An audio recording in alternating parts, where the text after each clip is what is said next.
Ding, ding, ding. Hey, Rhea. Found out how to wake up. I can't say shit, but like, about time. Oh, we have a couple of people in here.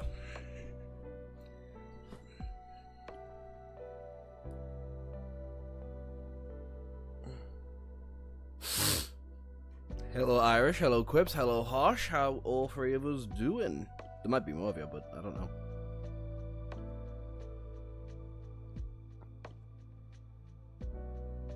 You can't read 24-hour clocks? What?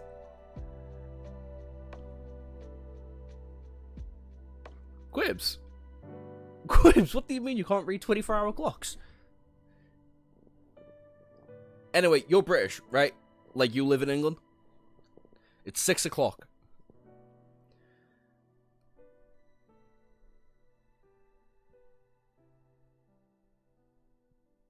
I am unbeatable. I don't know about that one. Fucking bastard, that hurt. Hello, Magikarp. Hello, Arlen. Quip's just living here behind the moon. Not 24 hours. I mean the other one.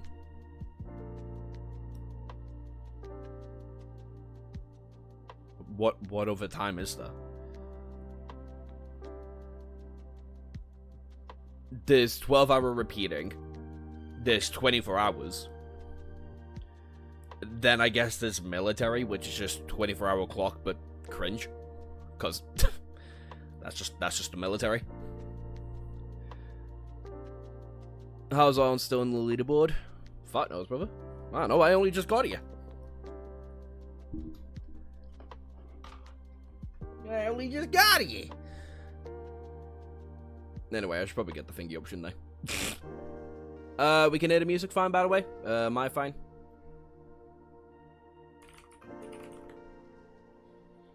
You're not the,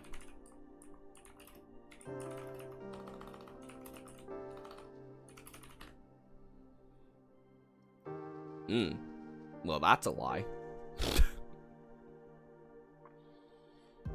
Where is it? There we go. Yep. Probably get it somewhere like that. Am I still on top chat? I am. Let's get rid of that real quick.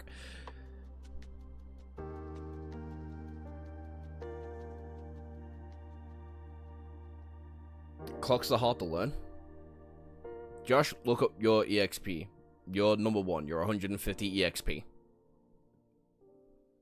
For some reason, Quibs isn't here. Not on the EXP board, at the very least. Yes, Magikarp is correct. Don't forget to like the stream, ladies and gentlemen. Also, I would like to give a minor little shout out to, I believe it's Jack on the Block. I think it was Jack who made it. Was it? Yeah, Jack from the Block did us all of us a favor. I'm actually gonna do it like this so I don't get fucked. Nope. He made the Shadow Slave tier list for characters that I have a idea of.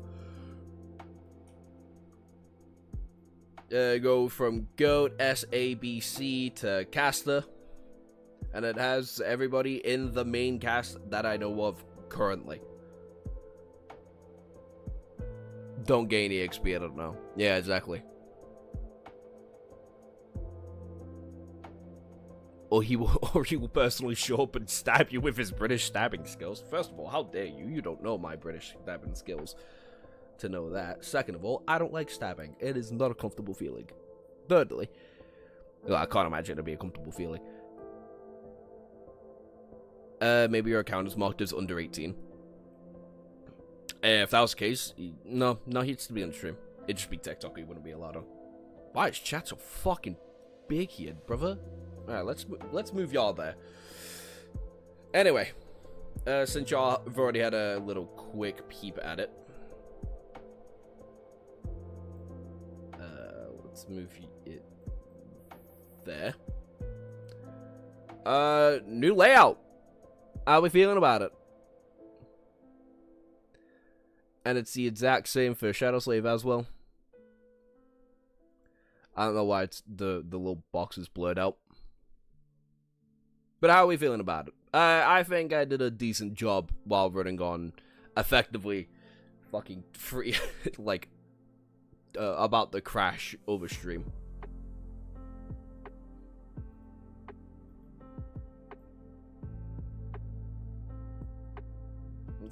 Yeah, let's just keep you guys there. I also might be a little too zoomed in. It looks like something, I guess. Hey, it's better than the fucking gray square that I had you guys on.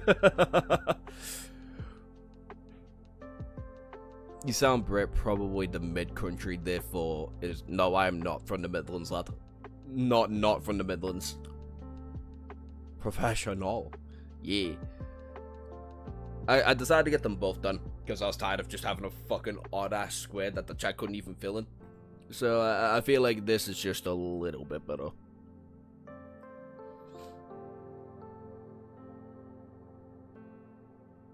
My alarm didn't work, so I slept 9 hours instead of 10. No wonder you can't tell the time. Brother, you're not fully fucking functioning.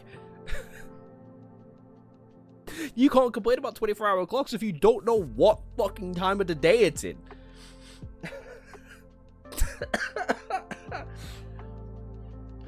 Fucking hell. Brother needs to get checked out.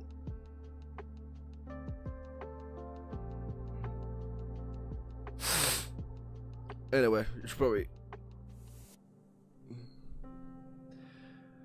why you out here complaining about general getting decent sleep? I'd love 9 hours straight. Oh, 9 hours straight, I would fucking kill somebody for. Because 9 hours makes my head hurt. Oh my god. Only Quibs would complain about having 9 perfectly fine hours of sleep. I have to push back my sleep schedule by 4 hours. Yikes. No. No, never mind, it worked.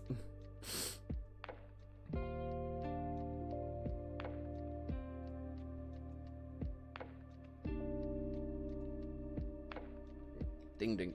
Just letting the TikTok chat now, so a couple of those guys can just pop on over.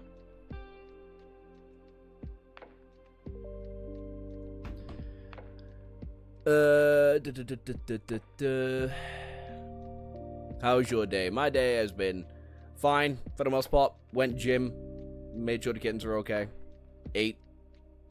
Hey, I set my time to 10 minutes ahead and then shit didn't go off. Kids, man, they don't know how good sleep is when you're older.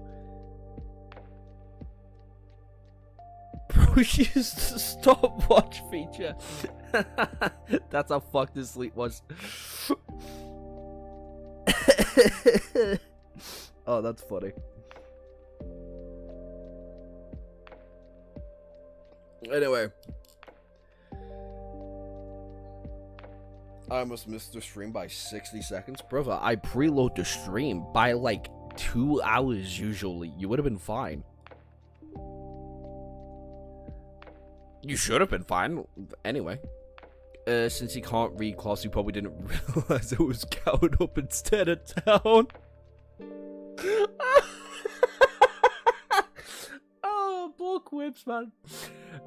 Didn't use the stopwatch feature. You're not making a good point for yourself. You're not making a good point for yourself, dog. I'll tell you that now. Ooh-wee. Anyway. Thanks for preloading the stream. I try to. Every time. But that's mostly just to get people in. It lets me EXP farm more like Jim Woo. Have y'all seen that beef on Twitter, by the way? Between Solo Level and the Shadow Slave fans? I know most of you guys don't have Twitter. I know. Even I'm an advocate to stay the fuck away from it. But people have been obnoxious about who is the better Shadow Wielder between some Jin Woo and Sunny. And It's insufferable.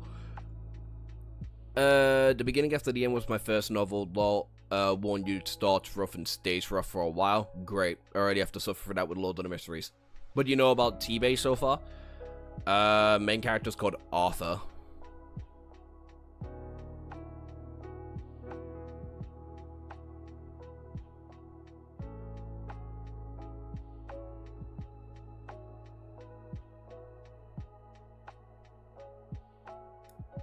There's 12 volumes that I know of.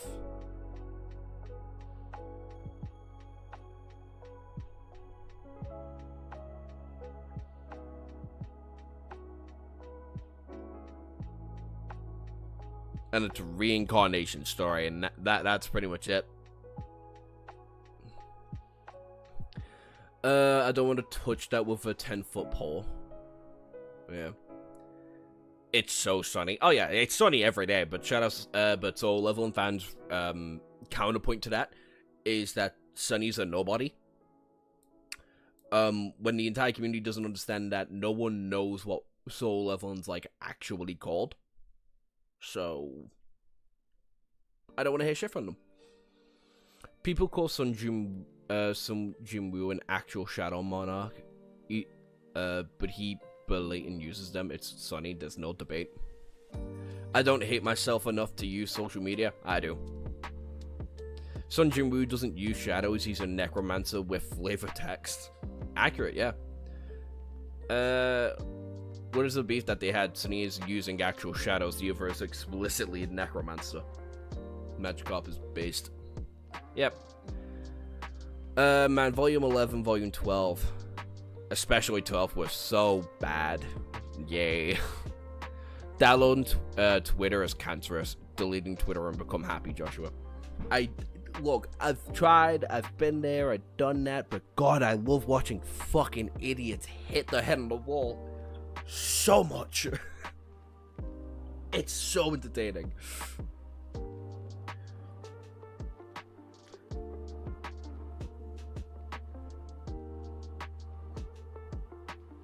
Anyway, let's turn down the music just a tad bit. I skipped the last 20 chapters of TBAtE. I only use YouTube and WhatsApp. Are you 60? Shit was so boring. Oh my fucking god. Well, hopefully, me dissecting it and going through it bit by bit won't be as boring. Again, big hopefully. Big hopefully there. You can feel the author just not care about this series and wanted to end it. It's so sad and frustrating to see. Oh, so kind of like Yu Yu Hakusho. And where it's good for the majority of it. Bit slow, but mostly good, and then it tails off because the author wants to do something else. I watched a recap of the manga years ago. It's just Mushoku Tensei at the start. Control-C, Control-V. I've never read or watched Mushoku Tensei because I am not sitting through Pedophile Simulator. Thank you very much. I don't care how good your world building is and how good your general story is if your main character is actually insufferable to read through. There were such good ideas in the beginning up until the later parts. The entire story was pretty interesting until the last 30 chapters. Pretty much, yeah. Alright. I think I've gotten the general gist. Hopefully. I think. I just, the beginning after the end's first 300 chapters are top notch. Jack, did you only just join stream? I think you have. Well, we gave you a quick little thanks at the very beginning of it for creating the tier list. I know I thanked you in the Discord server, but I wanted to thank you again on stream. Mushoku Tensei is good as soon as the MC stopped being a fucking weirdo, so never. Praise to the being maker of the list. Praise be to the maker of the list. They could have just made Rudius insufferable and not a predator. Just not what I wanted or expected. Sure, no problem. Yeah. Anyway, let's actually get into reading. Chapter 1 at the beginning after the end, the prologue. Is it actual chapter 1? It's not, it's just a prologue. Well, might as well get summarized. I think the end of TBAtE was just awful, man. Nothing explained about what happened to the MC. Like, bro, what? Well, let's see. The continent of the Difcan comprises 3 major kingdoms. The Forest Kingdom of Eleanor in the north, the Underground Kingdom of Dav nearing the southern border, and the Kingdom of Span located on the eastern border of the continent. There also exists the Beast Glades, of which a large percentile remains mystery. Not much of the Beast Lands have been traversed due to the abundance of beasts hostile to travelers as well as to each other. Yet, every year, countless expeditions have been made due to the tempting riches one could flip. The Kingdom of Eleanor is the homeland of the Elven race, or the Elf race, located deep in the forest of Elfshire, which thick mist naturally forms, deteriorating all of the elves who, with the acute senses, can navigate freely. Flip. His dyslexia do be hitting. Yeah.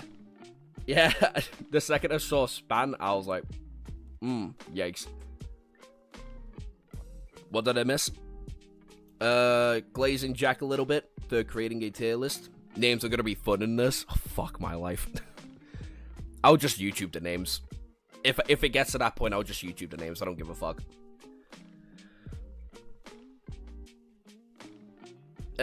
You miss Spam, Jack's go-to tier list, and talking about how I feel going into it. Or how everyone feels about the series generally, which is, it's good until the last 50 or so chapters. The Kingdom of Darv is a network of underground passages and enormous caves that are span up to several kilometers, whereup the Darwin races reside. The Kingdom of Span is easily the largest and most populated region in the continent. While the kingdom is primarily composed of humans, there are also many merchants from the Dwarven race, trading commodities of many. Dwarven. Asig.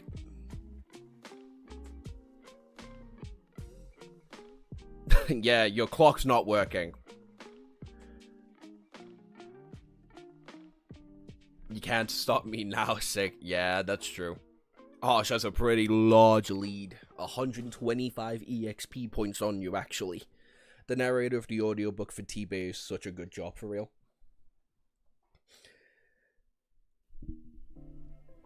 Nah, I'm not gonna do that. That's taking away money from him, and I just won't do that. Travis is absolutely amazing. Flip. While the Beast Glades house countless monsters and creatures, they also contain wondrous treasures with long forgotten origins, obtainable by those who dare seek them. There are records written by adventurers and mercenaries about dungeons and lairs of powerful entities that can even make the most generous priests into a greedy... Okay. Between the forest of Elshire and the Kingdom of Span lies the Ground Mountain Range, which spans across roughly 90% of the continent, separating the northeast from the west and south. While the Kingdom of Darv and Span hold a symbiotic relationship of resources, the elves seclude themselves and act aggressively towards each other. Closing the worm covers of what seemed to be an encyclopedia of the world, Arthur rubbed the bridges of his nose with his pudgy fingers, downcast while emanating a gloom that is almost tangible. He let out an audible half sigh that seemed almost appropriate with his toothless mouth. Oh, he a baby? Oh, main character's a baby? Holy info dump? Yeah, a little bit.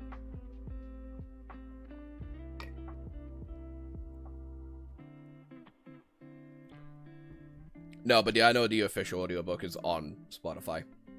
Like, if I'd go...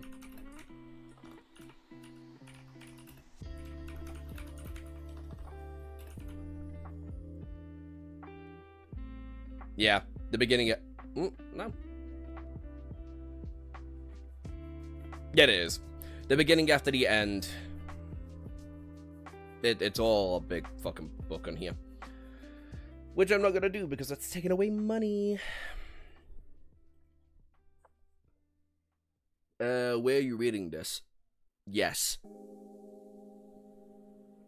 I constantly get in trouble by the community if I say websites out loud. Ooh. Well, to be fair, no one pays attention to the actual video, so just want to hear me say it. Audible, my beloved. I used it while working for years. I never really liked Audible. I don't know what it is. I can't just sit down and listen to books. TBAtE isn't even in my top 6. Damn.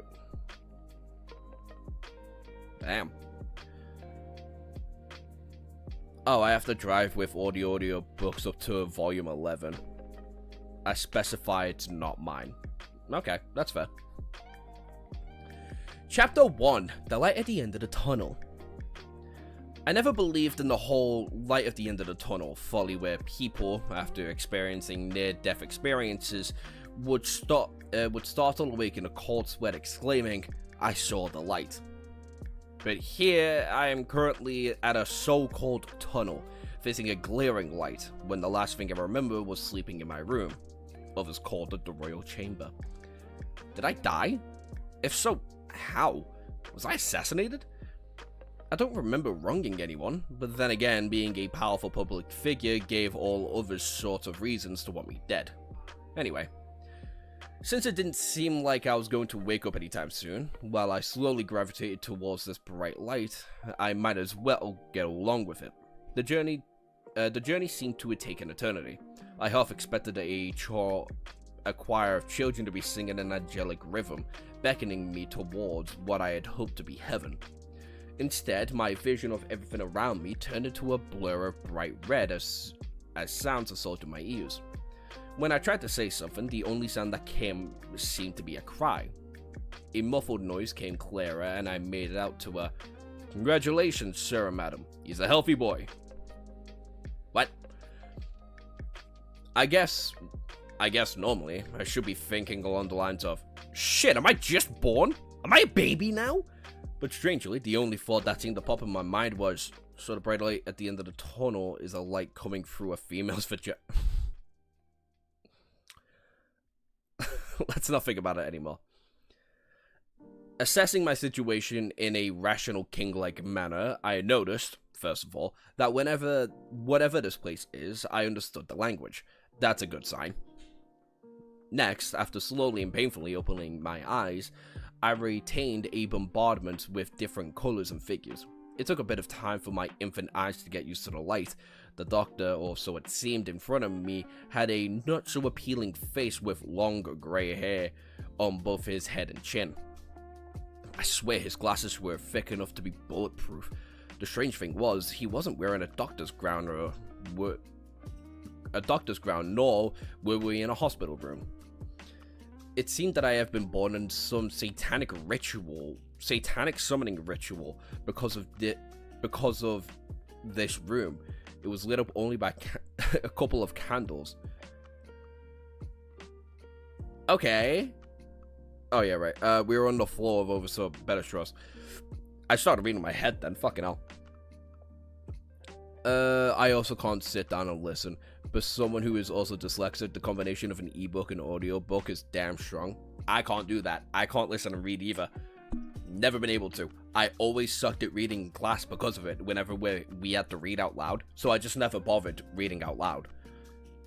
Or never bothered reading long when it came to, like, reading with my classmates, because it would just fuck me up. But that was also before I learned I was dyslexic. So.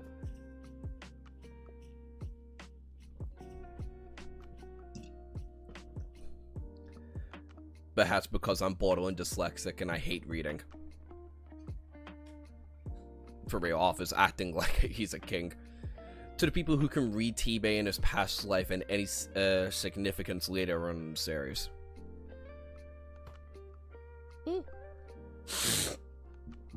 Anyway, I looked around and saw a female who pushed me out of her tunnel. Calling her mother should be fair. Taking a few more seconds to see what she looked like, I'd have to admit she was a beauty. But that might have been cause of my half-blurry eyes. Rather than the glamorous beauty, I would better describe her as lovely. In a very kind and gentle sense. A distinct auburn hair and brown eyes. I couldn't help but to notice her long eyelashes and perky nose that made me want to just cling to her. She just permitted her motherly feel. Is this why babies were attracted to their mothers? I peeled my face away and turned right to barely make out the person who I assumed was my father by the iconic grin and teary eyes he gazed at me with. Immediately, he said, "Hi, little Art. I'm your daddy. Can you say Dada?"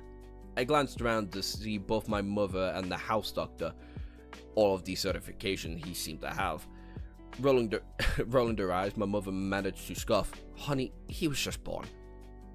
I took a closer look at my father, and I can see why my lovely mother was attracted to him. Besides a few loose screws he seemed to have by expecting a newborn to articulate a two-syllable word, I'm just gonna have to give him the benefit of the doubt and think that he is out of joy of becoming a father. He was a very charismatic-looking man with a clearly shaved square jawline that complemented his features. His hair, a very ashy brown color, seemed to keep trim, while his eyebrows were strong and first, extending like a sword-like fashion, meeting into a V shape. Yet his eyes had a gentle quality, whether it was from the way his eyes drooped a bit at the end, or from the deep blue, almost sapphire hue that radiated from his irises. He isn't crying, Doctor. I thought newborns were supposed to cry when they were born. I heard from a mother's. Apparently, the mother just sounds deep as shit for a mother.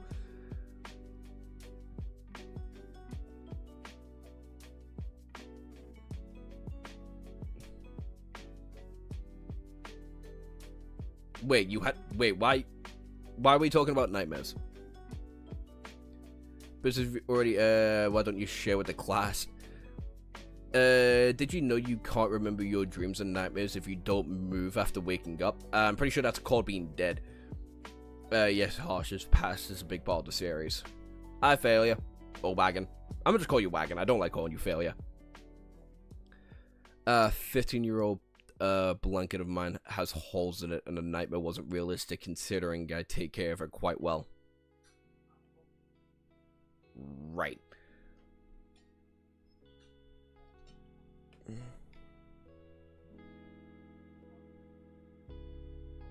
You had a blanket your whole life? So did my brother, to be fair. He had a blanket up until he was 15 as well, I think. Yes, I've had it my whole life. It has one hole in the size of a pin and it's all the damages. Also, how important is the blanket to have holes? It's a good blanket. It's a good blanket, chat. Can't blame him. There we go. Now chat should be moving finally, because God, Streamlabs suck.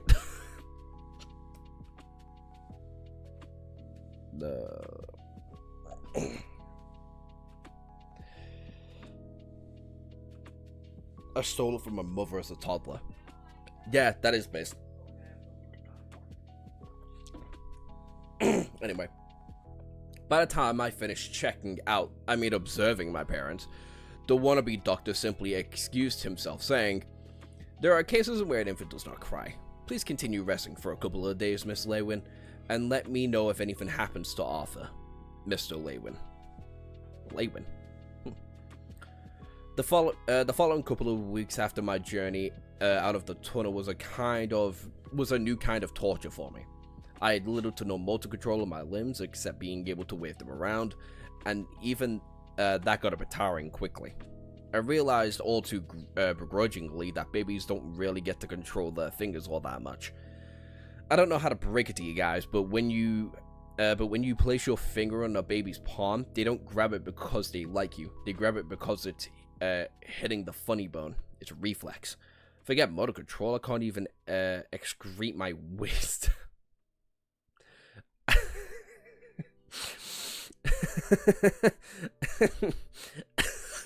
Oh my god. It's not that funny, I just got caught then. I was not a master yet of my own bladder. It just came out. Huh. On the bright side, one of the few perks that I had become happily accustomed to was being breastfed by my mother. Fuck's sake. Don't get me wrong, I was no ulterior motives, however, whatsoever. It's just that breast milk tasted a lot better than baby formula and has a better nutritional value, okay? Please believe me. Ah, thank God we're reading this live. I would have dropped it by now. The satanic demon summoning place seemed to be my parents' room from what I had figured. The place that I was currently stuck in was, hopefully, a place in my world from the past, when electricity hadn't yet been invented. My mother quickly proved my hopes wrong, as one day she healed a scratch on my leg from when my idiotic father bumped me against a drawer while swinging me around. No, not like a band-aid and a kiss heal, but a full-blown shining light with a faint hum from her freaking hands type of healing. Where the hell am I? Starting his criminal career.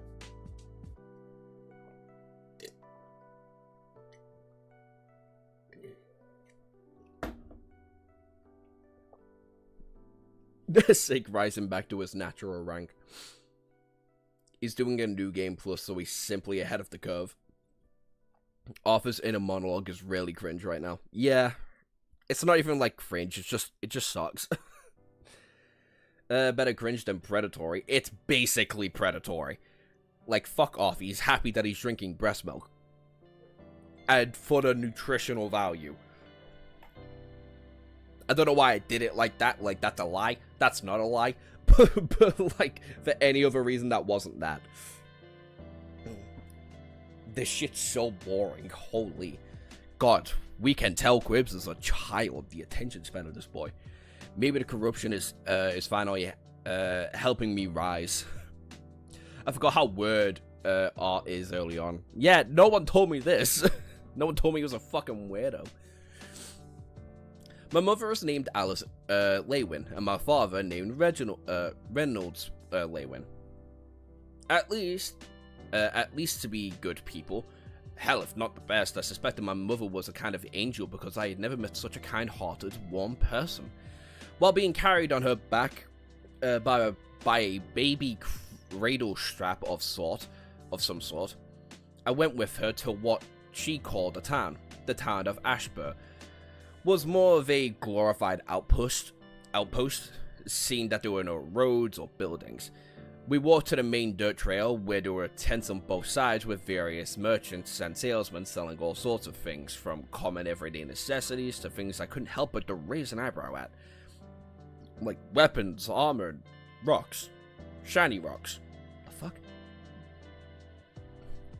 The strangest thing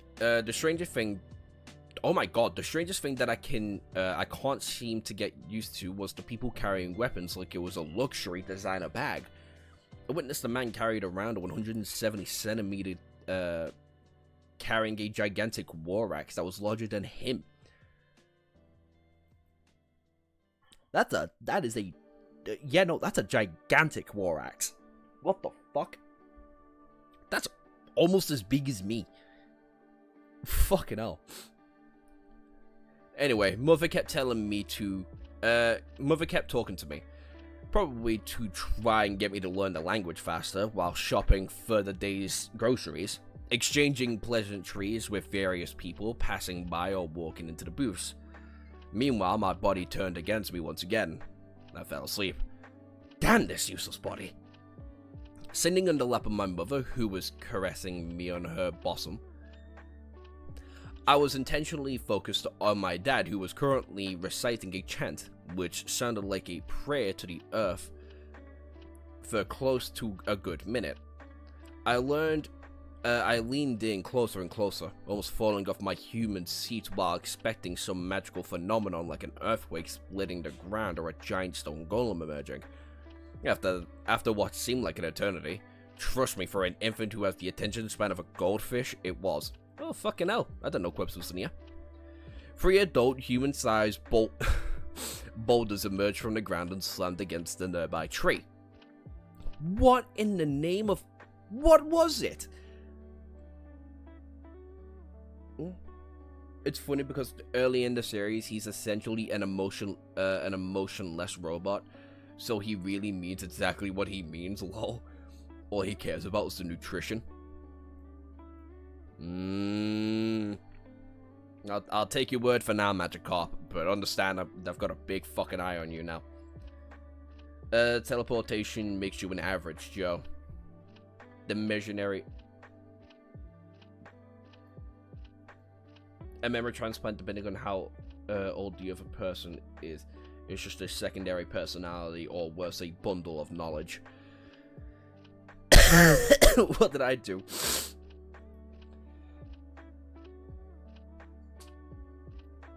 Hey. Missionary? No, I just misread it. I just misread it.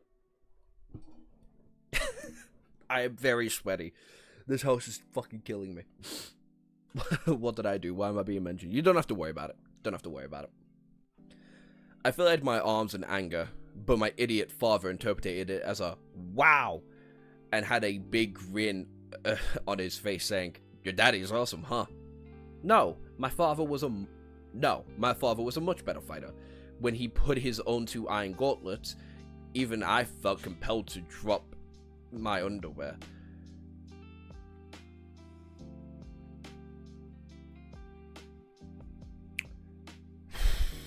Right.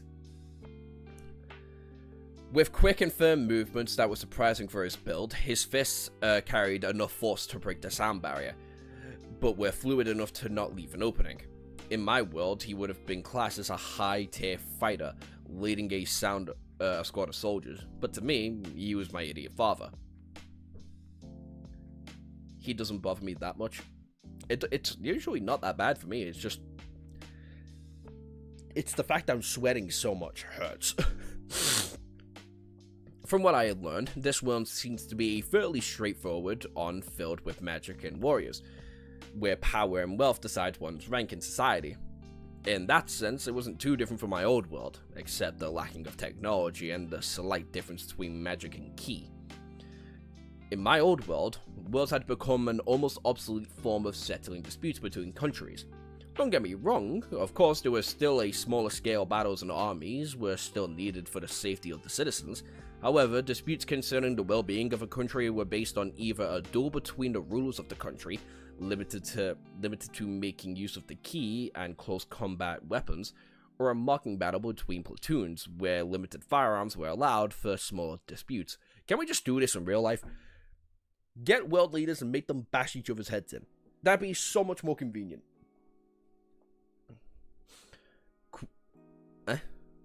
Quibi of the lizard people confirmed.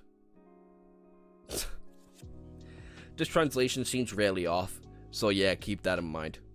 I don't remember the total me being so. I don't know what the fuck that shit is. Please trust me, it gets better. It gets better? Okay, I'll fucking trust you. I think we've all collectively blocked this chapter out of our memories. Is this the same translation as web novel because it is free on web novel? More than likely. I don't know why it would be a completely different translation. I'll give it a gander on web novel, but I really doubt anything all that substantial will have changed between the 2 platforms. That I can promise you. It all starts with playing a game. I don't care. Fuck off. I don't care about reading your dogshit ass AI filled webcomics.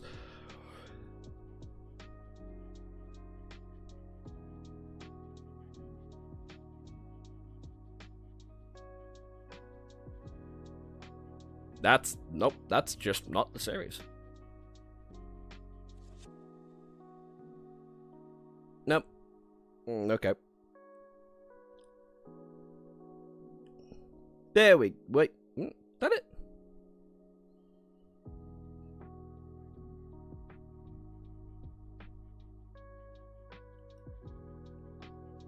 Yeah, no, that's not it. Okay, let's... You know what? Fuck it. I'll leave it be. I'll leave it be. I can't be asked dealing with that shit.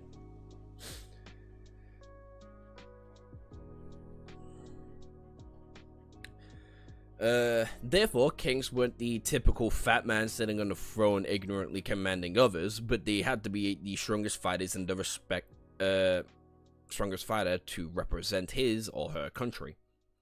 Enough of that, though. The country in this new world seemed pretty straightforward in exchange from the exchanges my mother had with the merchants. Copper was the lowest form of currency, then silver, then followed by gold. While I had yet to see anything costing as much as a gold coin, normal families seemed to be living off a couple of copper coins a day just fine. 100 copper equals 1 silver, 100 silver equals 1 gold. Every day involved honing my new body, mastering the motor functions residing deep within me. The comfortable regime soon changed. Okay, Arthur's a fucking weirdo. A bit of an emotionless, bit more calculated person. World seems like a generic-ass gaming-esque world. So far, I see the appeal. I remember looking at the ranking list in web novel. A little under from the top you start seeing. Oh yeah, no, web novel is filled with just AI shit. So I can get the Kindle version. It's quite different, much more tame. Well, I don't have a Kindle, so I think that's on me. Now, if we go and explore fantasy?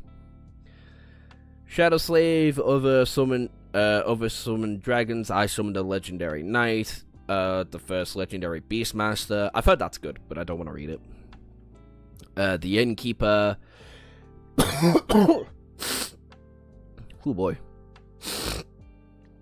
The greatest legacy of the Mangus universe. SSS Awakening, rebirth of the strongest vampire god. That's AI. All of this now is just AI. Broken Halo, AI. Tales of the Runetech Sage, that's AI. Raising my trash ability into a broken SSS plus rank skill is AI. Oh my god, I think I scrolled what? 5. I scrolled 5 and then AI is immediate. What if I filter by...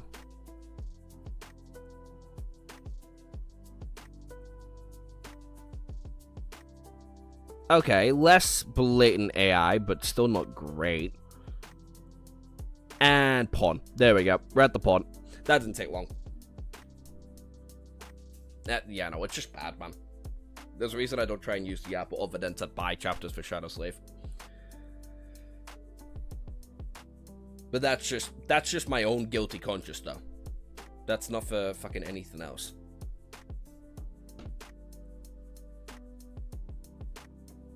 You can get it for the PC, but it costs like £5 or something. The book, that is.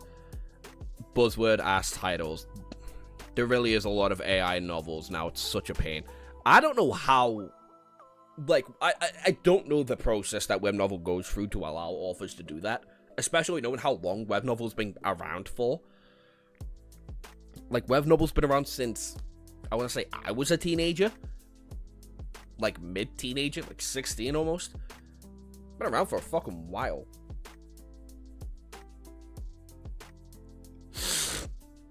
And the fact you have clearance to let all that shit just run through is absolute insane work. Anyway. The beginning after the end, Chapter 2, the Encyclopedia of Mana Manipulation. They banned Reverend Sandy, but Horn, nah, that's just fine. Well, apparently Reverend Sandy might be coming back. And if Reverend Sandy does come back, I'll read it in my spare time. I'll leave that as one of the few that I can leave in the spare time, you know? I was a king. I could have my country's army assemble at my feet, kneeling down at the snap of a finger. I outdoed my competitors from different countries, as well as the people of my own, to settle disputes and maintain my position. In terms of swordsmanship and controlling ki, I was second to none, for having personal strength was essential for becoming a ruler in my past world on Earth. Kings weren't born, but raised. Yet, I couldn't think of a prouder moment in my 2 lives than now. I can crawl, baby! Till now, I had to make do with the stories Mother would tell me while trying to make me fall asleep. I grumbled out noises of complaints when she stopped too early. My father would sometimes sit me on his lap while idly talking to me about his old days, which gave me some hints about what kind of world this was and what it was filled with. Reynolds Lewin, a former adventurer, apparently that's a viable occupation in this world, had quite a lot of experience in this field. He was part of several parties that went on expeditions to search for treasure and fulfilled missions that required adventurers' guilds. He eventually settled down when he had met my mother in the kingdom's border in the city called Valden. He was proud to tell me how my mother fell head over heels for him at first sight when he had visited the town's adventure guild hall that she had been working at the time. But I suspected the exact opposite, from my mother slapped him across the back of the head and told him to stop telling me lies.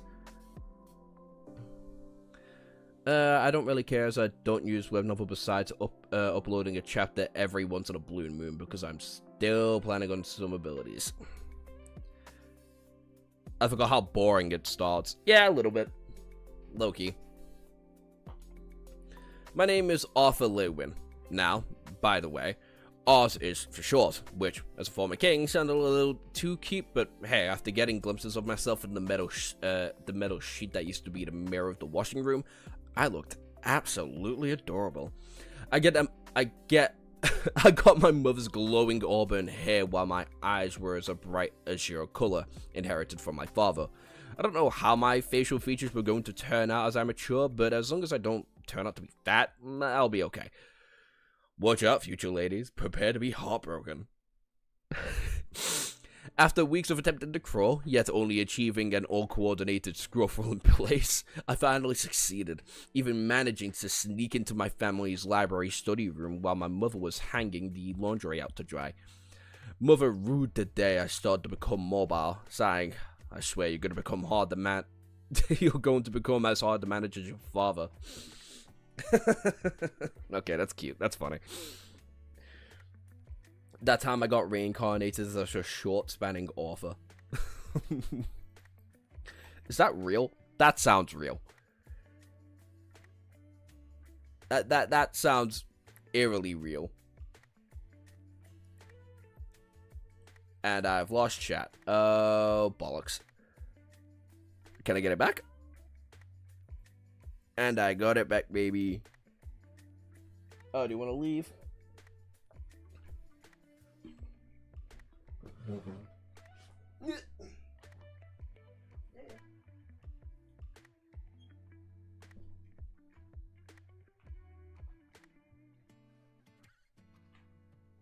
That time I got reincarnated with a stopwatch and then I missed my alarm for my favorite streamer.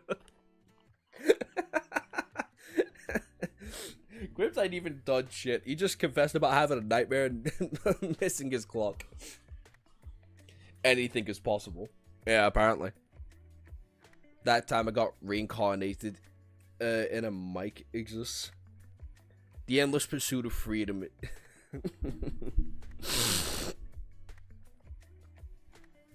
Ooh. Why are you doing that?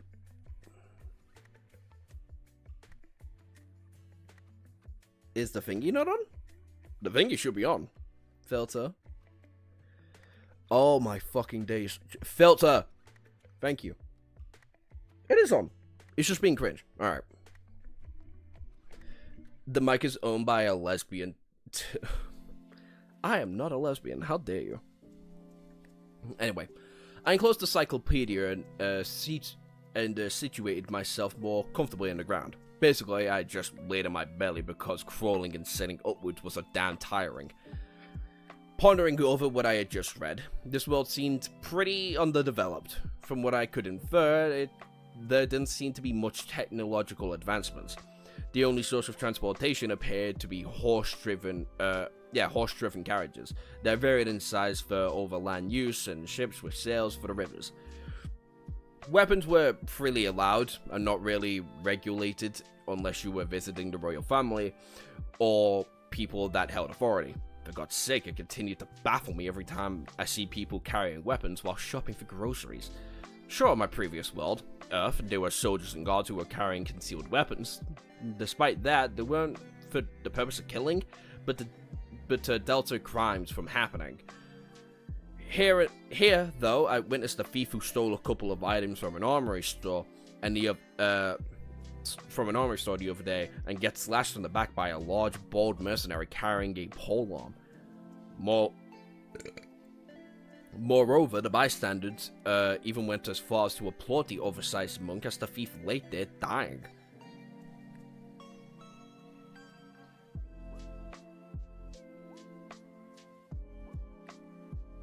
Am I missing something? You have the exact same username. I feel like I'm missing something.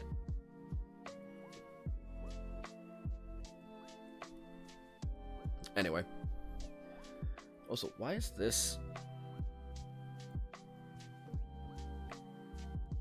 just not working? Okay, that's fine. I'll close you then. Kirbs novel. The Endless Pursuit of Freedom. It is on NAM. Oh, The Endless Pursuit of Freedom is the name of the novel. Right. Alright, I'll keep that in mind.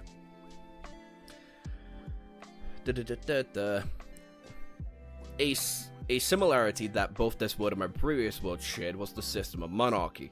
The continents of the Decafian had kingdoms, each ruled by a king and his royal family. Unlike Earth, though, the king was chosen based on lineage. The title was passed down from son to the king, and to his son, and so on. After scanning through the encyclopedia, there didn't seem to be much information on the other continents besides the one we were currently in. I found that a bit odd, since there were ships that carried goods and passengers across the continent by river. I just assumed that maybe the technology on ships hadn't been developed enough to sail across the oceans. One thing that was going to be hard to get used to was the whole premise of magic in this world. If we were talking about these superhuman powers, sure, the countries of Earth relied on such people. On Earth, I'll keep that. Hey, I did. I literally have it copied. If I go into the Discord and go into my personal server,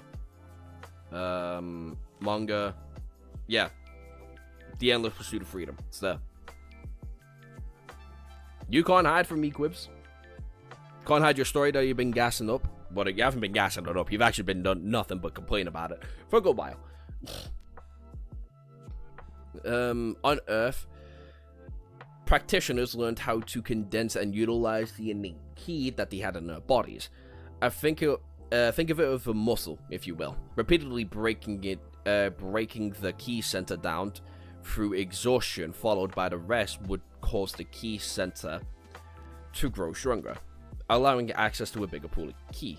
The ki would then be channeled through the body via special veins or meridians and utilized for the strengthening of the body and weapon.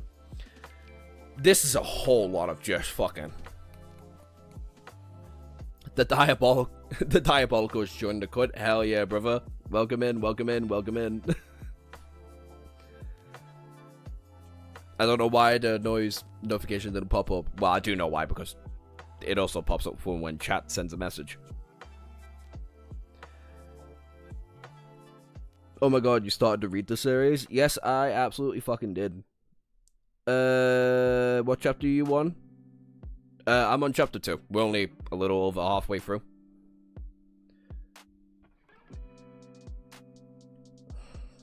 I need to stop open messages when I'm on fucking live streams, dude. Oh my days. I keep getting sent weird shit. That's YouTube. Y'all don't need to see that. Objectively.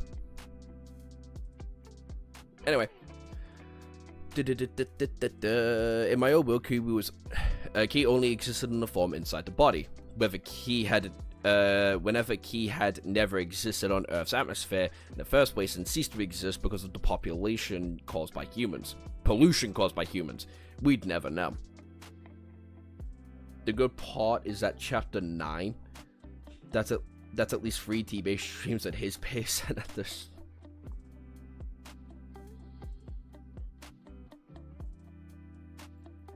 You're funny. You're funny, Jack. Also, when did you steal 6th spot? The what? Unless you're both at number 1. Then that would make sense. No, you've just got a whole fucking 25 points ahead of Sake. Good job. On Earth, while practice was incredibly important, the size of the user's innate ki center was even more important because of the limited amount of ki one had in the body. Was all one could work with. Did that mean that one's innate mana size mana core size couldn't matter? Jesus. Huh? Did that mean that one's innate mana core size wouldn't matter as much as the available mana in the atmosphere? The bigger the cup, the more you can hold, right? In my old world, even though the ki center wasn't that large, I was considered a prodigy by channeling and utilizing my ki efficiently to make up for not the sufficiently large ki center. With that way, I utilized every bit of my ki. I was able to become the strongest of an entire division of duelists, earning the right to become king. Now, if I could still practice the way ki practitioners used to use their ki, but with mana that was both present inside the mana core and the surrounding atmosphere, couldn't I essentially triple the strength that I had before? The next book that I managed to pull from the bottom of the shelf explained a couple of questions for me. A beginner's guide for a privileged mage. Not much other than just deciding to not read messages phone anymore.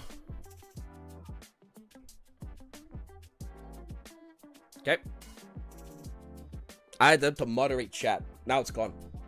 Other side of the room. You've made your point. Okay, Arlen?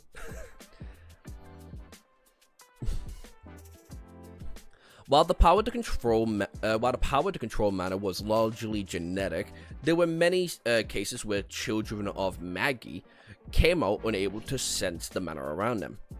A recent CSTER showed us roughly 1 in 100 children were able to sense mana, but to the extent of which they could be tested when the mana core first completely developed. Anywhere from early adolescence to late teen years. It was apparently when a mage first awakens by the initial repellence of the surrounding mana when the mana core manifests. This results in a translucent barrier forming around the awakened that lasts a couple of minutes. Flipping through the pages, I found something that caught my attention. Mana could be used in a couple of ways. The two most common methods of utilizing mana were enchanting the body with mana, augmenter, and emission of the mana outside the world, conjurer. The only way to catch up to me is if you miss the EXP cycle. I mean, who's top 5 right now? I did it again. I don't know why I keep fucking doing that. I need to go to that fucking screen. So it's Harsh with 255 EXP, then it's Jack with 150, then it's Sake with 70. Oh, and then it's a tie between Sake, Arlen, Irish, and Green with 75. How do I lock the endless pursuit of freedom? I mean, from what I understand, there's not many chapters. Whoop. So you can just read it rather than lop it.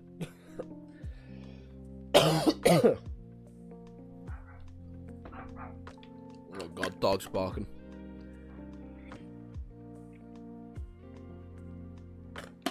I've been in chat this whole time, talking and still in the same spot. Yeah, apparently. Feel bad for you, Magikarp, can't lie. Augmenters were the most commonly seen amongst warriors who utilize mana, channeling it through the body, strengthening themselves under attacks. The practice of conjuring is seen in mages, who after utilizing their mana can cast spells to give off a certain effect on the surrounding area or directly at a target. Weaknesses and limitations. While augmenters possess incredible strength, defense, and agility, their weakness lies in their limited range. Conjurers possess unfathomable power, being able to bend their surroundings to their will. However, such powers come with limits. Unlike augmenters, who utilize most of their mana in their own mana cores, conjurers need to borrow mana from the outside world, in addition to their mana cores to exert mana into their surroundings in the form of a spell. While both types of mages or mana manipulators, for the more scientifically accurate term, depended on and are categorized by the mana core, augmenters and conjurers also had different ways of measuring their aptitude. The augmenters' prowess or talent is measured by the strength of the mana channeled through their body, which measures the speed and efficiency in relocating the mana from their mana core to various parts of their bodies. A conjurer's talent and power, comparatively, is measured by the power of the mana veins, which indicates the speed and effectiveness of absorbing mana from the outside to cast a spell. Mages, mana manipulators, are typically categorized into one of two divisions, since attempting to be proficient in both from an early stage is an incredibly time-consuming and inefficient. Most are born with a skewed difference in their mana channels and mana veins. Augmenters do not need very strong mana veins because they mostly utilize the mana from their cores, while conjurers do not need very powerful mana channels because they do not release their mana into their own bodies. As proficiency level rises, the distinction between the augmenters and conjurers lessens naturally, but that is only so at the advanced level. Oh my days, this is just fucking waffle. It's just waffle. Yeah, it's kind of hard to not gain G3 inspiration when you've read Shadow Slave 3 times. The whole EXP thing is just weird. And unintentional. Now that I got my 75 EXP, will I go back? Let's see, what EXP are you on now? It won't show me. And it won't show me. That's just fucking... That's fucking wonderful, cunt. If the system uses Harsh will use the system because... Back. Someone subbed? Did they? The only one that I see subscribed is Diabolical. Sorry, the Diabolical.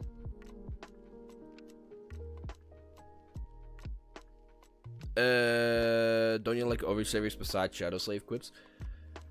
Yeah, he likes Lord of the Mysteries. It's literally his fucking profile picture. And his name, Lord of the Quibs. Like, come on. Proficiency rises to... Yep. So, my idiot father seems to be a decently competent augmenter with a lesser than an average conjurer. That healing light, though, that was from my mother. Ah! There are very few weird deviants. The two most well-known types of deviants are elemental deviants and emitters. While there are still some undisclosed, ones that are highly sought after are the emitters, more commonly known as healers. Healers possess the rare ability to cast their unique restorative mana onto others directly, recovering injuries and impairments. His mother's a rare woman. Rare woman. Wow, mother's the best. Fundamentalists of conjuring. The proper state of utilizing mana for conjurers is to gather the surrounding mana in the area, drawing it into your body, then, after circulating it into your mana core to stabilize and purify the atmosphere, diluted mana, you channel it into the appropriate conductor, a staff, wand, ring of some sort. With the incantations as a metal controller for your will, into shaping the mana into whatever spell you want. which is why my series isn't solely inspired on one book. The more powerful the spell, the longer it will take to draw in the surrounding mana. Store it in your mana core, where it is condensed and purified, and finally channeled and released. Because conjuring involves exerting focused mana onto a particular spell, conjurers will notice that they will have a special aptitude of certain elements: air, water, fire, earth.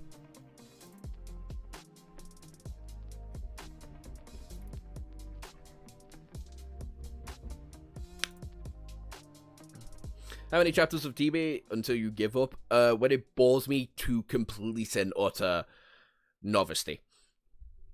Because but with the proper training, can become adequate in the basics of all elements. The fundamentals of augmenting. Oh my fucking Christ. Unlike conjuring, much less time can be spent gathering the surrounding mana. Efficient use of the augmenting requires speed and precision in the use of mana from your core, and less from the mana of the atmosphere. This is where it clicked. Augmenting was a very close to using ki, except you could also draw in the mana from your surroundings. The reason why there wasn't any kind of conjurers in my old world of Earth was because there was no mana in the atmosphere to draw in from and create a phenomenon. My gaze senses are read on. Augmenting requires a proper distribution of mana into different parts of the body, depending on how the user sees fit.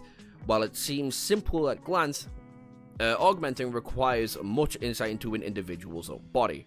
Being able to utilize the mana channels efficiently requires years of both mental and physical practice.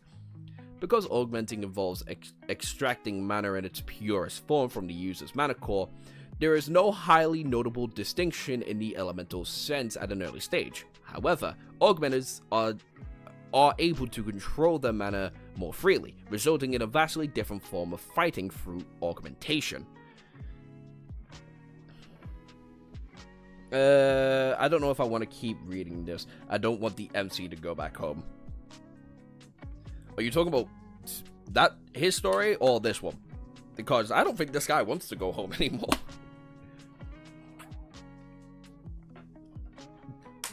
I think he just wants to stay and fuck around, frankly.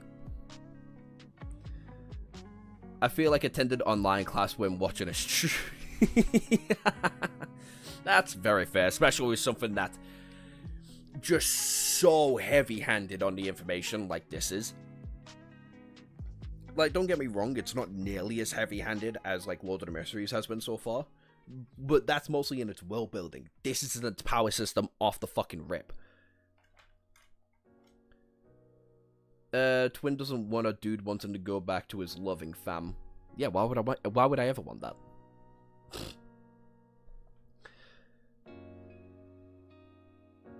My eye itches. My eye hurts. There we go. The phenomenon called backlash occurs in both types of practitioners. For augmenters, it occurs from depletion of the mana core, causing extreme bodily pain, depending on how strenuous the damage to the mana core is. For conjurers, backlash occurs from overfilling of a mana core. This is caused by overuse of spells beyond the practitioner's capacity, or using a spell too powerful for his or her own mana core to handle. Closing the book, I propped myself up onto my butt, digesting the overload of information that I had just read. Fucking same, brother. Because of the uncanny similarities between the key center of my old world and the mana core of this world, I found it hard to believe that you needed to be a young adolescent to manipulate mana. In my old world, children had already meditated to sense ki scattered inside their bodies. Once the ki migrated into a single place, the ki center would form. Testing my hypothesis, I began meditating, trying to sense the mana of my 7-month-old body when... There you are! Art, honey, are you having trouble taking a poop? Mother, I'm about to begin my journey of becoming the greatest mage in the world. Do not make me out to be a constipated infant. Picking me up, gently placing me in her arms, I forcibly take it away to have my diaper changed, which, surprisingly, was full by the time I had noticed. Ah, yikes. How many words was that in just that chapter? That felt 2,200. Yeah, that felt like 2,200. Isn't that the whole thing with Lord of the Mysteries? Yes, and apparently it being incredibly well written, which it is. Like, objectively, it's well written. It's just boring as fuck. It is a constant bombardment of information that you do not care about. Like Klein's emotional sense of trying to get food ready after he felt hungry when he dealt with the hangman and justice, right? Like, that's not information you actively need to know about Klein at the time. But the author just loves fucking failing out the pages for no good reason. Just as things fall to the ground, peak will be. The power system is not really important for now. But blatantly. Spent better half of fucking God knows how long just trying to read it. No, I'm trying to fix my goddamn screen. There we go. The beginning after the end, chapter 3. Head Start. Alice Lewin's POV. I've had been the most adorable baby. And I'm not saying that because I'm a doting mother. No. Him and his scruffy little patch of glowing auburn hair and his playful eyes that almost radiated a blue light, while his gaze, at times, seemed almost intelligent. No. I told you, I'm not a doting mother. I plan to be a strict and just mother. I can't rely on my husband to teach little Art any common sense, for God's sake. He tried to teach my baby how to fight when he could barely crawl. I know this little rascal would turn out to just be like his father if I left him be. As soon as he started crawling, I was proud and I was on the verge of shedding tears, but I didn't know how much of a handful he'd be as soon as he'd become mobile. I swear, there's not a single moment where I can take my eyes off him before he crawls into the study room. How weird. We made sure to buy him lots of stuffed animals and wooden toys to play with, but he always ended up in the study room. That, at least, was directly opposite of his father, seeing how Reynolds almost gravitates away from text longer than the weekly newspaper. Looking at how excited he got when he went into town, I decided to go shopping for food once every other day instead of twice a week. No, I told you, I'm not a doting mother. This is for his education in the outside world and for the fresh food of the house.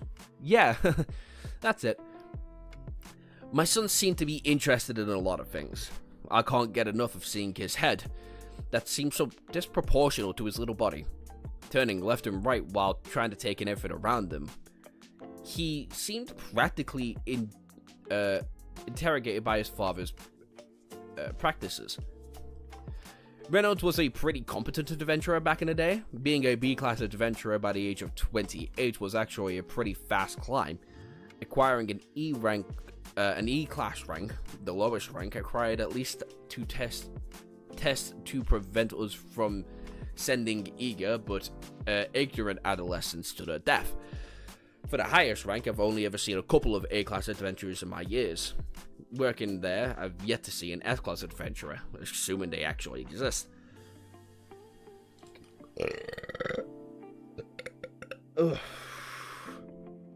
I can't exactly kill if my MC system in the first 10 chapters a little too little attachment. Oh, what was the book series that I read as a kid? I can't remember what exactly was, but it was like the definition of like kid slop, but it was fucked up for no apparent reason. It wasn't a horror story, it was a fantasy adventure story. Like, the kid came back home from a school journey and where the bus was messed up. And this is in the first like 3 chapters, so you're like, what, 30 pages deep? Something like that? And maybe not even that. Anyway, and the first thing we see as he comes home is his house is covered in webs. His dad had been disemboweled, his mother was split in half, and his sister was being eaten in front of him by this giant spider manticore thing that he had to beat in a game of chess. I swear on God, this is a real fucking story that I read as a child in high school. It was so fucking weird, dude. I had no business reading it. Oh, what the fuck is that story called now? I remember, like, the old man guy who was teaching our MC about the world around him was called, like, Onibus or some shit. Oh, I don't know if I'll be able to pronounce it.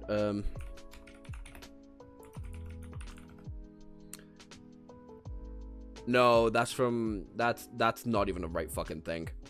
Oh, what the fuck is this story called? It's so shit. It's so bad. The MC is insufferable, and the game of chess has nothing to do with the actual narrative. Animorphs? No. I think Animorphs was a different thing. No, definitely not. Child UK Fantasy.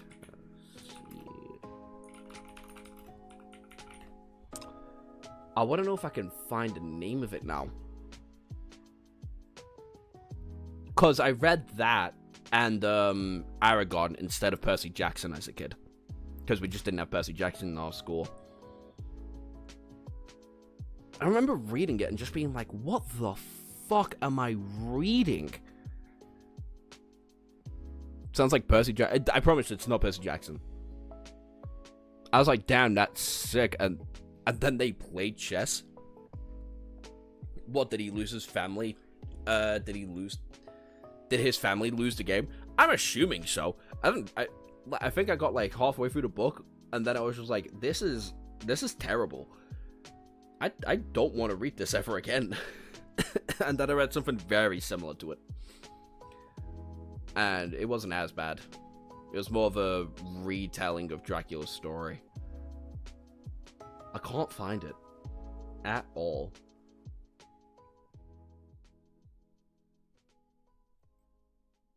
Stone Quest is a fucking flash in time, though. Holy shit. I've not had to think about Stone Quest in years.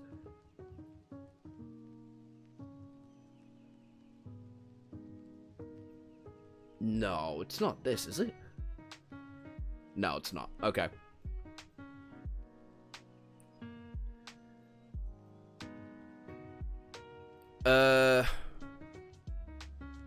They lost the game of Jumanji or the prequel. I don't know. Google suggests Lord. No, it's definitely not that.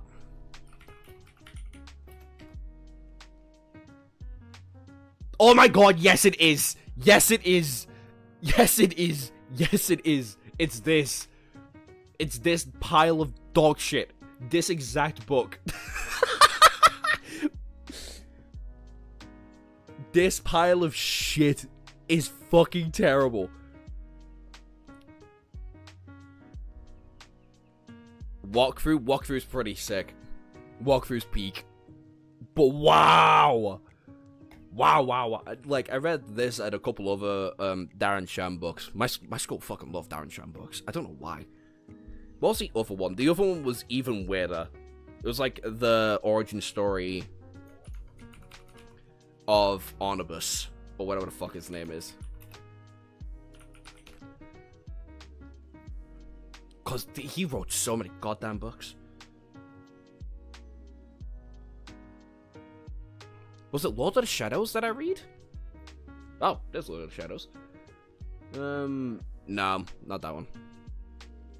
This is such a tangent, I'm sorry.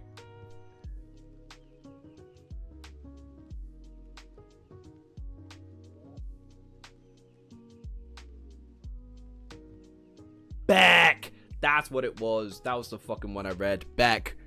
Holy shit.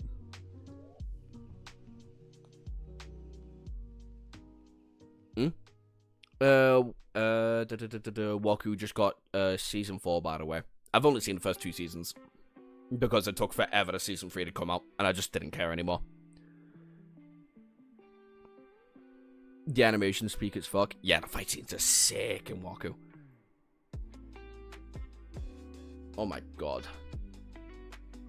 Darren Shan, what a fucking man. Anyway, let's go back to reading. sorry for the minor detour there. Let's go back.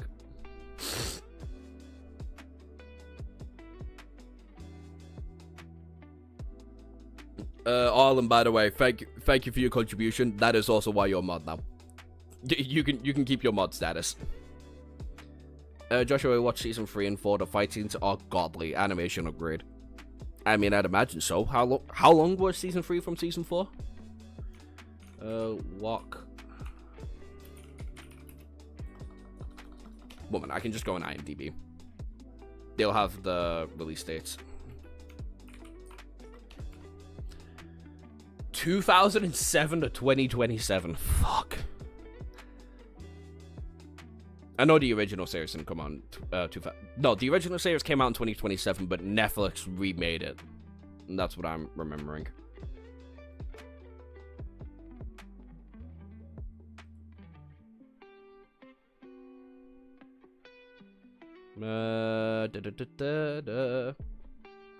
Alright. Season 1 came out in 2008. Season 2 came out in 2011. Season 3 came out in 2017. I watched this when I was 14, dude. Then when did Season 4 come out? Season 4 came out in 2024. And there's going to be a 5th season. That's coming out next year. Yeah, fuck that. That's just so much hassle. I mean, I'll give it a go.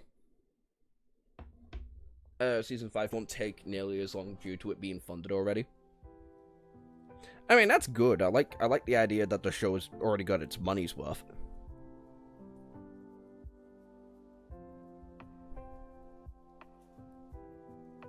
Anyway. Working at the Adventurer Guild, or what it was called, the Guild Hall, back then in the Vandale, I got to see too many eager teens. I swear I was surprised when they didn't float away from having the overly inflated egos get to their heads. At least they were ambitious. One time I was assigned to proctor a particular practical exam, where the examinee had to simply demonstrate fundamental competency in mana manipulation. Before the test had even begun, the kid fell straight onto his back because the sword he was carrying had been too heavy for him. Talking about airheads, Reynolds, fucking hell, I just shrugged there, sure came off one when he came back. The moment he saw me in the guild hall, his jaw literally dropped, and then he just stood there until the guy behind him elbowed him to hurry up. He hurriedly wiped away the drawer and managed to mumble, I can trade in the stuff for a mission. I just giggled as he turned beet red from embarrassment. He managed to gather the courage to ask me out for dinner, and then we just headed off from there. Even now, I can't help but to smile when I see his droopy blue puppy eyes looking at me. Josh, that book seems weird as hell. They rarely play chess against the main villain who lost because the MC decided to play with an aloof attitude. Which, as we all know, isn't it? Yeah, I know. It's a weird-ass book. Brother, I understand this.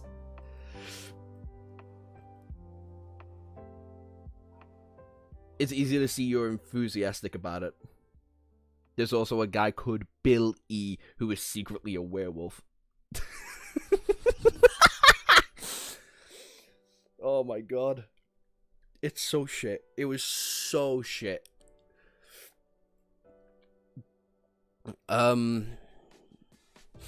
Art somehow wound up with both of our redeeming traits, making him even much more adorable. You should see him when I have to change his diapers. I don't know why, but he started turning red in his cheeks and covered his face with tiny little fingers. Could babies his age even get embarrassed? The next landmark that made it to my baby journey, which was purely for educational purposes, by the way, and not because I'm a doting mother, was he first said mama. He said mama. I told him to say mama again and again just to make sure I didn't hear it wrong. Reynolds scuttled the entire day because Arthur said mama before dada. I was going for...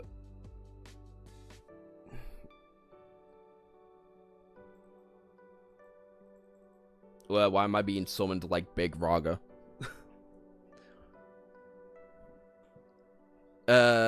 Because I yapped about Waku. Fun fact, I stole this name from Wakfu.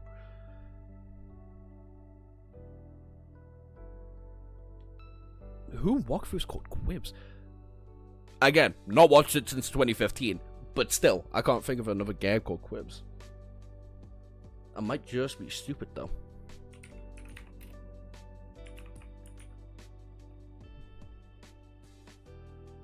Quibby. Oh! Oh. What do you mean he gets lobotomized? What do you mean he gets lobotomized? What the fuck? A Quibby is the main antagonist in season 2. Yeah, no, I need to rewatch the show. I've completely forgotten it. Oh my god. Wow. Damn, I knew Quibby sounded familiar. To be fair, Quibby is a weirdly similar, weirdly common name.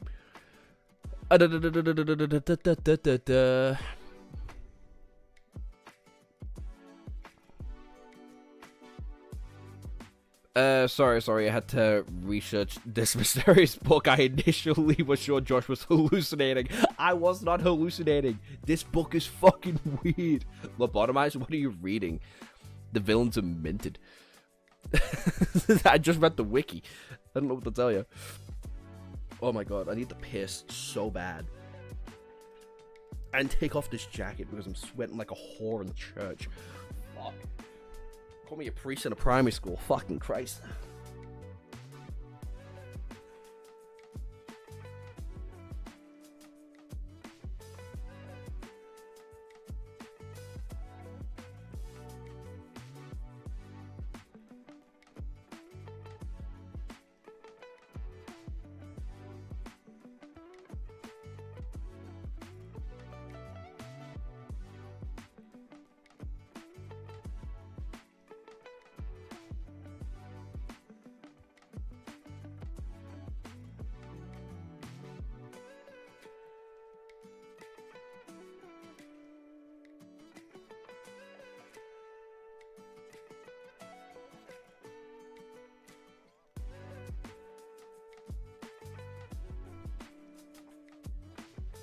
They're not shorts.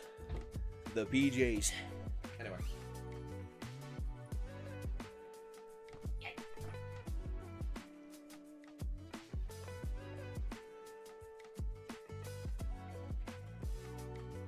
Whoa.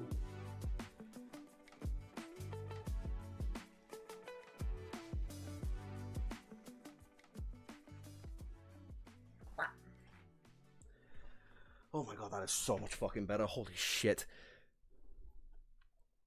Also, y'all could have told me the music was loud as bollocks.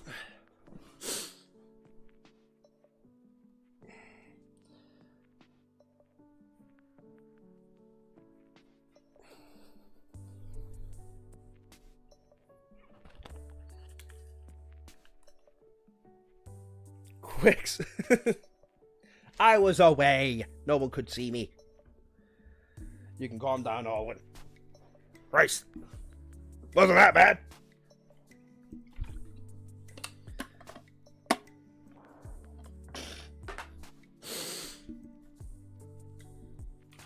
Oh my god. Do I need to prove that once again I am not hallucinating? Do I need to prove once again I am not hallucinating? Fuck it. Other screen. Go. Nope, that's Streamlabs. That is not the fucking thing I need you to do. Here. Fuck it, I'll zoom it in for you. What does that say? Fuck off. Fuck off. Let's not show my email. Lobotomized. Lobotomized. I am not hallucinating this shit, dude. I practically wrote the wiki. Then why did you write him as someone that deserves to be lobotomized, okay? You have a lot of shit to answer for. There we go. Don't say I'm mental. Just because I'm a little bit schizophrenic and bipolar doesn't mean I'm fucking crazy. They call that form lobotomized. When will you read Shadow Slave? Probably. No. What did I say in the Discord? I said tomorrow I'm gonna be doing the tier list, which I might honestly do today because fucking hell, this book's kind of boring. What did I say? I said tomorrow's gonna be the beginning after the end. Wednesday will most likely be a fuck around and tier list shit stream, and we'll continue Shadow Slave live reads on Friday. On the schedule. On the Discord.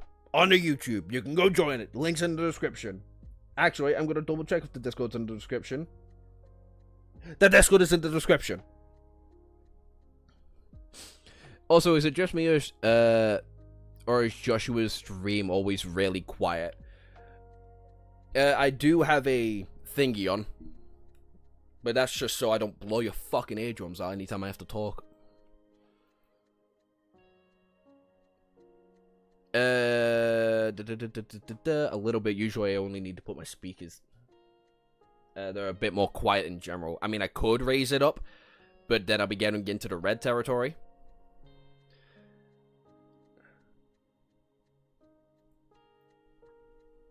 Look, if I put it on like normal volume, I'm gonna be sounding loud as hell. I can see my volume meter saying I'm hitting in the red territory.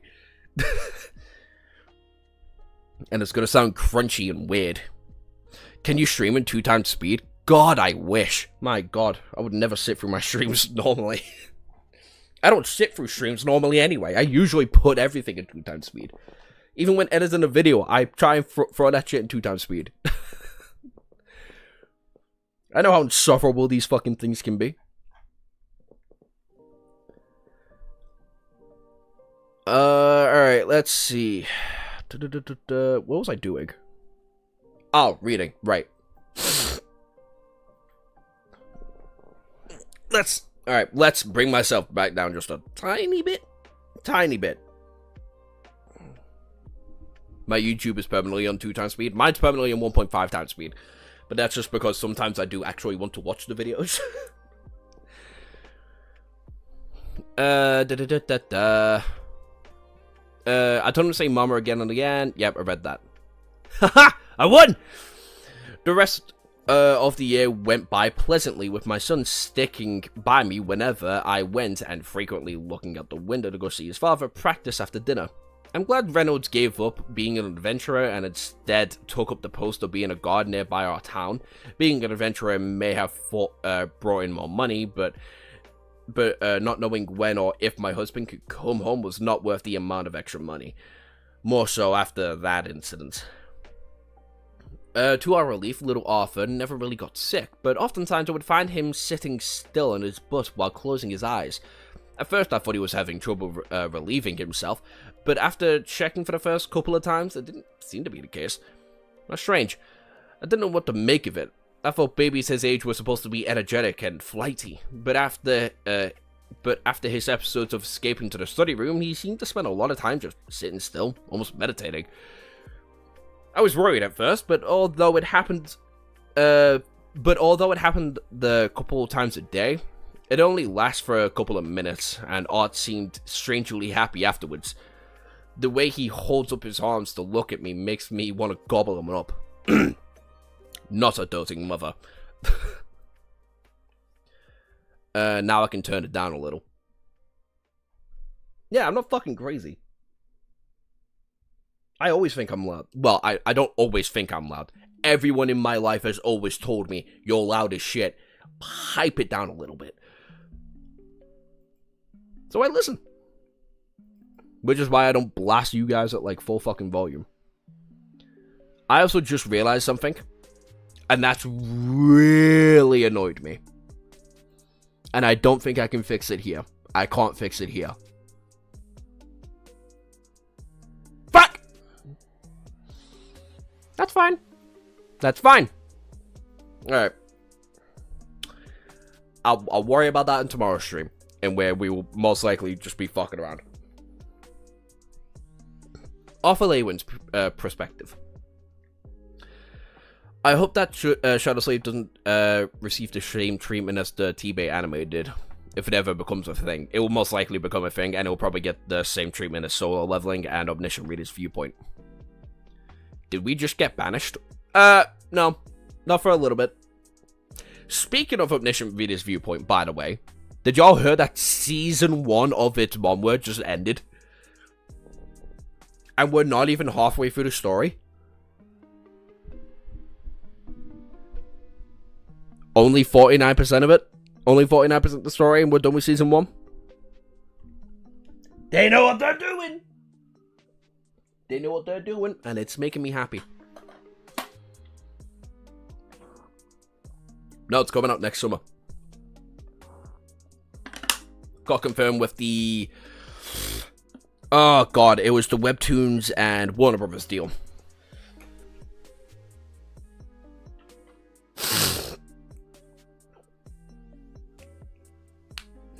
$49%? Yeah, exactly. 49% way through the actual entire story, and Season 1's ended. I saw that, I was like... You fuckers are trying to hurt my feelings. Don't do 49, 51% for me. Don't fucking do that. My soul can't handle that. It didn't handle it the first time it happened. Now it's happening to the actual seasons. They're playing with me. And my only hope for Season 2 is that Han Sun-yeon actually gets her trench coat and becomes a legitimately serious character that you can give a fuck through the art style. That is my only fucking reserve with that goddamn web novel. Webtoon, even. It's that, you know, arguably the most important character next to Kim Dokja himself is treated as a belittling fool who doesn't know what the fuck's going on. And isn't taken all that seriously in the art style. And I kinda hate it.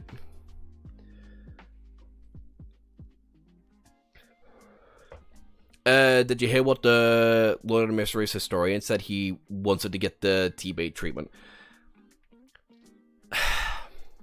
You know what? Fuck it. I'll see what he said. What is it? Light novel historian. What did he say? What did he say? ReZero, yeah.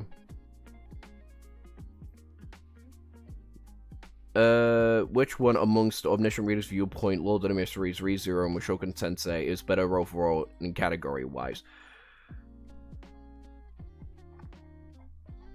Where does he say this? We're truly in the golden age of web novels. The release date for the Omniscient Reader's Viewpoint anime has finally been revealed, and it's coming out in 2027. That means we will get both Lord of the Mysteries Season 2 and Omniscient Reader's Viewpoint in the same year. Holy peak. Yeah, I feel like he was just fucking with y'all on that one, I can't lie. Which makes sense. Because I'm not really seeing anything in his tweets that insinuate that he wants anything less than, like, an actually good adaptation. Which, as a fan of web novels, I feel like you'd want anyway.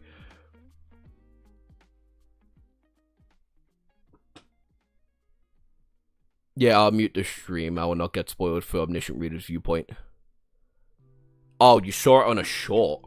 Oh, Lord. That's gonna be way more. I don't want to go for his shorts. But again, he was probably just fucking with yous.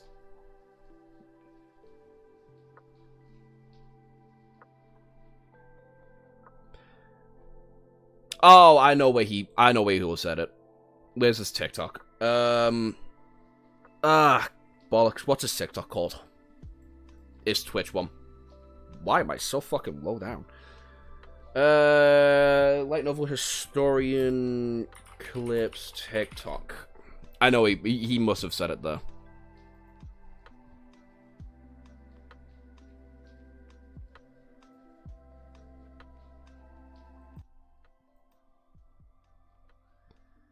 Light novel historian. No, I don't care about my notifications. I know my TikTok notifications. There we go.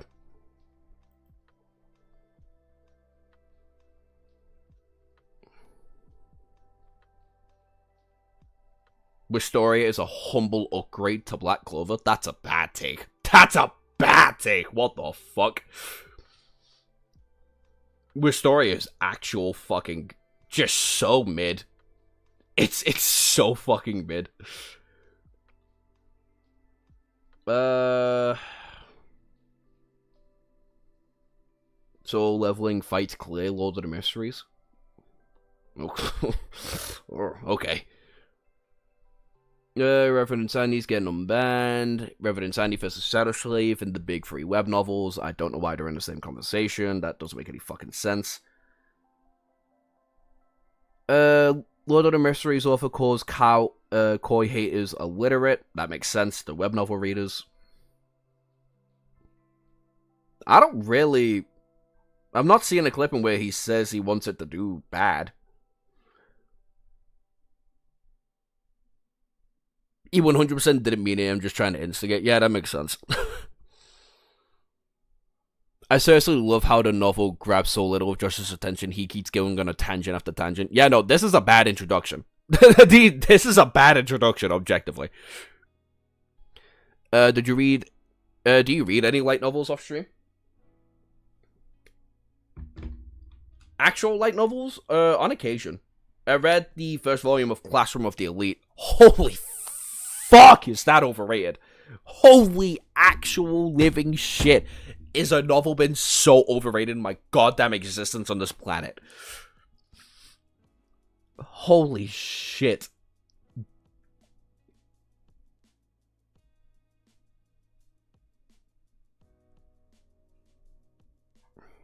That was fucking that was actual dog shit. What other light novels did I read? 1 minute, let me go through my fucking list. I've read a handful of books in my spare time. And let me tell you, brother, some of these ain't it. Classroom, Eminence and Shadow, dog shit. 86, pretty good actually. 86's light novel was actually pretty fun. I just started Disciple of the Lynch. That's been fine. I don't want to read That Time I Got Reincarnated as a Slime. I like its anime so far, but it's nothing all that interesting to really grab at. I saw season 1 when no one talked about it. It was good, and then it got popular. Hey man, I warned you the start is rough. Yeah, that's fair. You did warn me. You warned me, I listened. I just got bored. Anyway, let's get... What do you mean? We're 2 hours in and we're only 2/3 for volume chapter 4. I don't understand the koi slander. Again, if I've learned anything from web novel readers, no offense to you guys, and no offense in general to web novel readers, fully, a lot of you can't read. Objectively, a lot of you have got the reading comprehension of someone in year 6. Maybe even year 7 if I feel really fucking nice. Eminence and Shadows, and the Eminence anime in season 1 was simply fun. Though it got old fairly quickly. But not all things have to be good for 3,000 chapters. What's your top 3 light novels? You listened, just didn't realize how bad it could be. That's... Oh, yeah, that's true. Top 3 light novels? I don't know. Because I don't... Alright, the thing with light novels, I would just throw them in, like, light novels, volumes of web novels, and books are all the same fucking thing to me. It's all just the same assortment collection of books. If my comprehension is year 6, it's yours like year 4, you're getting comprehension mixed up with actual reading capability. So, yes, yours would definitely be, well, year 6.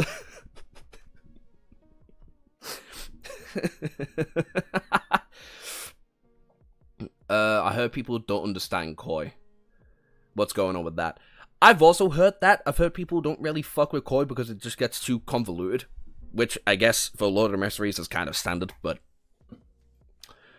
It might just be the new influx from the anime fans reading the novel, being like, I think I get it, and then reading Koi, being like, oh, it's a continuation, and not realizing what's going on because they decide to read the series, but not consume the series, if that makes sense.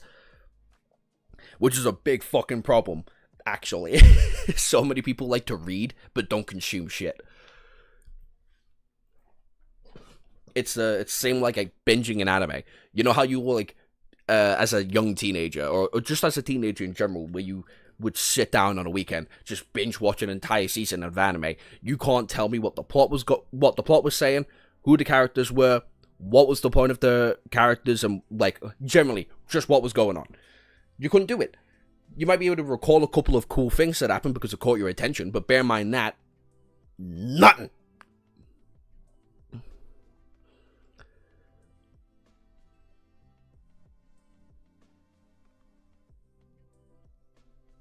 Lord of the Mysteries is surprisingly simple. It's simple, it's just...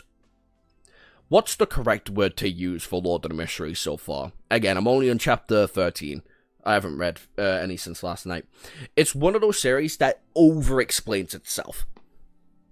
It goes into too much detail in how it tries to present its own story.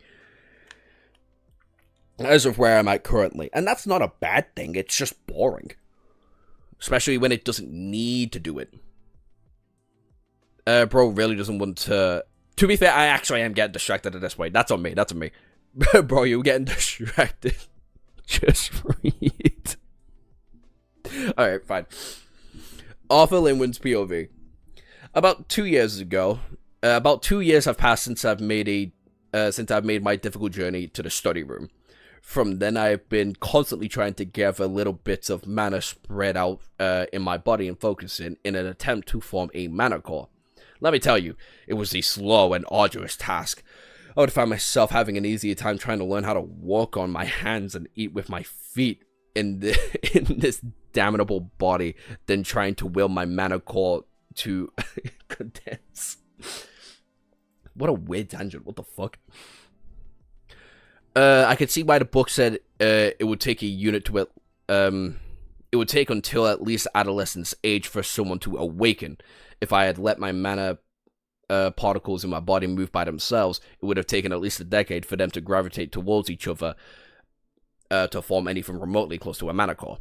Instead, a perk of having the mental capacity of an adult meant that I had the cognitive ability to consciously will my mana particles together. This was something I did as a child in my past life in school, where they taught you from childhood how to learn how to control ki. Essentially, it being able to sense ki or mana now in your own body and force them together near the solar plex. If left alone, the particles will eventually slowly float towards each other. Anyway. I'm just grabbing the feathers and shoving them into a twill. A twill sack? What the fuck is a twill sack?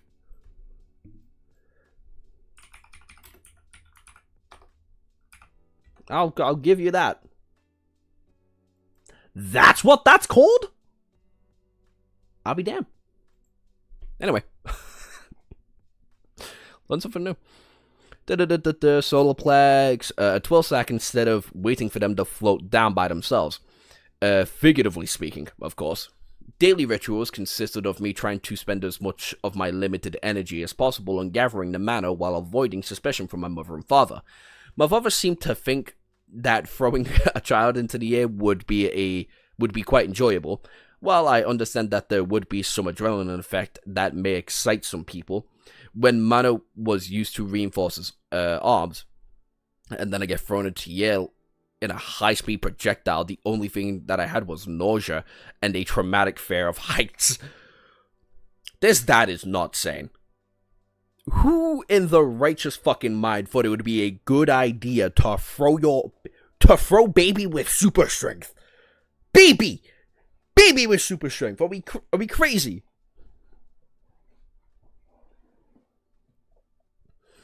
Mushoku Tensei clears the beginning after the end, by the way. You are literally never getting me to read Mushoku Tensei.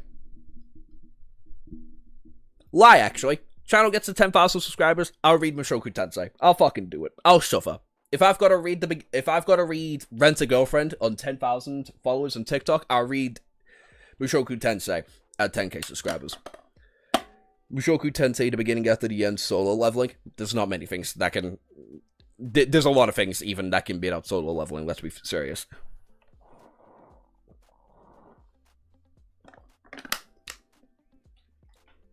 I'll read anything for a goal.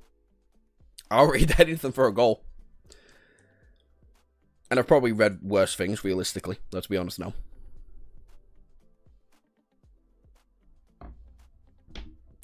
Please don't read Rent. It's so bad. I know it's terrible. I know it's terrible. But to be fair, I made that promise when I was reacting to shit. And Rent a Girlfriend Season 5 had just come out or some shit like that. And I was like, you know what? I'll suffer through it if I get 10k followers. It might be funny. I've already read, not read. I watched Domestic Girlfriend. That was bad.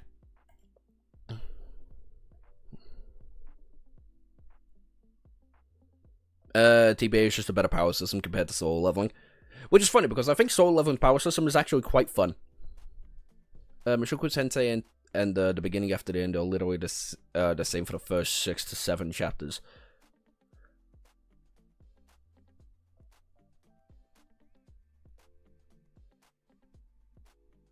The anime alludes to him being thrown off for having stuff on his PC.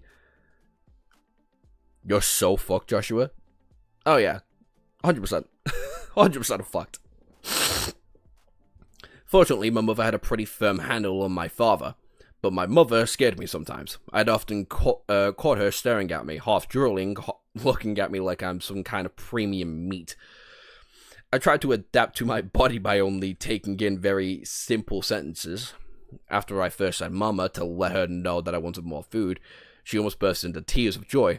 It had been a long time since I had received this sort of motherly affection. Since then, I'd limited myself to trying to talk enough to get the point across. No grammar necessary. Besides that, the pace of my training was strenuous and slow, but I'm getting a pretty big head start compared to everyone else, so I wasn't complaining. These past 2 years might have been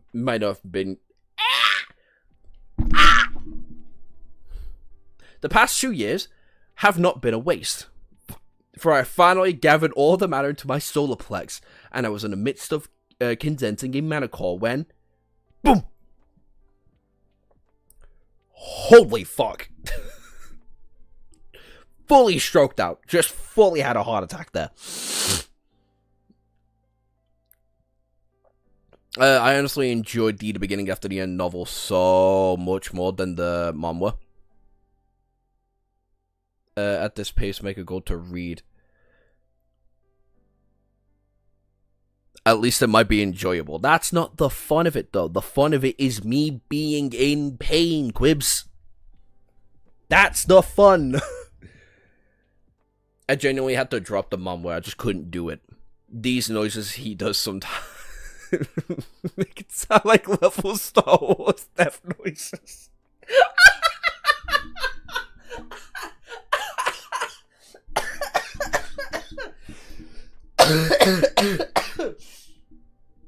Oh, you fucking prick.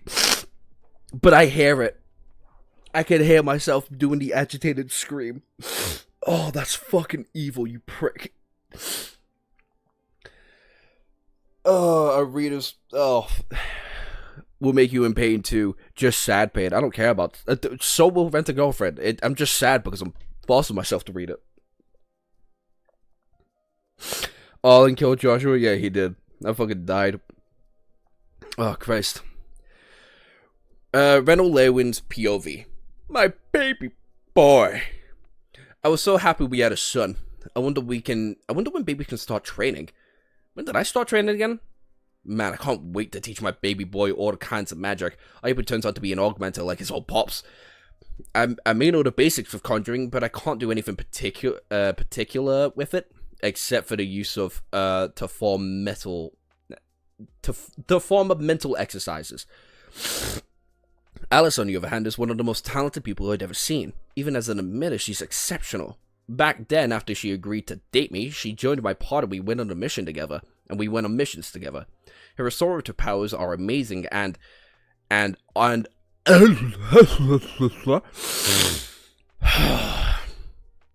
restorative powers were amazing. Amazing in and of its sort.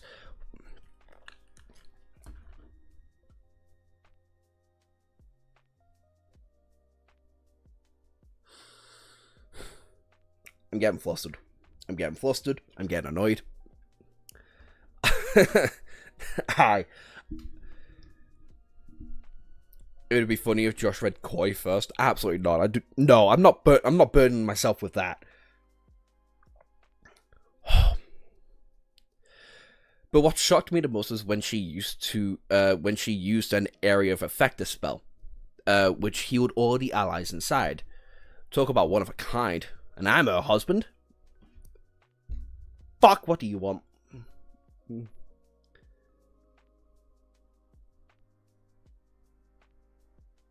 Oh my god, no, I don't want to talk about Ethan.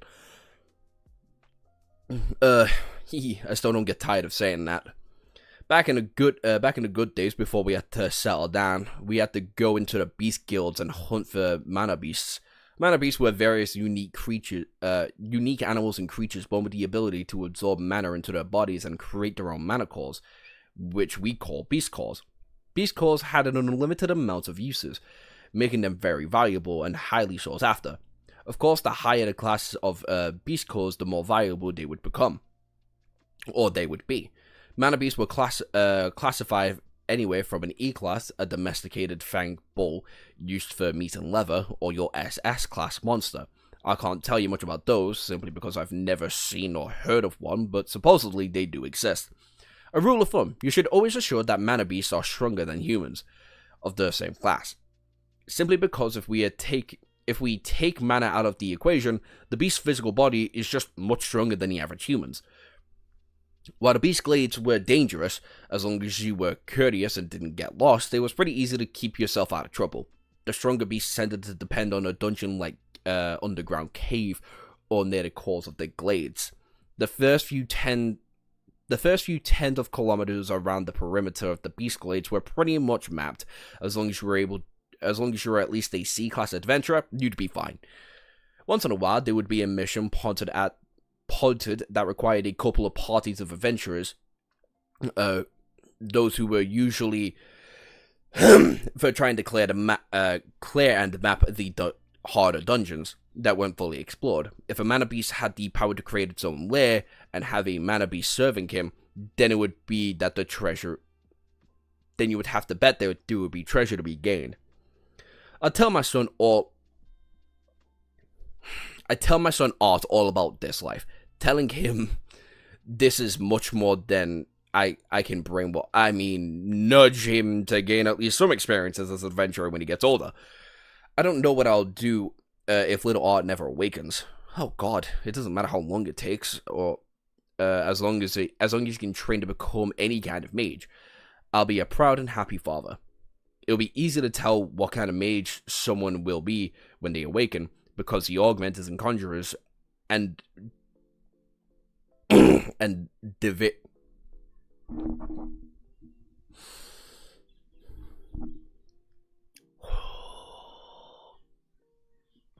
I'm getting mad at myself now. I'm getting mad at myself for not being able to read basic fucking words.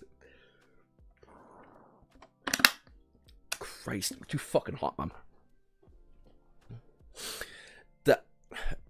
Divergent forms of the inclusive barrier.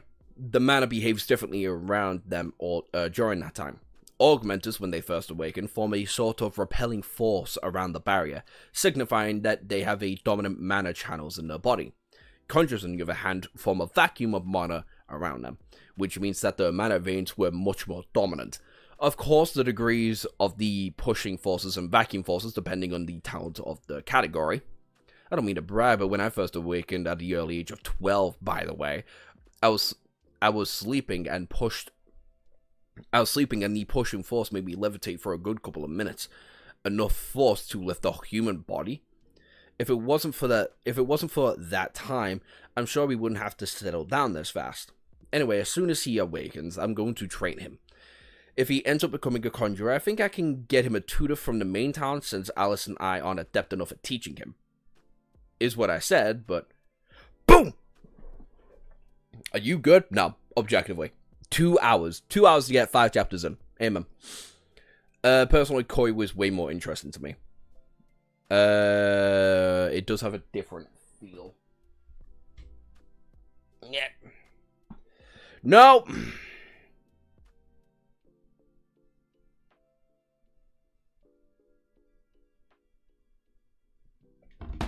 Fucking what?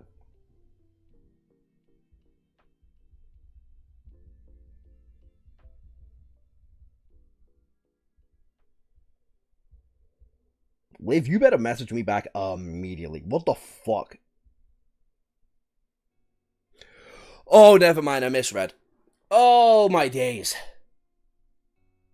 Oh, my days. No, I completely misread that.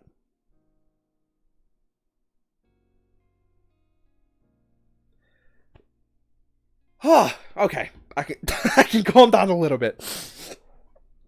I thought somebody I knew that I'm not friends with anymore, but like whatever. Liv had messaged me being like, "What the fuck is Ethan even doing these days? He's genuinely shooting shit on his story." I'm like confused. I thought she had messaged me saying he's shooting his shit on his story.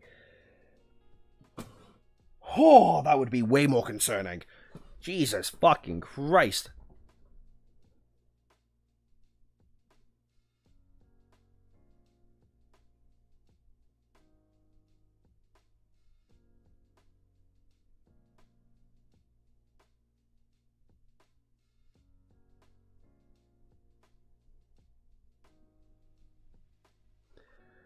Fuck me, okay. I'm not prepared. I'm not prepared emotionally, mentally, physically. Oh, the mythic Liv appearance. Let's not be saying mythic Liv appearance, please. Oh my days. She has a big enough ego as it is.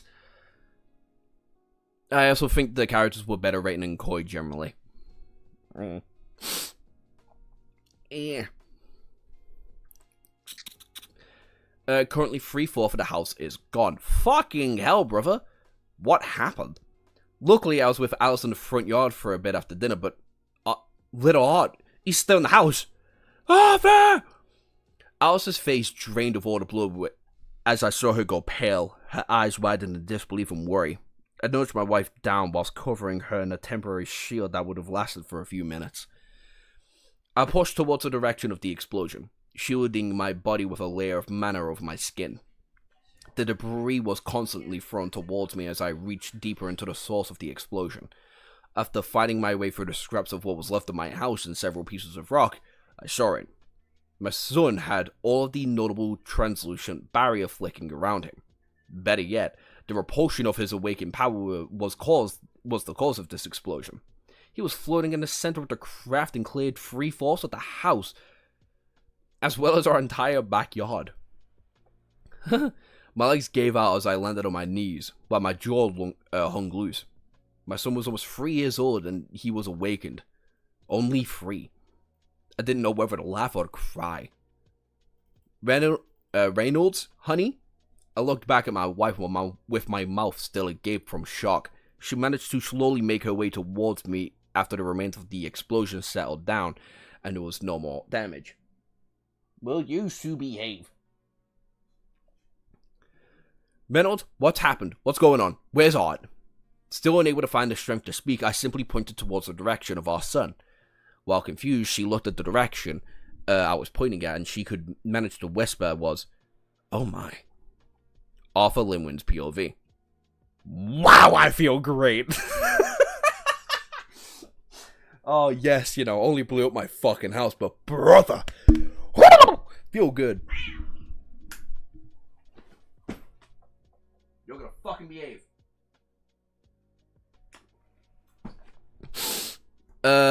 Feeling refreshed at my breakthrough, I closed my eyes and sensed a newly formed mana core. My sweet little mana core. Oh, my baby boy, are you okay? I spotted my mother rushing towards me while my father was on the ground kneeling. What did he do this time to cause to get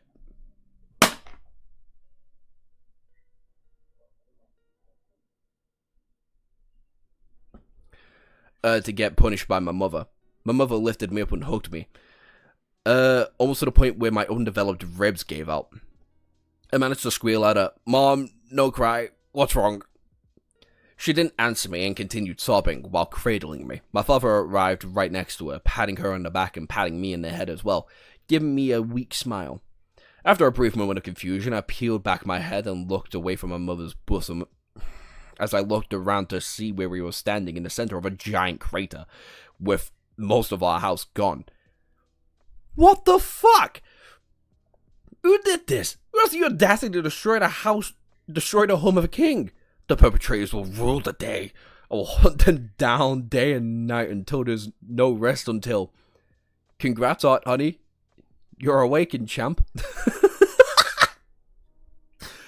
Oh, I'm going delusional. Hi, Dark Silver. Has anyone read other Cuttlefish works before? No, but I can tell you about Cuttlefish putting on 2 different patterns on one hand to attract the male.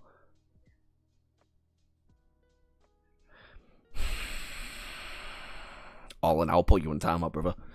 I'll put you in timeout. That's funny. It's funny, but I'll put you in timeout. He had to briefly demonstrate that he was the alpha of the pack of his cat.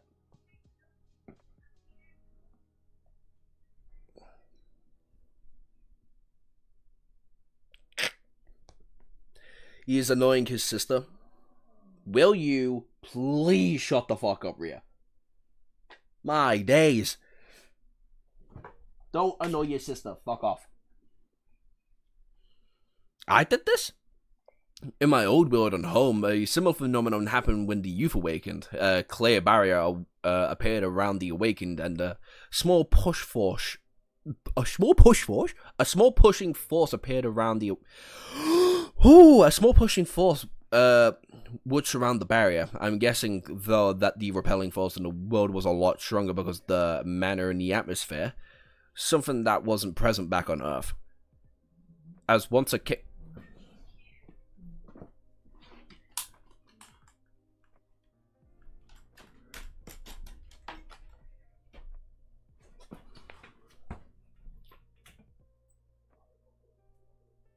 You're gonna behave. Okay?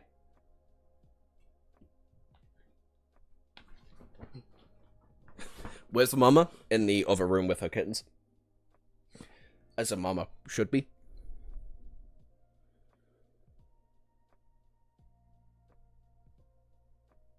Oh my god, this fucking woman. Ugh.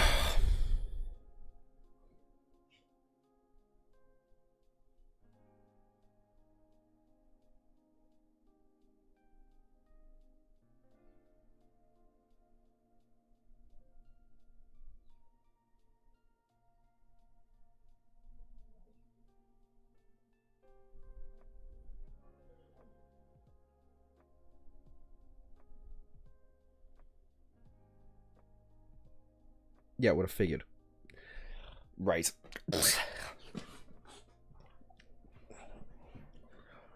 They also try to mesmerize crabs they want to eat. Cuttlefish eat crabs? I don't believe you. Yes, we're going on another detour because animal facts is like one of the few things that fully catch my attention.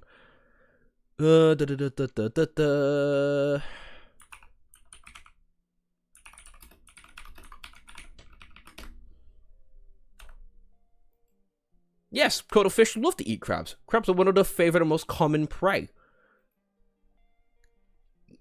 Huh?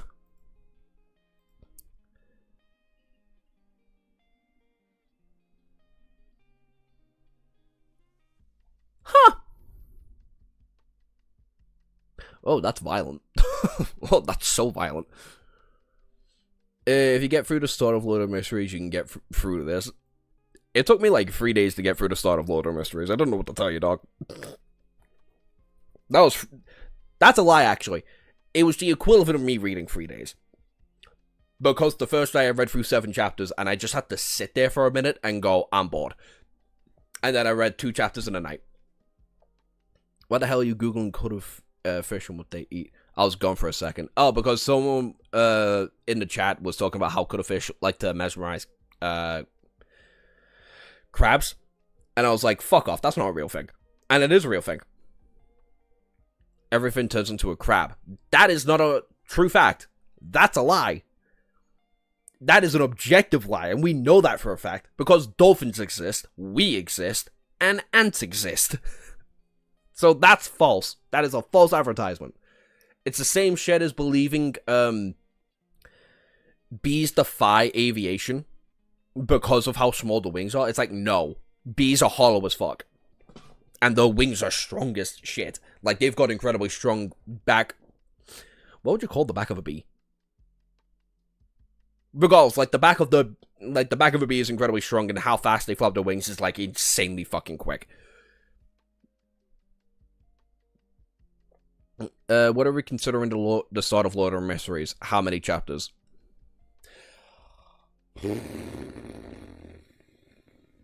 How long is the first?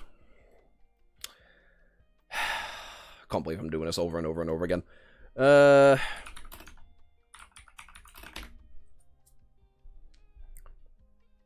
is it? Where's the fucking fan page?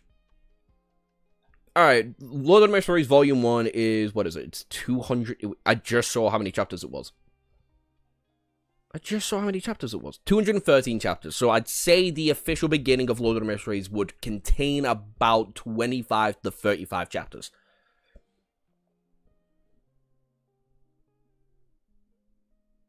I would say that is about the beginning of Lord of the Mysteries. 25, 35, if we're doing all of Volume 1. What are we... Therefore, cuttlefish are the most apex predators. It will happen to your descendants will become crabs, Joshua.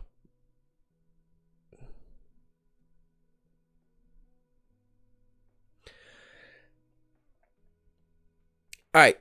It likes to evolve into crab-esque creatures. Not crabs fully, though. We like to evolve into things with us. We like to evolve into staying stagnant.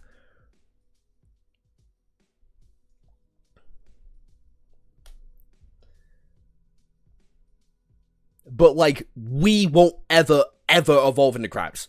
Ever. We literally do not have the biological function to do that. And we can never evolve the biological function to turn into crabs. Ever. Our entire species will die off millions of times over before we ever have the chance to fully carcinitize, or whatever the fuck it's pronounced. Carcinogens. Oh, fuck off. Like, whatever. We functionally do not have the methods to do that. Any fish can turn into a crab. Any insect has the capabilities of turning into a crab. Yes. Hence why there are fucking hundreds of variants of crabs out there. Even more than that, because there's plenty in the fucking ocean that we just don't know the actual technical species names of, right? Or where the biological linkings of. But, like, we don't have that. Man has not read the Stormlight Archives yet. All things become crabs at some point. I don't want to. I read Mistborn, and Mistborn was enough for me. It was enough propaganda. Crabs will evolve into us.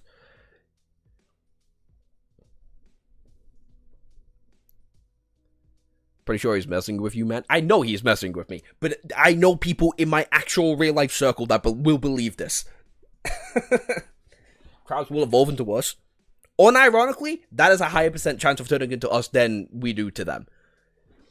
The crustacean... what the fuck's it called? What's the crab called from the Forgotten Shore? The house-sized crab, what's it called? The cascade demon? Propaganda? Yes, it is propaganda. It is scientific propaganda to make you think science is as simple as it is when it is not. And that's a true fact. work for certain networks, and you'll understand that they really love underestimating and undermining science as much as possible. BBC. BBC. Oh, they have whole fucking networks for it. Anyway, let's carry on reading. As once a king of integrity, I decided on apologizing for this situation. I'm sorry, Mom, Dad, am I in trouble?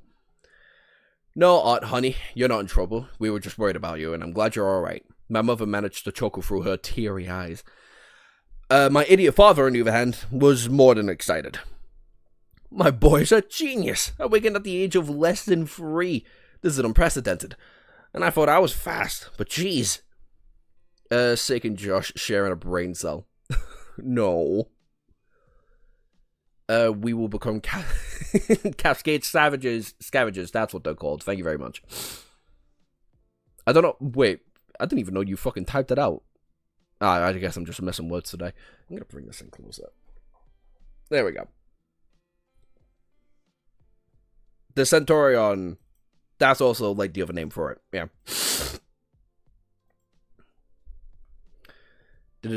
So in a couple...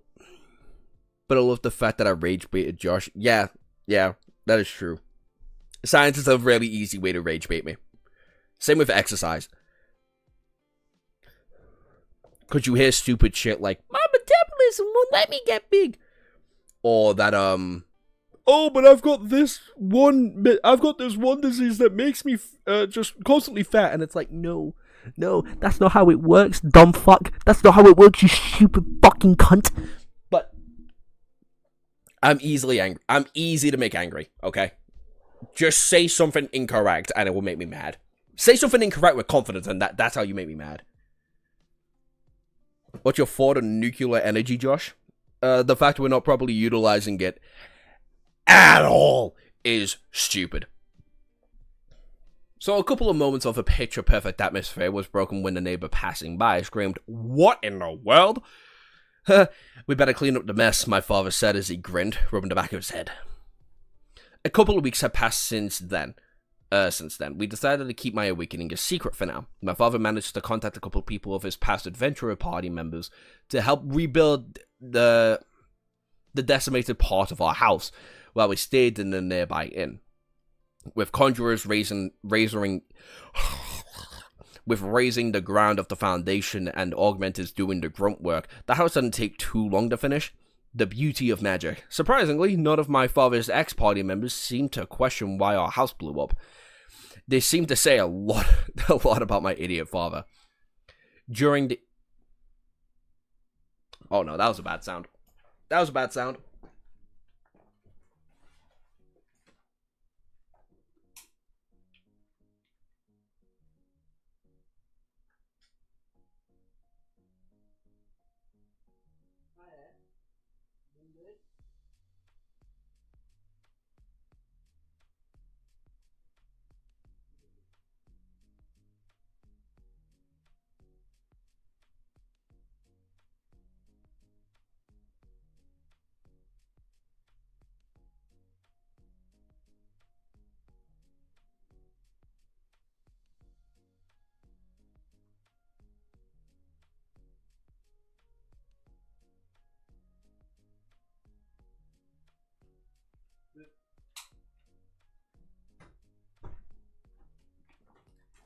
It was Ophi stressing out. We're good. One of the kittens got stuck.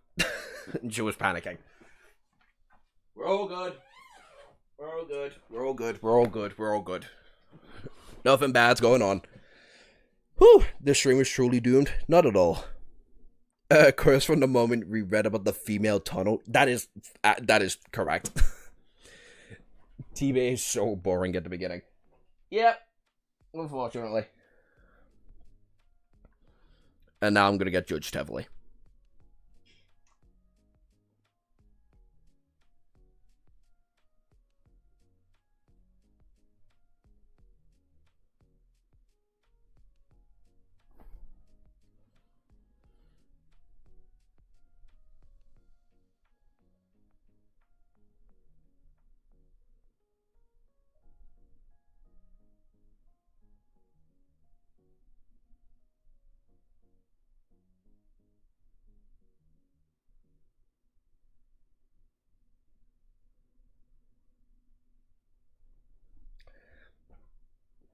Can you? Nope. Nope. Nope. Nope. Nope. Nope. Nope. Get out. Not dealing with you. During the middle of the reconstruction of our house, my birthday came around, May 29th. My parents woke me up in the morning with a present that seemed to be a loaf of bread in their hands. It was a cake.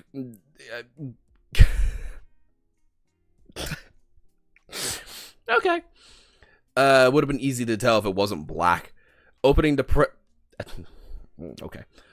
present box to find a carefully carved wooden sword. I hugged both my parents, thanking them for the present and the cake. This surprised both my parents. Hadn't bothered celebrating my past two birthdays, so assumed this world wouldn't really celebrate such an occasion. I later found out that birthdays were celebrated by the start of, at the age of 3 because of a tradition from a long time ago when babies were more susceptible to death before the age of 3. That's grim. How medieval. How so? Another thing that I took an interest in noticing, seeing children, as well as teens working on farms with their families and their foragers as apprentice blacksmiths, made me realize that there was no mandatory form of structured education system. Any sort of rudimentary education was provided by their families, just basics like readings and writings. As soon as I turned 3, my mother began to give me lessons for a set time, teaching me how to read and write. Playing the role of a genius son, I pretended to learn quickly, to her delight, so I could read harder books in the library without drawing suspicion. At least Lord of Mercies had a hook with client transmigration. How long's the stream gonna be? But didn't Arthur get transported into another world? That's a hook. Have you met a flat earther? Plenty. Weirdly enough, a lot at uni. I met a lot of unironic flat earthers at uni. That was trying to connect those dots was like a weird setback for me mentally. And yeah. I need to shower, have errands to run, out of peace to chat with Joshua. Hey dog, this stream's gonna go on until I probably just get bored. I'll be real. And when I mean bored, I mean like bored enough to just stop fucking reading entirely. So who fucking... Why is that happening?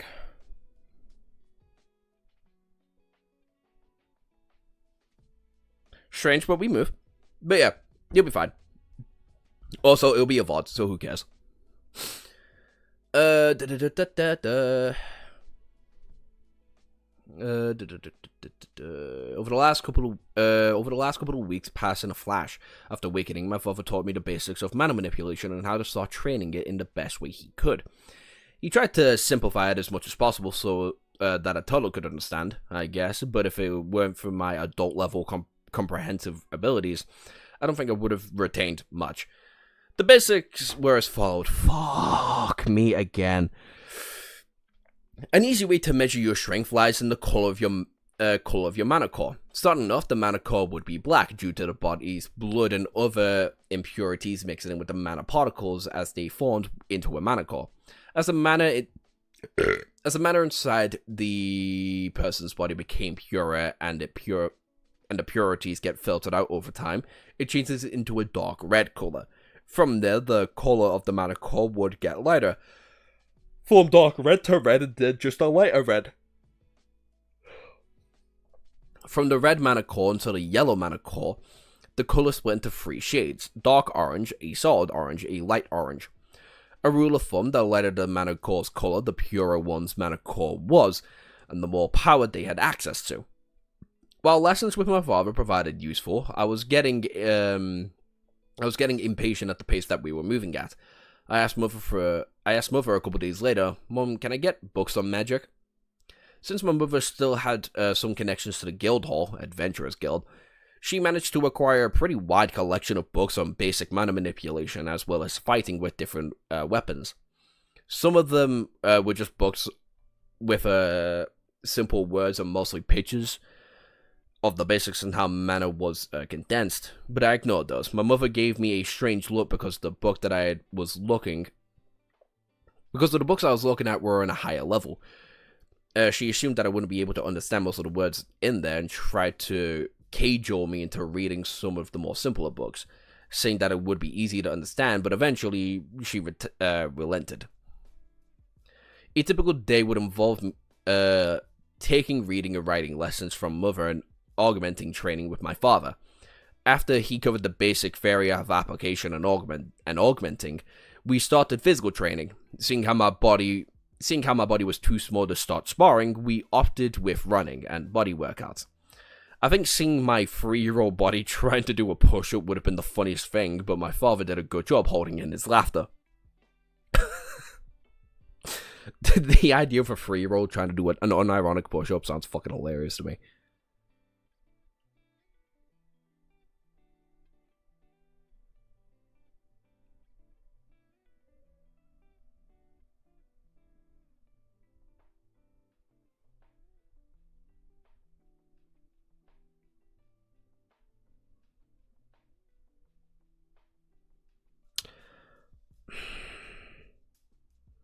Autocorrect will inevitably be the death of me. That is one thing I can promise you.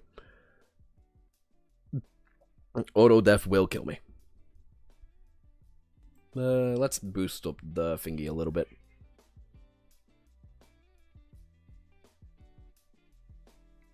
Speaking of fuck me again, did you officially lose your bet? Or did you get off scot-free? No, alright. Because I lost my job, we're setting the punishment back just a little bit. And we still haven't told Dylan. So, I'm still going to be in arduous fucking pain. Terrible pain. Still going to be it, but that's going to have to be later down the line. Seeing as you're a man, I sure hope so. I got some bourbons. Who gave you fucking bourbons? Oh, the chocolate. Okay, that makes sense. I was invested in the story. I can't wait till the end. Why did you lose your job? Rip Bro lost his job. But that means you lost the bet. I did lose the bet, okay? I did. I still gotta pay him money. But, big but, I gotta go through pain first, which is rubbing deep heat. Which is rubbing deep heat on myself. On my area. As I was clearly thinking a bit too much with that than anything else. So, yeah, no, that's gonna hurt like a bitch. I'm definitely gonna cry over it. But, could be worse.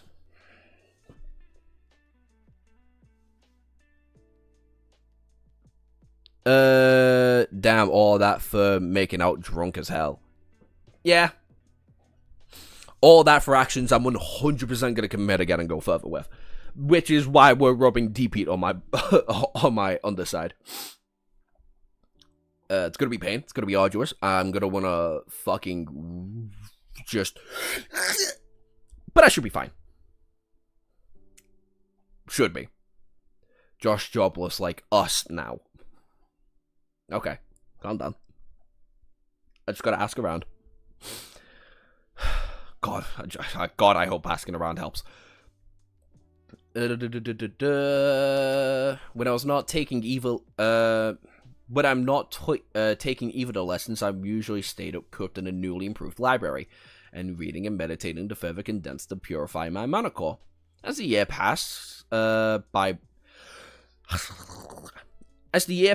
with not much happening outside of my typical schedule, my father spoke while we were having dinner one night.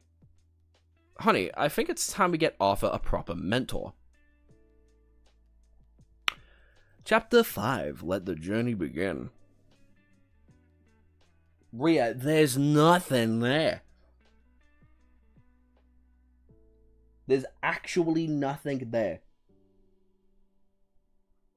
So if you could do me a favor, at least me the favor of shutting the fuck up over nothing would be great. Okay?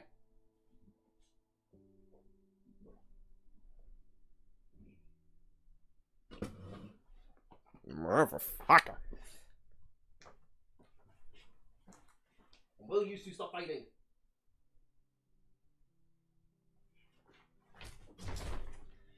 Cats are a fucking nightmare. Don't get them. Don't bother. Just simply. Chapter 5. The journey began. 2,000 words. Fuck me. Man, I love these chocolate biscuits. Oh my god. All that time we're still on chapter 4. Hey, I get easily distracted. You can shut up. If only if it was so easy to get a job today. Oh my god, imagine it being easy and not having to apply to 150 jobs in 6 months. Just to get told to fuck off, right? A clang drowned out the sounds as my mother dropped her fork on her plate. What? Reynolds? Offer isn't even 4 yet. No, and besides, you said that our son was an augmenter. You'd be the one that you'd be able to train him. Or teach him. Mother spoke with an evident disasperation. I also never expected our son to be this much of a prodigy in mana manipulation. Who would ever heard of an awakening at the age of 3? Father responded with a lot more calmly. But that means he would have to leave home. He's only 4, Reynolds. We can't have our baby leave home at such an early age.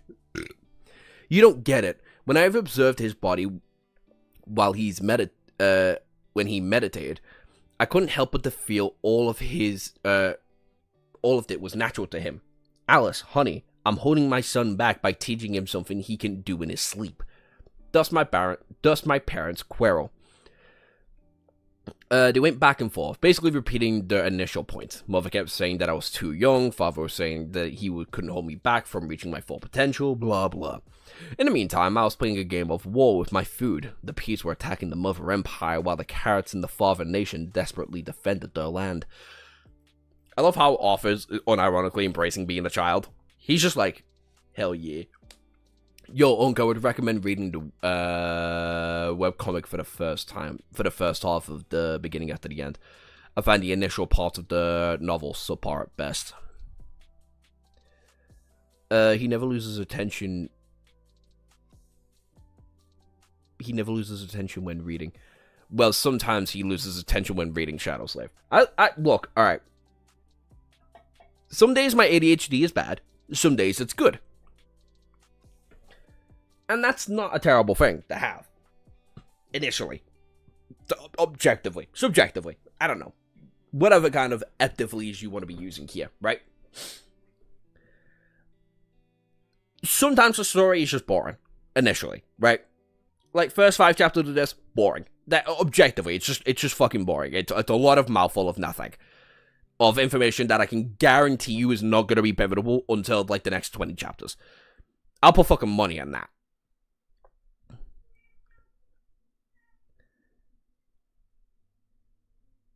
Shut up! My cow's meowing over nothing again. Anyway. Some days it's good, some days it's bad. I woke up knowing it was going to be a bad ADHD day today. I'll tell you that now. I just didn't expect this to make me lose completely. Honestly, Shadow Slave is the web novel that retains my entertainment the most. Sometimes it's because for AD4K, I found myself out that one. Shadow Slave is entertaining and it doesn't overbear you with information that's completely fucking useless. It will tell you the correct information at the correct time, and you can go wherever with that, right? It's also not inherently sexual, like, at all. There's a lot of sexual innuendos that G3 will write in there, but that's only if you've got the mind to point it out, right? What do you mean talking about? What do you mean talking about breast milk isn't important? Yeah, and talking about escaping the tunnel of your mother's vagina is also super fucking important. But still, right? Like, the one thing that I can give G3 for the first several volumes is that he is impressively good at keeping your attention. He's impressively good at keeping your attention and making sure you understand every piece of information that's important for that moment.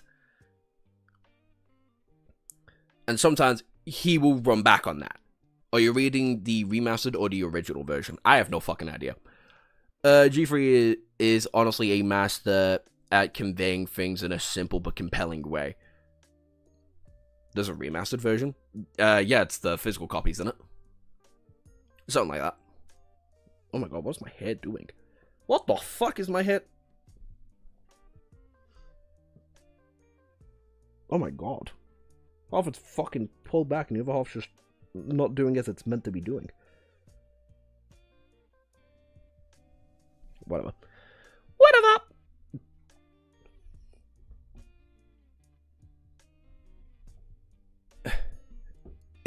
What is this? Dark Souls or something? Yeah. This is OG Dark Souls. Before the Artorias DLC.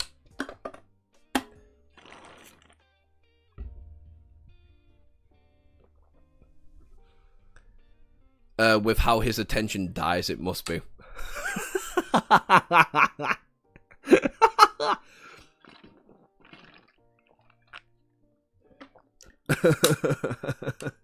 fucker. That's funny. But yeah, like Quib said, G3 is just a master of being able to convey everything he needs to. And, like, keep it entertaining. You'll hear me say it a lot, but there's a handful of instances where I'm just bored. In board reading. But, like, for the vast majority of it, I'm not. And he's good at that. And unfortunately, whoever this author is, just isn't that good at it right now. Finally, my parents settled down and my father turned to me. Oh, this is concerning you. So, you have a say in this as well. How would you feel about going to the big city and having a teacher? Fantastic. I applauded the effort for trying to make it this far, but I didn't think he'd realize that he was going to ask a 4-year-old to make a decision that would ultimately change his life. Trying to conclude this little argument, I suggested, can I at least try meeting some mentors and then having to see if I need to be tutored or not? Silenced. Did I step on a landmine? Was I not supposed to be that articulate with my sentence at my current age? Are they mad that I didn't choose a side? Honestly, yeah, that's fucking insane. That, like, as a 4-year-old, that is far too much articulation. Of course, you fucking set off a landmine. Huh? I'm gonna see if we have any bourbons.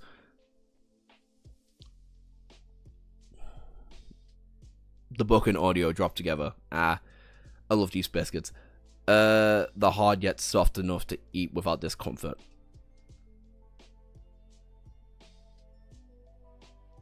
I wouldn't say they're hard. I mean, like, yeah. Never mind. Get distracted. Having no confidence in keeping a poker face, I looked down and waited for the responses. Thankfully, none of my fears were in their mind. My mother finally spoke and quietly muttered, well, at least formally, we have his mana core and channels tested. We could figure out what to do from there. As my father nodded in agreement, we began making preparations the next day. When I said what I did last night, I assumed that they were going to be a nearby town or a city, maximum a day's worth of travel, to have me tested by a qualified mage, but boys was I wrong. Bronson? Blue.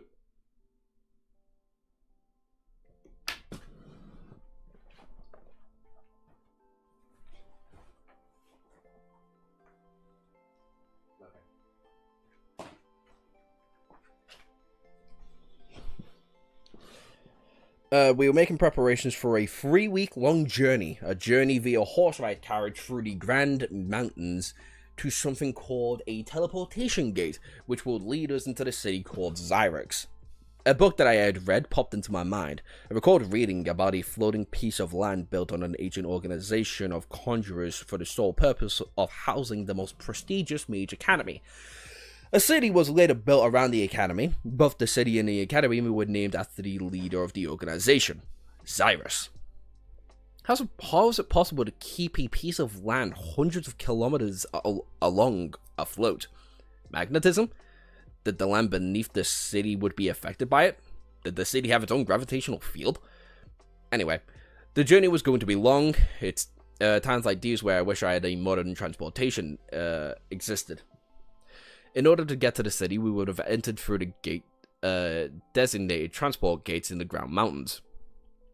Otherwise, it would be easy to take months to travel across the towns to reach the gates below the actual city, which floated near the border of the Kingdom of Span and Dov.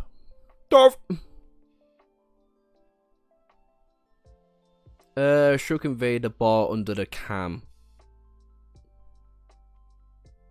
What?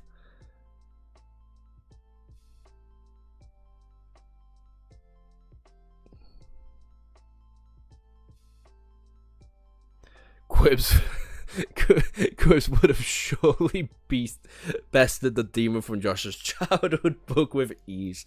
I don't know. That book is fucked. That demon's fucked. The whole franchise is fucked. Frankly, I don't know anybody who's going to be normal enough to survive it. You could. Okay, he's confident. He's confident. All right, ladies and gentlemen. I'm 350 elo in chess.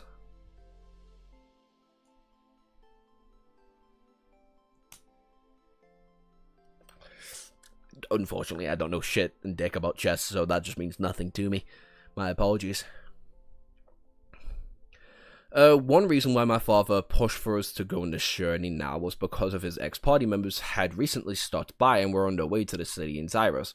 Going now with them meant that they would have had a 3 augmenters and 2 conjurers along with my mother, who was a rare emitter, with my father, a B-class emitter.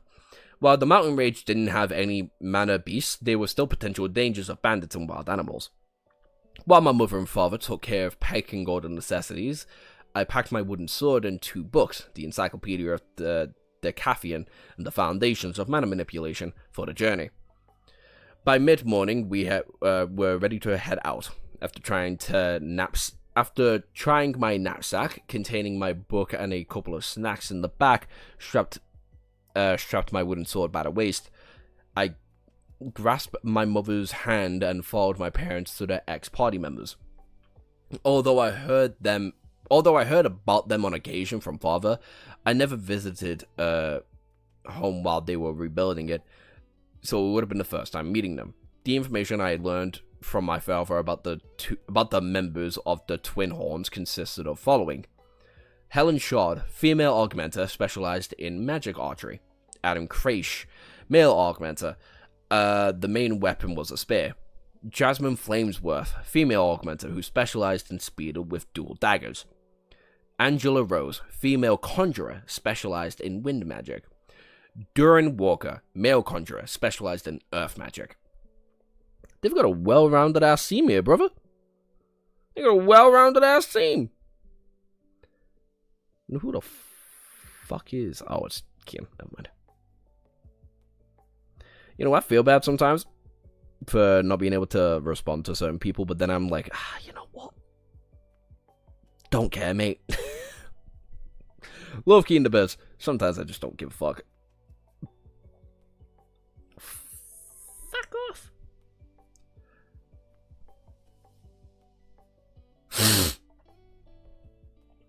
We reached the inn that they were staying in Ashbear and then saw them out in the front near the stables. My father, after hugging his ex-party members, claimed, "Fellas, I want you guys to meet my son, Arthur.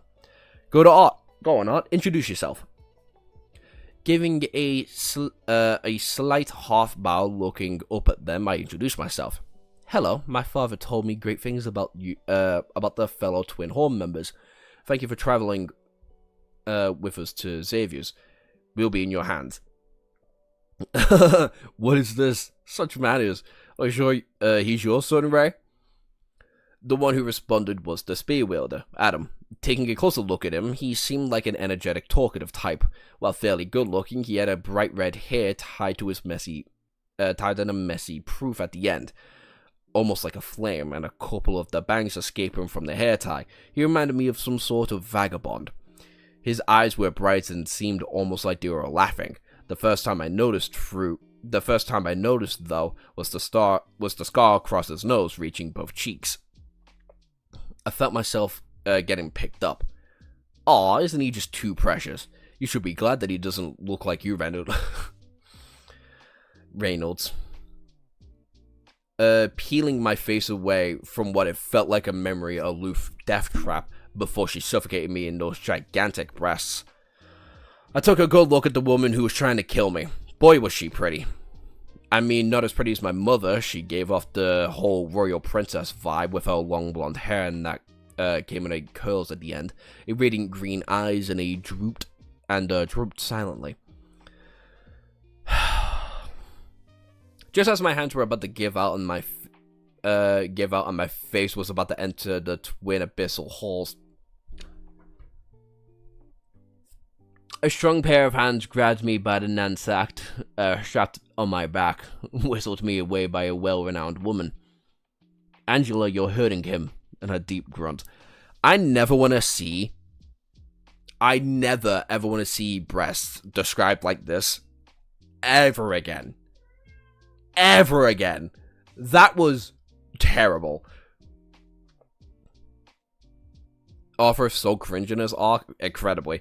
I forgot how energetic this early part was. Quite the eloquent 4-year-old. Yeah, and hi Harsh, you just missed Arthur described a gigantic pair of breasts as the twin abyssal halls. So, that's funny. I forgot my camera was there for a minute. There I hung, like a kitten being carried by his mother by the scruff of his neck, unable to move. My eyes stay fixedly on the giant, easily passing 2 meters in height with her staff strapped to his back. The giant carefully lowered me back into the ground and tidied my clothes gently. How gentle. I imagine riding on his shoulders like a mighty steed the whole way back. I looked up at him and my eyes grew bigger as I pondered. He had very narrow eyes and the eyebrows that slanted down, giving him an almost innocent face, compared to his enormous body that stretched past 2 meters. The short, scruffy black hair on his head completed the shaggy dog image of him. Even cultivation novels don't have this eloquence. Not a fan? Not a fan. Twin Abyssal Hill. Oh, it's Hill. Yeah. Yeah. So fucking stupid, brother. Dusting off my clothes, I turned to face the woman that looked slightly younger than everyone else. Straight black hair that was half tied in the back with a ribbon complementing her red, half-opened eyes and curt-looking lips, making her seem very grotesque. She silently nods and turns away. Ah, a woman with few words. How charming. Her eyes fixed on her as she walked towards the stable. I spotted 2 short daggers strapped to her lower back and above her hips. For some reason, I can't open the leaderboard. Neither can I. I've not been able to open the leaderboard for a bit. No idea what the fuck's going on with it, but... Been like that for a minute now.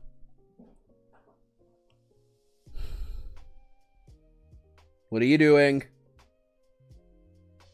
Zeus, I know it's you. What are you doing?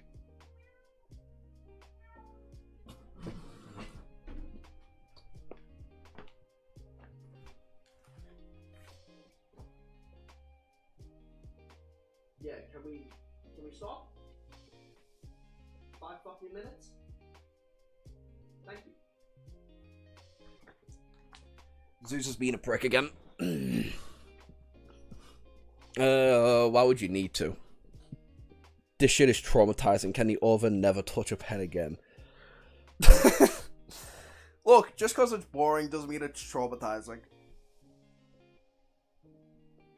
The last member of the Twin Horns was Helen Shard. She patted my head lightly and flashed a charming smile at me. The words that I could use to describe Miss Helen would be sharp. Sharp eyes, sharp, perky nose, thin red lips, and a flat chest. Almost boyish with her shoulder-length hair tied tightly behind her back. I can't help but be charmed by her charismatic ambience. She seemed to exude this "we can do it, anything we believe" atmosphere from her pores that made her practically glow. Clothes in light leather armor, covering her breasts, with her bow and quiver strapped to her back. I couldn't help but compare her to an elf, and was quickly abandoned the thought after seeing her around the ears. I hopped onto the carriage furthest back to help with the little mana resources my legs. Lately, I've gotten the hang of using my mana to reinforce my body. I've yet to fully test what I am capable of, for fear of giving my parents a heart attack by showing off too much. But it was going a bit more natural to direct my mana to the cause through my mana channels. I might end it at this chapter, I'm not gonna lie. I'm getting fucking bored. I might end it there. I might just do a fucking tier list after this. Well, you can see your total, and that's enough. Well, the funny thing is, I still can't see it. If I go here, oh, never mind, I can see it. Harsh is at number 1 with 300 EXP. Sig is at 250. Same with Arlen. And yet, Sig's ahead for some fucking reason.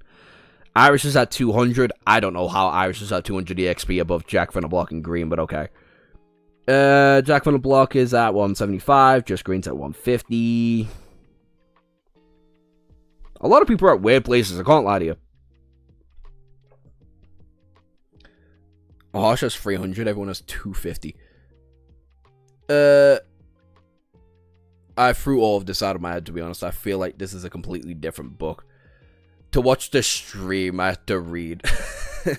Dan checking in an hour later and you did 1 chapter. I'm proud of you, son. Fuck off, Magic Carp. My days. You know how hard it is to not get distracted from this shit? It's hard, okay? Because the ESP cycle can be ahead of everybody. True that. Also, it's not been an hour late, you cheeky fuck.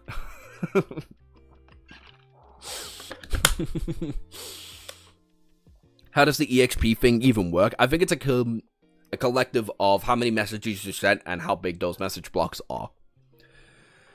After our party finished loading in all of our travel necessities into the 2 carriages we were taking, we strapped in what we thought we could to the horses. It turned out that this would it had domesticated mana beasts called skritters for transportation. These giant lizards with spikes across their backs and powerful claws were D-class monsters that were a lot more efficient to use, albeit more expensive than horses, while traveling the mountain terrain. Let the journey begin. Can't you just skip the academy or war arc? We're not arc skippers. If we don't skip parts in JoJo's, we don't skip arcs in books. Regardless of how much we want to. Even Reddit mod MC might be more entertaining. A little over 50% of the chat decided last time. That is true. A little over 50%. To be fair, if we do, we will read this again, but I'll read through the webtoon next time. You know, just get a little more visual clarity out of everything we're trying to read. Because this is unreadable. I'm at 375. I voted for perfect run. Don't look at me. Fair. Well, in theory, if I can't trust my brain at all, should we... Well, fun. Same. Never mind. Anyway, we'll read this, we'll do the tier list, and then we'll end the stream with a nice clean 3 hours. How about that? I was going to suggest that. Well, yeah, I can just load it up. Fuck. What's it on? What's it called? Manga Fire. That's what it's called.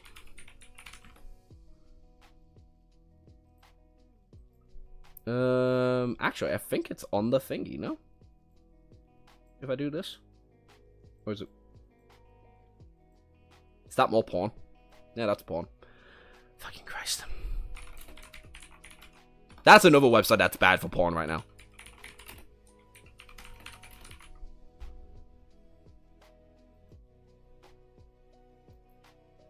Oh, it doesn't go by volumes. That's cringe.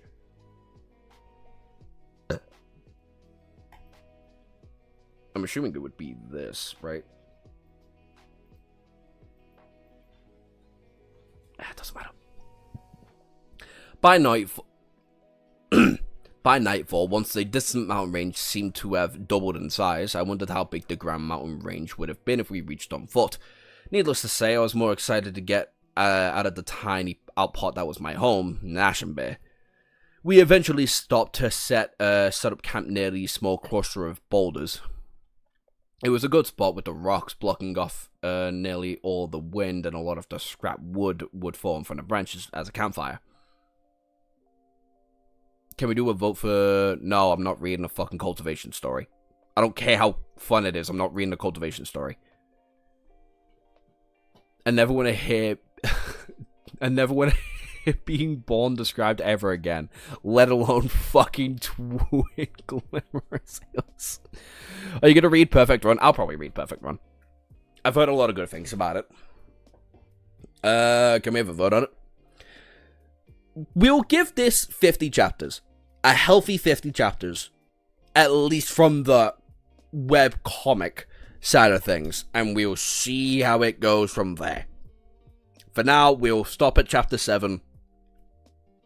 And we'll fuck off and do something else. The one thing I detested the most about this body was how much sleep I required. Despite being asleep for most of the way, I still felt a bit heavy-eyed after being awake for mere hours. After setting... Ugh.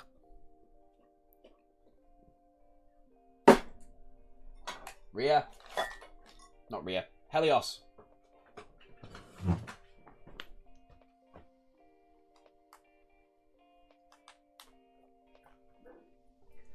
Cat's actively destroying shit, man.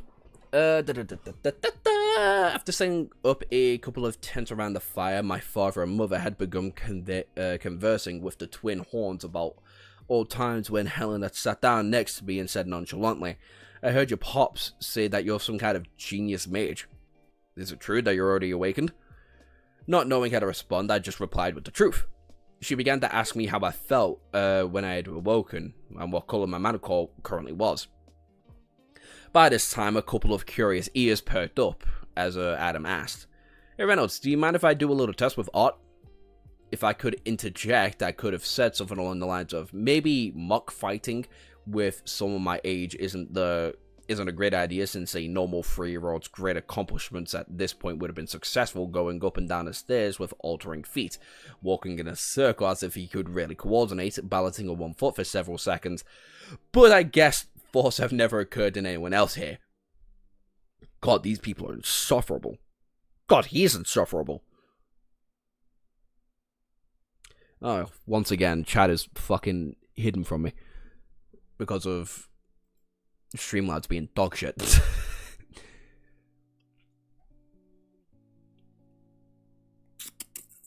No. It won't be 10 streams. I promise you that. It won't be 10 streams. I'll read in my own time. I'm not gonna let you all suffer with me, okay? I'll let you suffer with me partially. Have you ever read, have you considered reading more unique novels, like superhero novels? I read comic books all the fucking time. They're all the same. I would put RTOC above Shadow Slave, around 2,000 words per chapter. There's the outline. My top 3 is Lord of the Mysteries, Revenants, and the RTOC. Any Rex? I've read this, so you don't have to type shit. Yeah, preferably. Please? Yeah. But yeah, we will read the comics after this. Both my father and mother seemed at least a bit hesitant at first, but trusting their own comrades, my father just replied, "Alright, be careful. I haven't had a chance to teach him how to properly fight yet. But we've been doing some light strength and mana exercise until now." Adam got up a makeshift log seat, and he felt satisfied with. "Come here, kid. I want to see what you're made of."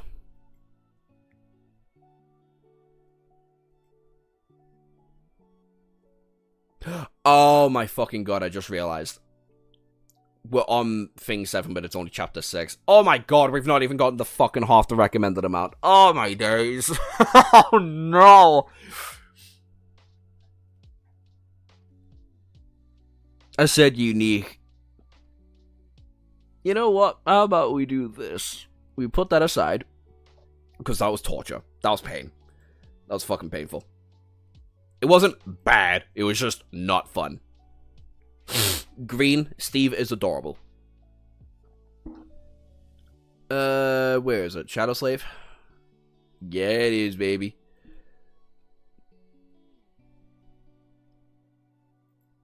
We can... Fuck it, we'll do this.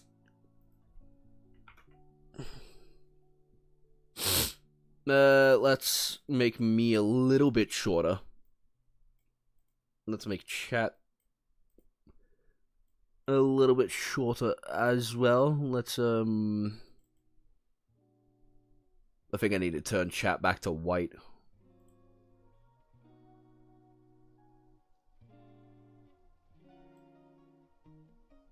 You bitch. Okay, chat should be white now, hopefully.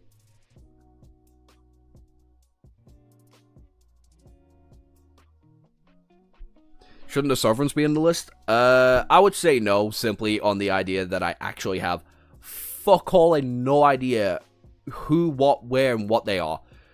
But let's organize this a little bit. Where's Kai? Kai, the fucker we can move. Jet and Julius. We can make it the shadows from... Ugh, I don't even want to talk about the fucking chair. Where's the rock? I know you fuckers put the rock in here as well. Yeah, you did. You bastard. Where's Nightmare? There's Nightmare. Caster, Gunlog. Nah, Triss is on the good side. I guess we can go antagonists. Rain can be there. Caster, Gunlog.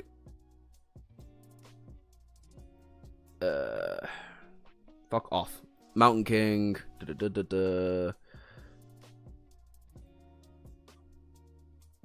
You forgot to put the Cascade Crab on here, brother.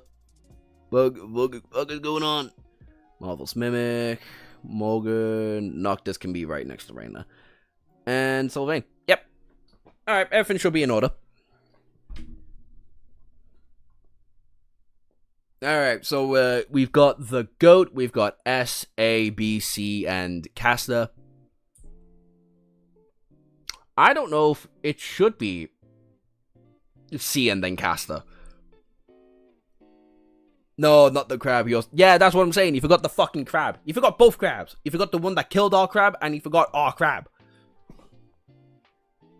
We're the immortal... other immortal saints. Brother, we don't know dick and shit about... Oh, we don't have the dragon. Yeah, we've only got we've only got Noctis and Sylvain. We don't even have the Dread. Or the... Is that his name? Dread? We don't have him. That's fucking weird. Or the Iron Man.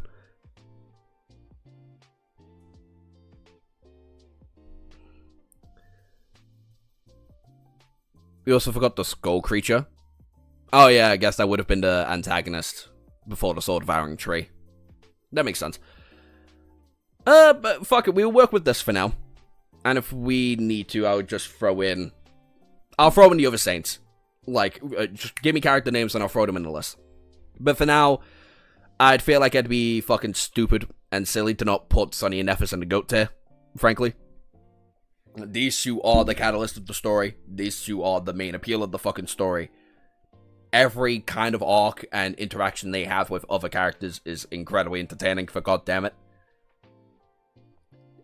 Like, putting them any less than fucking A tier would be insane. I would get S if you have characters above them. I don't. I think Sonny and Nephis are number 1 and number 2 in this series. Cassie is interesting.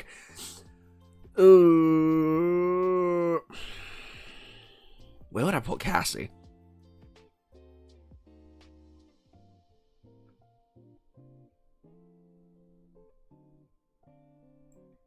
Yeah, alright.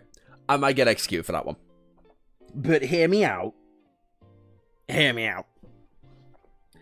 Almost entirely because we don't know objectively much about Cassie, right? She is objectively the third main character. Sunny's our protagonist. Nephis is our deuteragonist. Cassie is the third bitch, right? Naruto, Sasuke, Sakura, Ichidori, Nobara, Megami, right? It's always a trifecta. These three are our trifecta, right? But where I'm at currently, I know a lot of people put her either in the GOAT list or in the caster list. For me, currently, where I'm at in the story, she hasn't really done all that much. Hasn't done that much in personality. Hasn't done that much in a general appearance, right? She's really cool and really sick with the fight against our lovely little glass man over here, Mirror Man, Mordred. Her prophecies in the Forgotten Shore lead into a lot of foreshadowing, and that's fucking sick. Actually, you know what? Esther. Because she's never a bad presence to be around. You kind of just feel bad for Cassie. Because you understand the circumstance she's in between fucking these two dickheads. In the Forgotten Shore at the very least. So S tier is fine. I'll throw in an S tier. I do feel a little bit bad about it, but for where I'm currently at, there's not much she has done. Oh, never mind. She also ran the fucking boat into the Iron Giant. That's also cool. So yeah, S tier. I would put her above Nephis for now until G3 fixes her personality. Absolutely not. Kirbs, you're on fucking crack if you think Nephis is a worse rating character or just not as fun character than Cassie. You're on fucking crack. You know what? I'm gonna make this point very abundant right now, because Cassie is objectively the worst cohort member. Objectively. Like, it's not fucking close. I would feel comfortable doing this if it's just the cohort members. But no, if I'm gonna be stubborn about like how well written she is in comparison to everybody else, Effie is definitely there, and Guy is definitely there. Guy simply because he just works so much better off Sunny than Effie does. My only gripe with Kai is that he doesn't do much. We know a lot about Kai. Like, we can see through Kai's personality. We know what his aspect is. We know what his flaw is. We know his general personality. We know how he works with other people. And how he's in his day-to-day life. He just doesn't do that much in the story. Like, unironically, he's actually quite pivotal in the fight of the Crimson Spire. He's actually quite important there. But he does fucking nothing in the third volume. And he's back to being that laid-back, relaxed, I will get shit done if shit needs to be done kind of character in Volume 4. Right? He killed 25 Awakened, and then he killed the Dreadlord. And that's pretty much it. And yet, he's goated, because everyone he interacts with is fucking great. You're never bored with Kai being on screen, and that's great. Josh better put Julius and Esther in GOAT tier. You'll find out, bitch. Okay. I'm not saying she's worse than Cassie at this moment in the novel. She's worse at the point I'm at. Okay, fair. Wait, what are we rating them on? I'm rating them on general rating. Right? Rating and how I feel about them personally. Which is a bit conflicting, because some characters I would say are really well written, but I fucking hate their presence, you know? So, I'm gonna play a little game of topsy-turvy over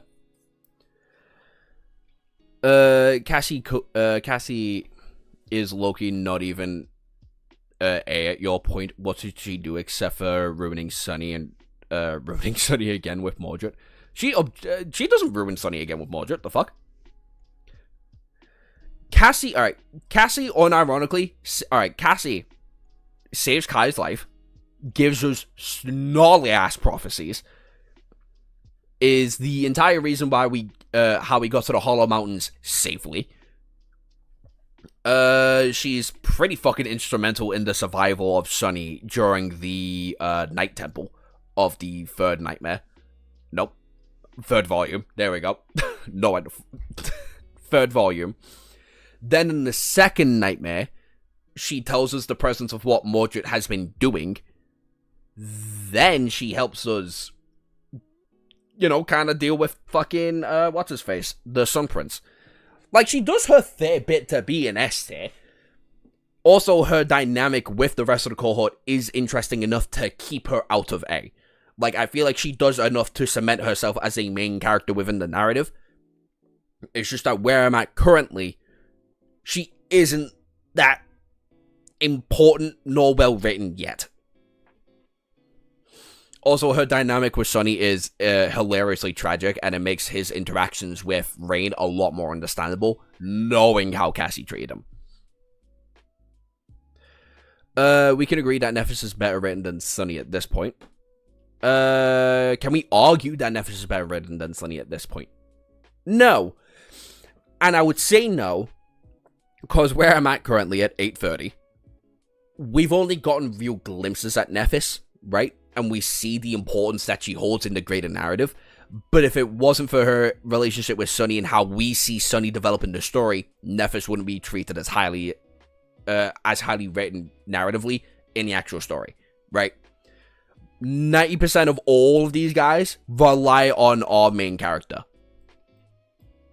Rely on Sonny, which is why I'm happy putting him in the GOAT tier.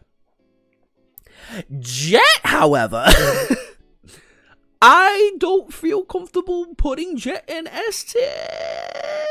Is that crazy? Is that crazy? Like, I feel fine putting her here.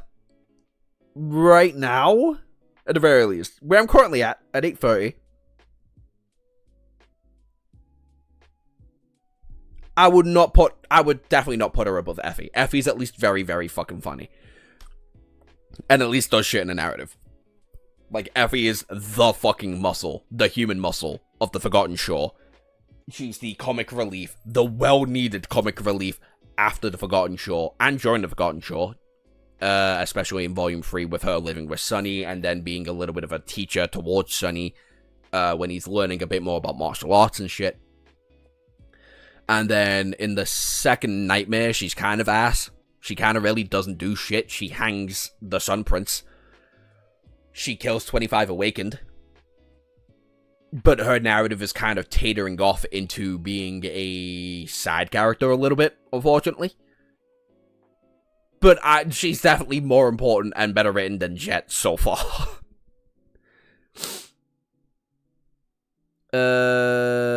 I see what you mean, but I disagree. She has a lot of depth. Who, Nephis? Nephis or Cassie? Because they both have a shit ton of depth. I just think the depth also relies on Sonny's interaction with the world. Is Shadow Slave really peak? Yes. Yes, it is that good. Jet Gooners. How dare you? How dare you?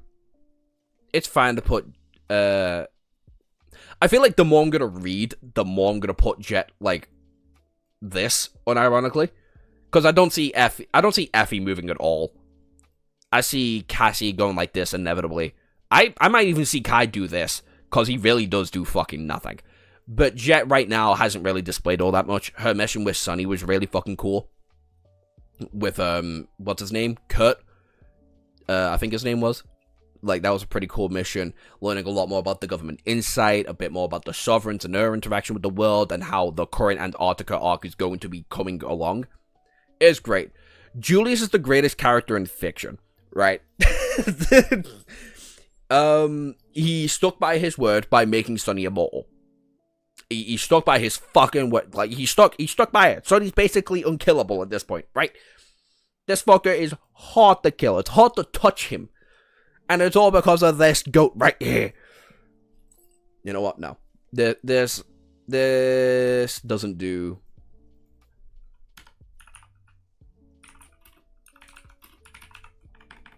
There we go.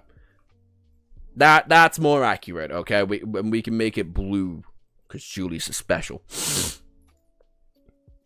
In a couple of weeks, no less. Yeah, I'll probably think Jed is a bit higher. Probably under Cassie. It's probably under Cassie, but in the same tier at some point.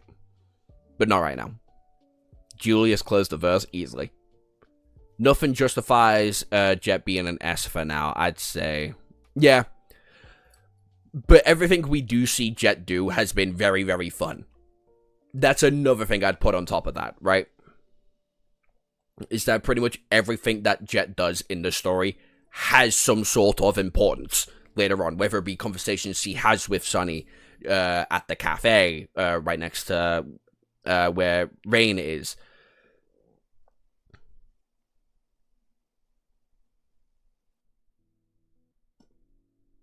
Shadow Todd? What? Fuck off.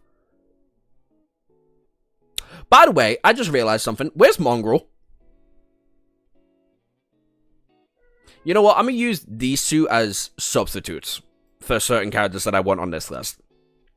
Because if not, they'd go in casters so fast. Anyway. Solidified. I'll talk about you later. Akio.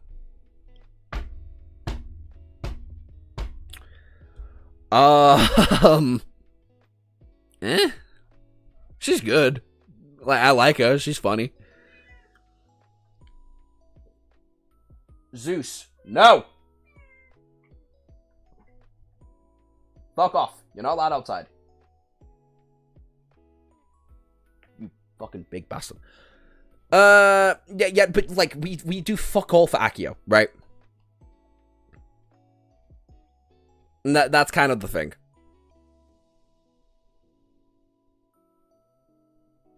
Bro's casting Aspel.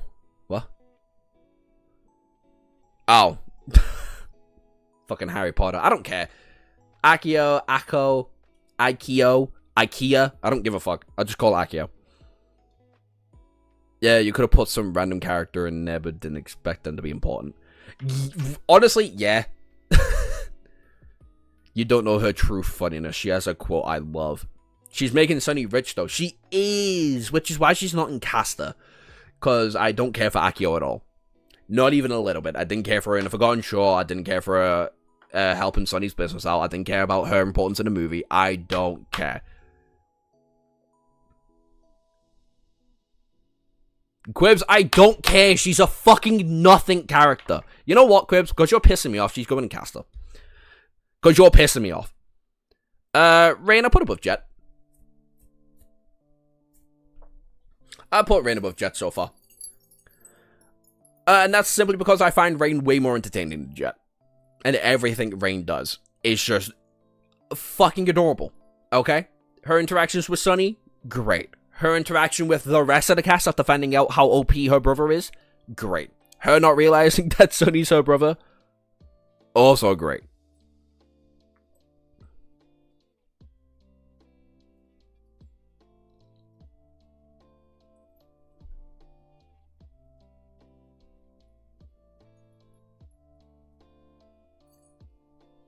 Where's Oro and Arias?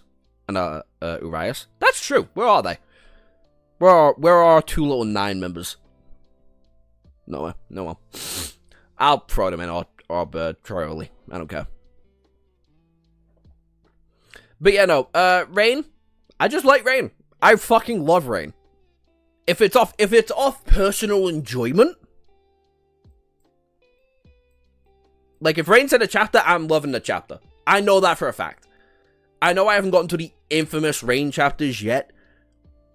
What have you? I don't care. Like right now, where I'm currently at, I love Rain. I love Rain every interaction that she's had. I also love the fact that she adores Saint, and that's great. He doesn't know Jet yet. Exactly. I don't know Jet.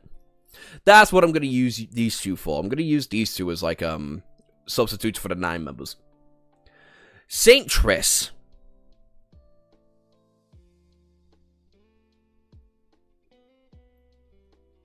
Why is... I feel like if we're gonna have Triss here, we should have her husband, no? Right? Right? I'm not... Anyway, I guess B? Her fight with St. Cormac is pretty cool. She's actually incredibly helpful for Sunny in the Chained Isles. Her and, Rowan. Triss is low-key amazing. I'm assuming this is just going to be something I found out way later on.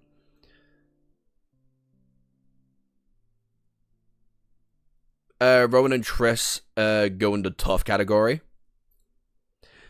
I don't know. I like Rowan. I like Triss. I probably like Triss. I probably like Rowan a little bit more than Triss.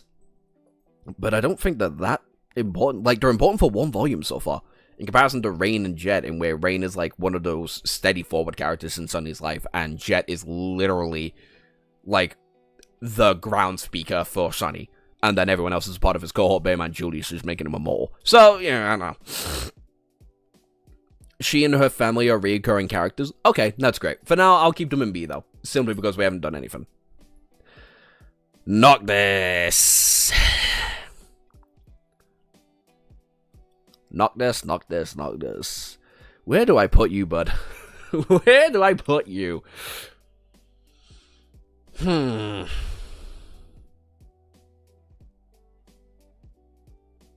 Triss is important for like 1.5 volumes.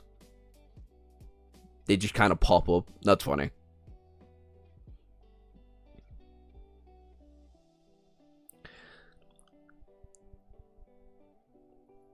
Noctis injury. That's what I'm kind of hesitant on. Because I've got Noctis over Sunny. I would argue here. I would argue Noctis should be in Julia's tier, baby. Because literally no scene with Noctis is wasted.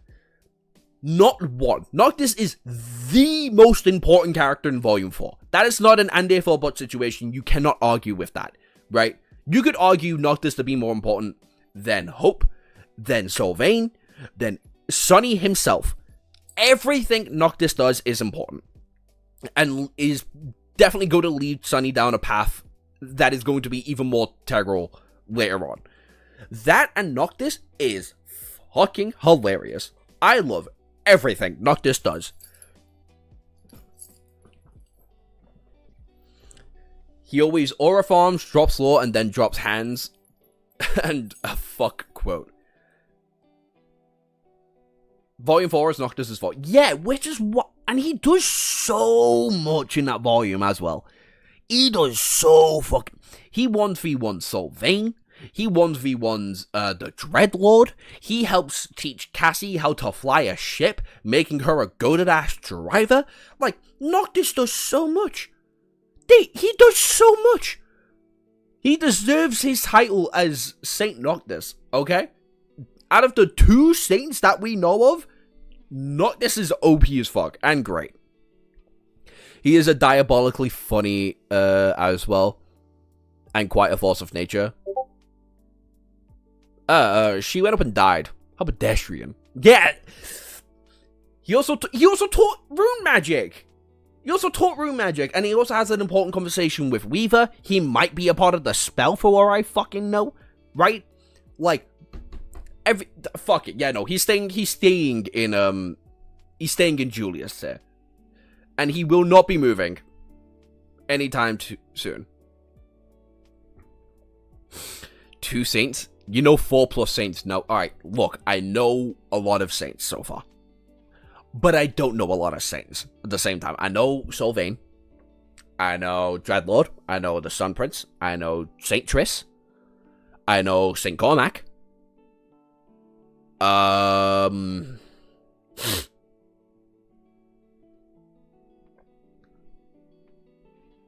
Fuck, we literally just got introduced to him. What the fuck's his name? Morgan and Mordred's uncle.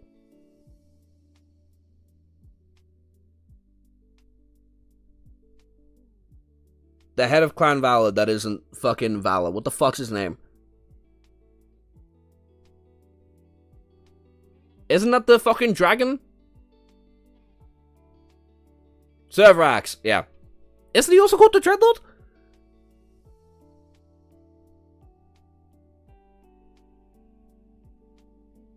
Whispering Blade, yeah.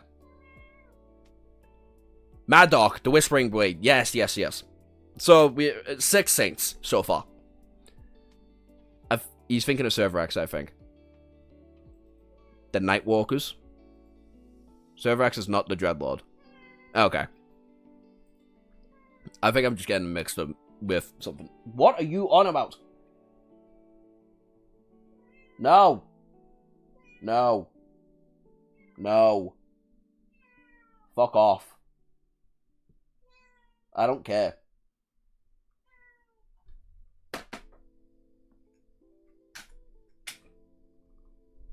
Anyway.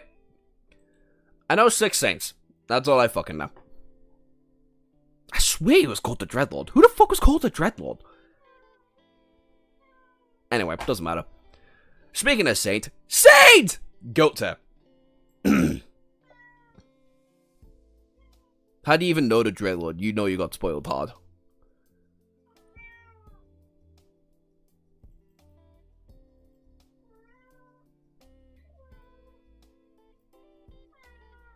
Oh, that probably is where I fucking know the name. The fucking tier list. Because it was him on top of a dragon.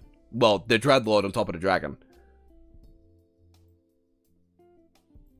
I know Serverax is the actual name.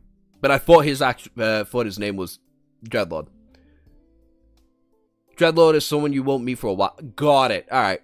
Alright, fair enough. Fair enough. That's on me, then. Anyway, Saint and Goat.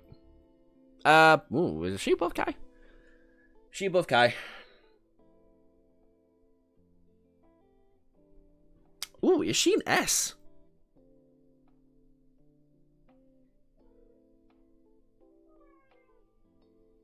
That's why that tier list is better, and that's why Jack is the actual GOAT. Fair enough, yeah.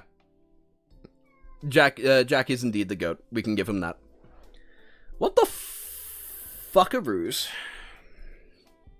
Yeah, good thing we didn't go with that tier list. Yeah, that's fair. Yeah, that's on me.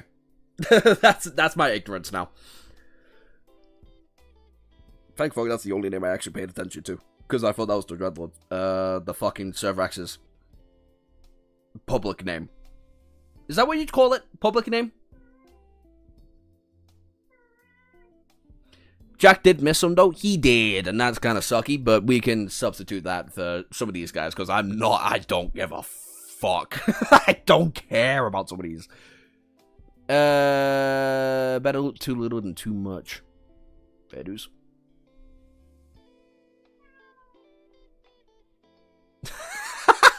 See, that's kind of funny, though. True name and birth name. That's it. Yeah.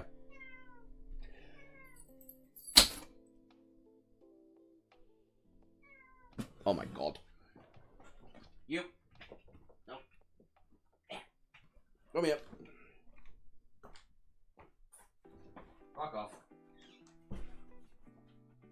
Now we need to get those back. Now I need to get those back. Where did I throw them? There you go. Yeah. Whoop. Anyway, I have no idea where the fuck I'm gonna put Saint.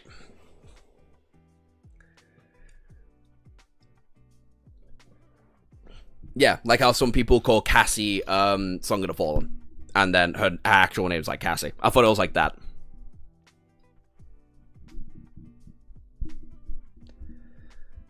No, not the whiteboard. What about the whiteboard? Oh, no, the whiteboard. The subscribe button. The subscribe board. It's fine. Anyway. Saint I'd put above Effie.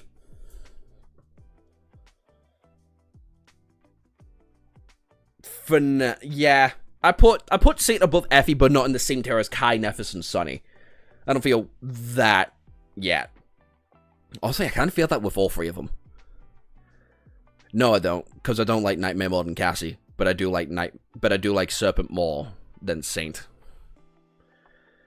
But would I put Serpent in? No, I wouldn't. Not yet. Serpent hasn't done that much for me to think.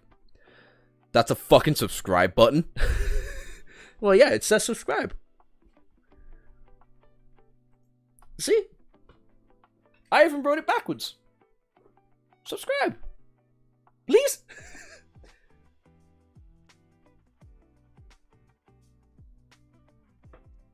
There you go. Anyway, where were we? The shadows, I don't really know what to do with them. Right? Because I like them all equally. I just don't like them too much. Anyone who's Glacier Serpent is my goat. You need to use a thicker marker than that.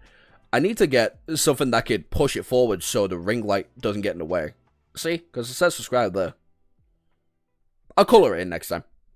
I'll make it thick. Make it thick. Anyway. For now, I'm fine with keeping all of the shadows in S tier. Because Nightmare is kind of goated in Volume 3. 4. Saint is goated from the introduction to now. And Serpent's goated until introduction to now. You know what I mean? I think that's fine. I'm actually gonna do this real quick. Can I? Nope. That's nope. That's nope. What? Nope. Don't get Streamlabs. Streamlabs sucks. Oh my fucking days. There we go. That see? Nope. There we go. That's all I wanted to fucking do. Shit. There you go. Now you can see subscribe. The first 3 shadows are honestly the best. Nightmare is awesome. Awesome for versatility. That is true. Nightmare did start the conversation with Sunny and Nephis. I can add characters in a minute, by the way. I think you just need to generally. You forgot Oro and Urias of the 9. You forgot a couple of antagonists, like the skull, like the what the fuck's it called? The Black Ocean monster thingy. Same with I'm forgetting the name.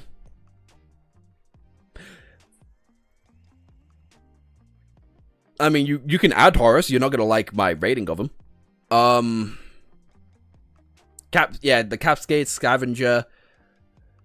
You need to add a couple of antagonists, actually. Like, the rest of the Saints need to be added on here. But we will do it like this for now.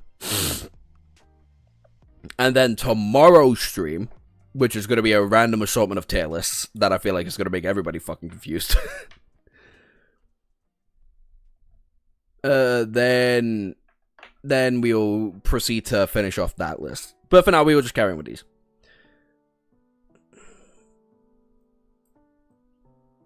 No.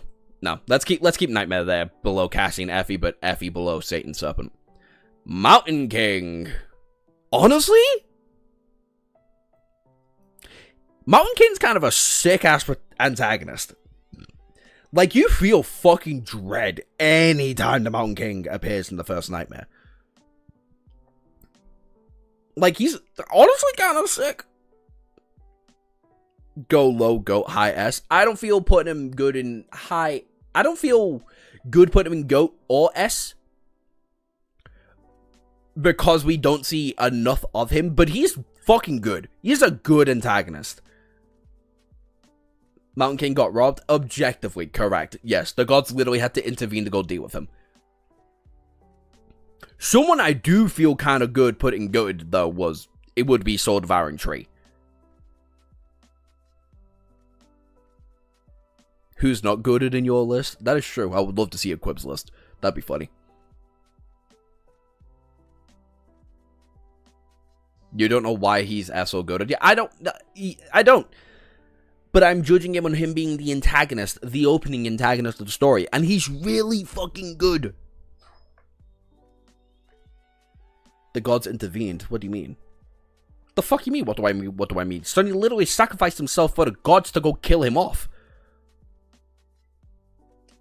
That's how the first Nightmare ends. With the Shadow God supposedly killing the Mountain King.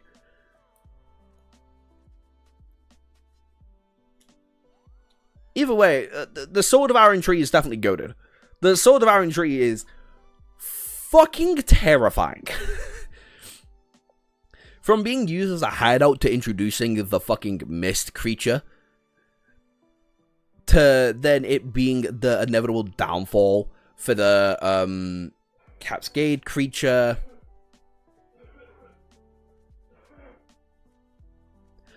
therefore being the reason they intervene. Fucking hell, Quibbs. Anyway, to its entire arc being just creepy as fuck and being a mystery in a sense. And the Shadow God's not a god, then look, I'm leaving it to Quibbs being just a child and misunderstanding what I'm trying to say. That's all I'm leaving it to. Anyway, everything related to the Sword of Iron Tree, great. Also led to Sunny getting the Weaver's blood, brought us to learning what the Vile Thieving Bird is, and all of the lore implications regarding that. It led to me being spoiled by J3 himself. It kind of led into the first real bonding session, I believe, of Sunny and Nephis as people viewing themselves as equal. I genuinely do feel like that is the first time we get to see Nephis treat Sunny with a level of respect she will never give anybody else, and he will never get from anybody else. I feel like he has favorites from when reading chat. STD, yeah, Sword of Iron Tree is the best villain for me. Honestly, that's fair.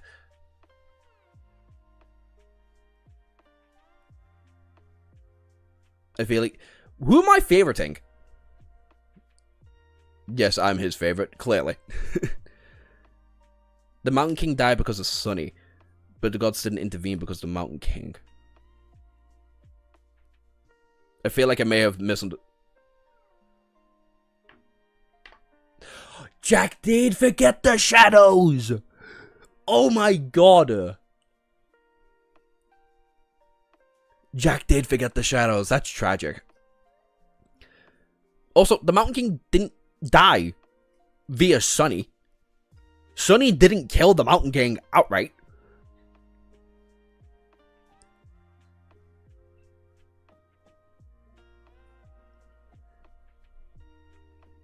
Like, 1 minute.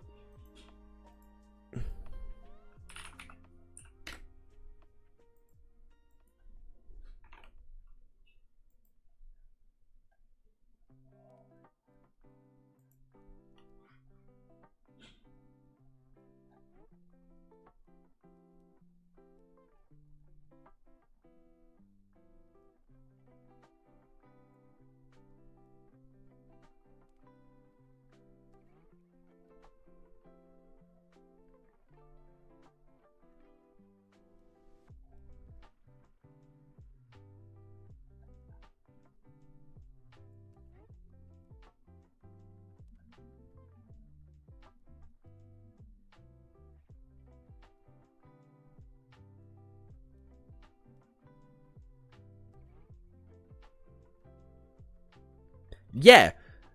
Yeah, Quibbs, you're just misremembering completely. You offered yourself as a sacrifice to the gods. The gods are dead and cannot hear you. Your soul bears the mark of divinity. You are a temple slave. The Shadow God stares at his eternal slumber. He sends a blessing from beyond the grave. The Child of Shadows receives your blessing. Under Sunny's astonished eyes, the shadows crawled into the great hall suddenly move. And through coming alive, tendrils of darkness surge forward, entangling the Mountain King's arms and legs. The mighty tyrant struggled, trying to break free. How could it resist the power of a god? The shadows dragged the Mountain King back, pulling into the different directions. The tyrant opened its maw, and a furious howl escaped. The next second, the body ruptured, torn into pieces. If you think that's Sunny killing it, I don't know what to tell you. Yeah, I misunderstood. I thought you meant that the gods killed the Mountain King because he was annoying. No. The gods intervened because they were trying to save Sunny.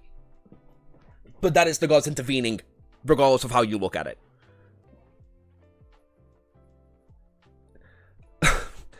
Also, thanks a pimp named Slimpbacks for subscribing. I don't know why it didn't pop up earlier. I worded it badly. Yeah. It was just you misunderstanding. That's fine.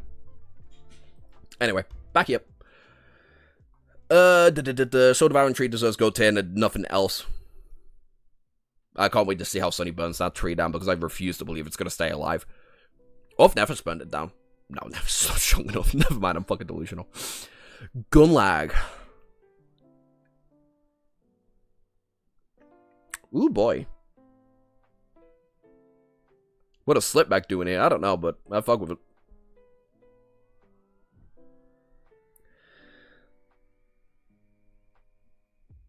The Gunlog's a solid A tier. I agree. But where on A tier? Because I don't feel correct putting him above Cassie or below Cassie. I feel like he's like completely equal to Cassie in my brain.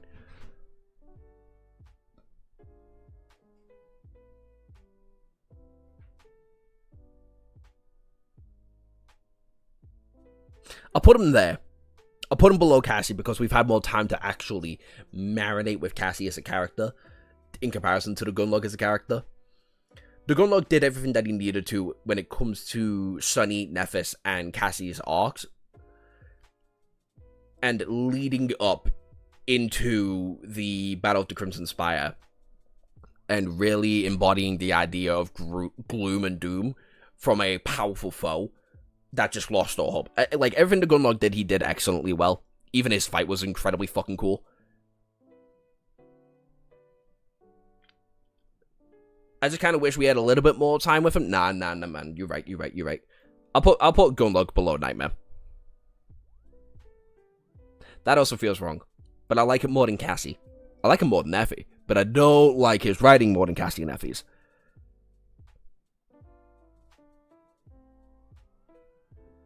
Ah! I'm stuck between worlds. Yeah, I'll put him below Cassie, but above Nightmare. I honestly kind of want to put Nightmare here, simply because we haven't seen him do much, but him being Sunny's shadow immediately puts him in A tier anyway. All of his shadows are fucking sick. Caster,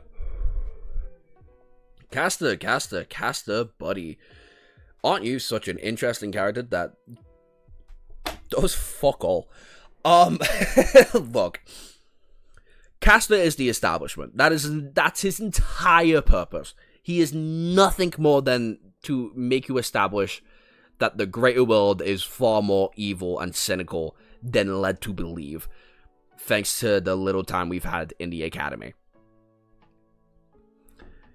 He's also one of those characters that borders on the alignment of being... Like, he borders on being sincere with everybody, but is conniving and has a mission to do. Like, everything he does is out of a sincerement of wanting everybody to get out the fucking way. Like, he wants everyone to escape the Forgotten Shore, just not Nephis. But Nephis's goal is to get everybody out of the Forgotten Shore. So those two working together in hindsight, and therefore helping Caster get stronger,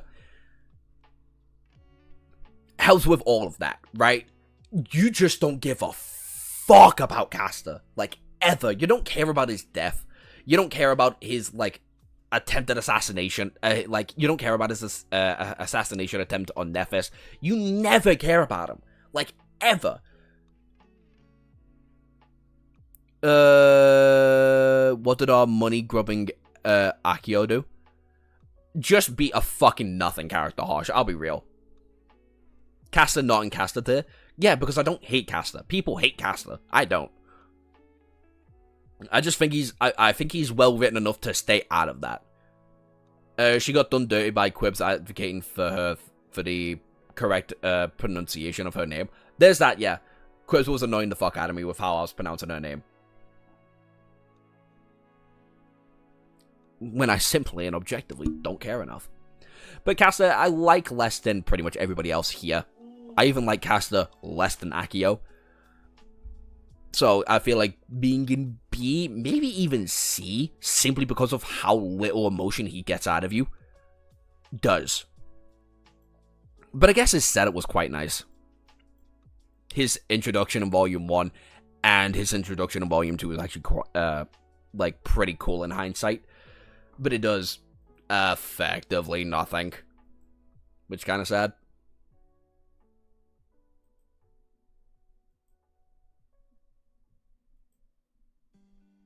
I just realized music isn't playing all that loud. Anyway. The tier list would be interesting to do with Volume 11. I'll do a tier list by the time I'm done.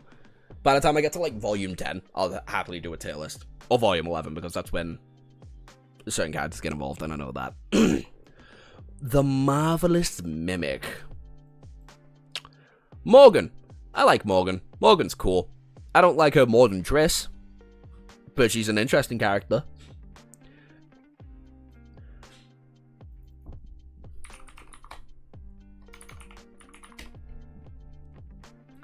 I like Morgan. I like her more than Caster. I don't like her more than Triss. I don't like her more than Jet, Rain, or anybody else, really. The only really cool thing about Morgan is that she's Mordred's sister. Mordred's, sister. That's really it about her. She beat the dog snot out of Sunny as Mongrel, though. So that's kind of funny. Bear in mind that. What else? Can we talk about the Mimic hurt you, apparently? The Mimic can go burn.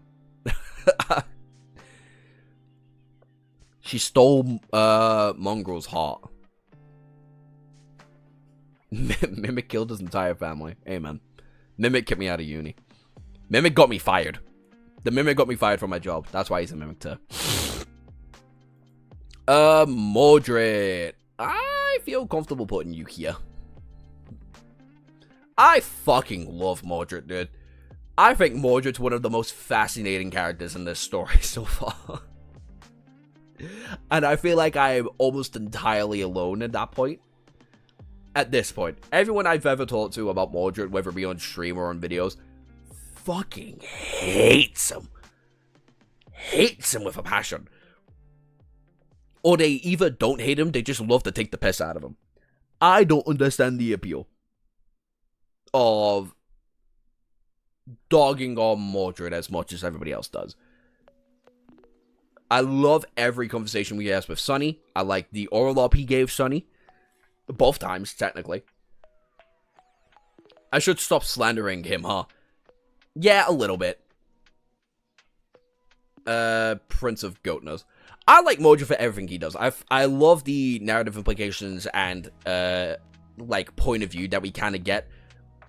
Both kind of filling in for Nephis, but also showing the reflective side of Sunny's personality and general outcome in life. If he didn't go the certain way that he did. Hi, Thundershadow. He is good, I just think he gets, he's made to be hated. Yep. No, Mum has.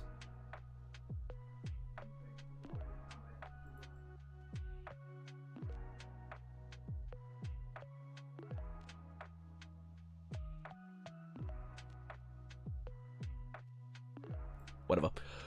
Yeah, you know, Mordred's in Goatse. There's no and if or but. It's bad to talk about Mordred, like nowadays. What's he gonna do off screen us? Okay. Up next is Sylvain. Oh god, Sylvain's gonna be tricky. Fuck, Sylvain's gonna be tricky. How do we talk about Sylvain? Because I fucking hate Sylvain. Not as much as the Mimic, but I hate Sylvain. But fuck, I kind of like Sylvain. I like the presence that she has in the story the entire time. Like, almost everything Noctis plans for is to get rid of Sylvain. I also just realized something. There we go. That's better. Everything Sylvain does, or everything that happens around Noctis is almost around Sylvain.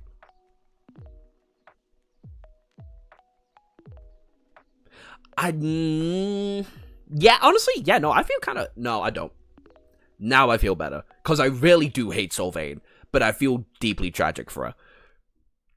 Why is she laying there like that? She's just begging to be penetrated by that wooden dagger. Exactly. She would love Groot. Is all I'm saying.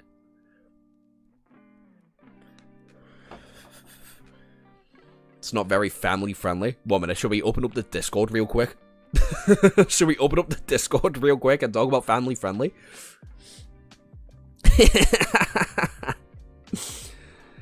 Oh, Christ. Fuck it. Let's see. Let's see.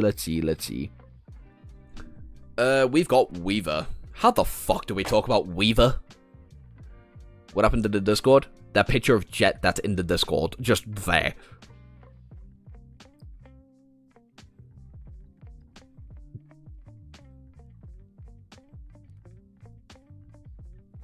Just scroll up a bit in the Shadow Slave section of the Discord and you just see Jet. Right there. For the taking.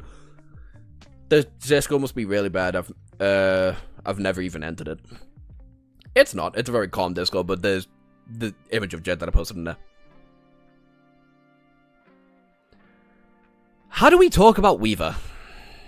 How do we talk about him? The Weaver's the most enigmatic presence in the series so far, but there's nothing about him. We know he got poisoned. We know he had a conversation with Noctis. We know the vile-thieving bird might have taken his eye. We know he's the eldest of the Forgotten God, aka Dream God. The whole spell is up because of Weaver, apparently.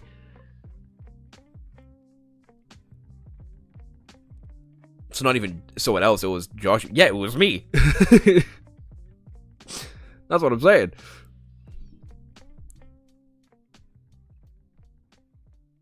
I'd feel fine putting Weaver in A. I don't like Weaver's presence more than I like anybody else above him. The Weaver was on a generational run. We also know we had, priests. We had a whole fucking religion around them.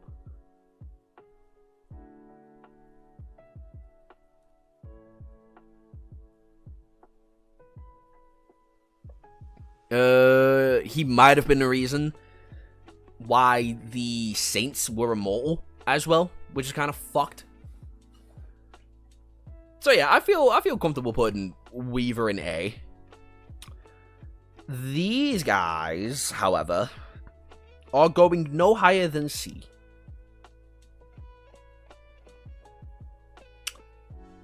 I feel comfortable just doing this.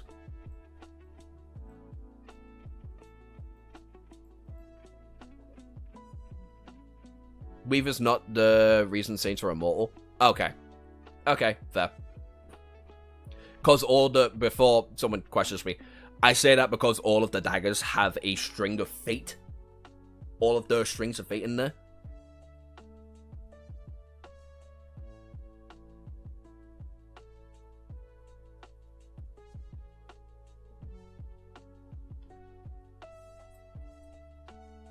The Sun Gods and the Demons hate each other. Why would he ever work together? Hate each other's harsh wording. I know you know a lot more than me, but I've got like 2 fairies up here saying they definitely did not hate each other. Not as much as you think.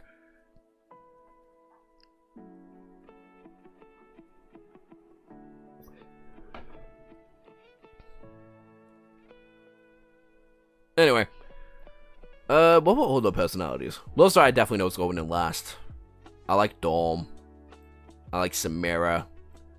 Fuck it, Bell can go last, because I always forget he exists. And I like him more than Quentin. Yeah, that's probably about where I'd have everybody in the new cohort currently. Like, they've done fuck all for me.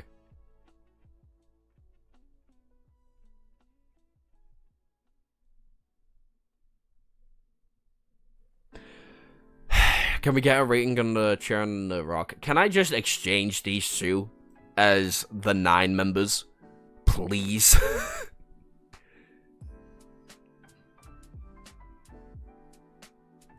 Can we talk about the chair and the extraordinary rock as Uro and Arias? Because I have opinions. You can? Thank fuck. Okay. I don't need anybody else's opinion. I just need Harsh's. He's #1, the top fan. Therefore, his opinion matters more. That's my justification for why I'm going to be swapping out these 2. Because The Rock has had... The Rock has had more importance. So I'll say that's Arias. So Uro can be the chair. Hi, Helios. How you doing? I like both of them. I have a new one for you if you want. If you can put it in the Discord. Yeah, go ahead. If you could just throw it in there, that'd be pretty good. Let's see how this one is. Hey, he's got everybody. Alright. Let me just quickly organize this then. Before I blow my fucking brains out. Alright, first of all. First things first. Let's... Okay. We need to make the Julius tier.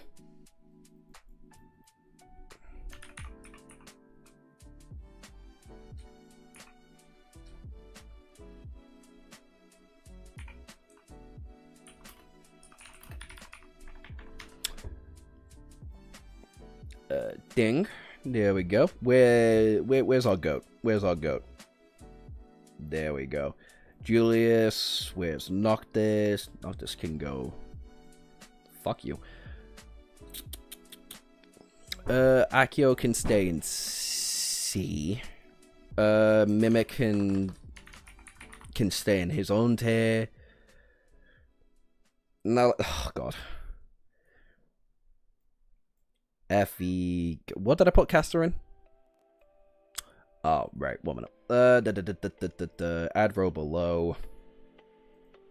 Let's turn you green. Let's turn the Mimic blue. The Accio Caster. Ah, fuck it. Alright, wait, fuck you. We're just doing it like this then. I'll move my face here.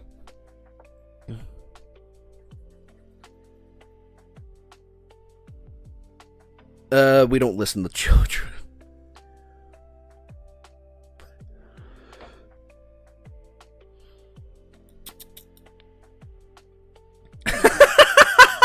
That's brilliant. I love that.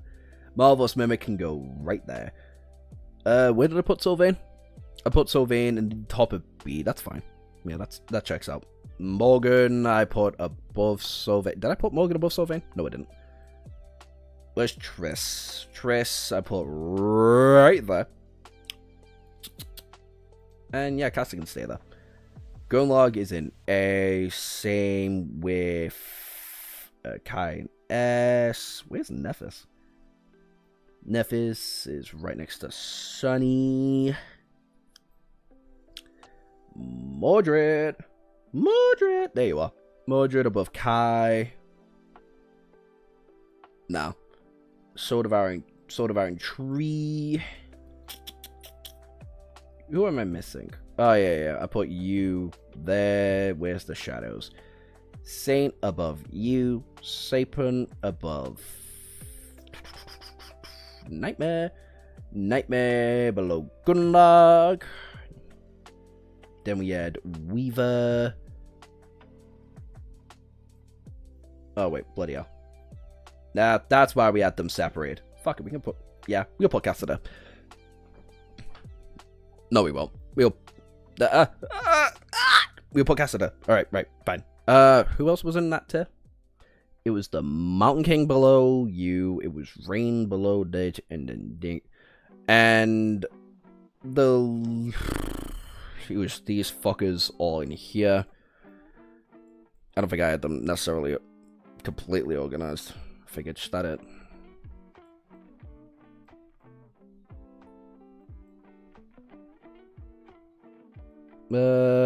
Dawn, Samara, Kim, Quinton, Luster. Yep, there we go.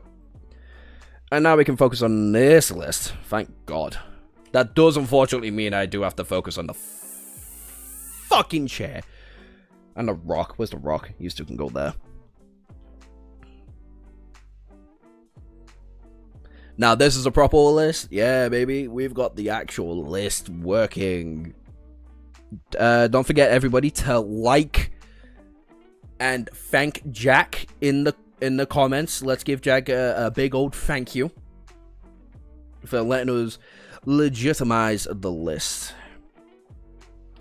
We organize it a bit more. Creepy can go here. Master Rowan can go straight with his wife. Ocean mod. Honestly, fuck it. We'll just go. We raw dog the rest of this like this. St. Cormac. St. Cormac did fucking nothing, basically. I feel less for him than I did Castler. Honestly, I'll do this. Because I felt fuck all for Cormac. It is Cormac, right? Yeah. We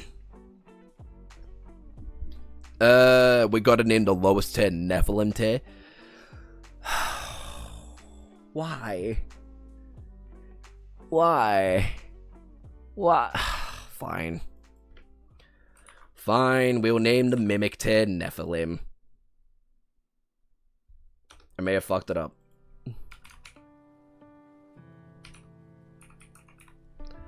There. Now we can thank Jack.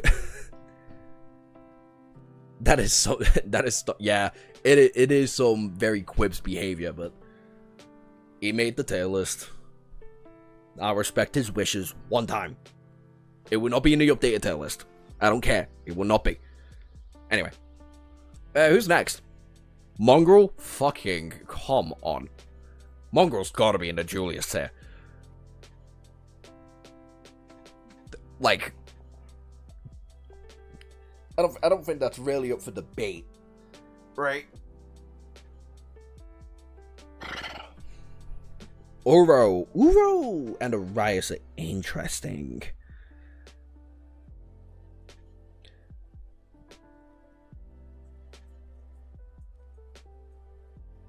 Uro.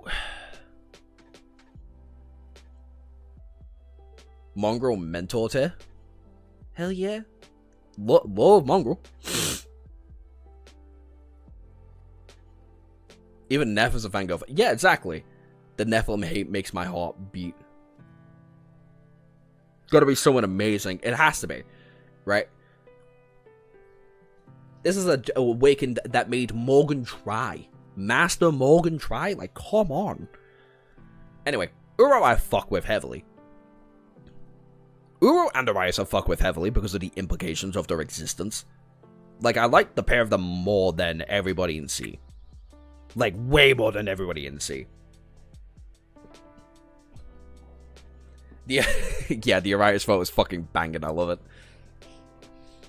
I think I like Arias more. And that's almost entirely because of the picture. And the fact he's a skeleton boy. Bear in mind that I fuck with these two heavily. I love the implication of the 9. The Fallen Black Knight is here twice. We'll put you there. Fallen Black Knight. Pretty cool antagonist. Doesn't really do all that much, though. He doesn't have that much development, but we also don't know the importance of him.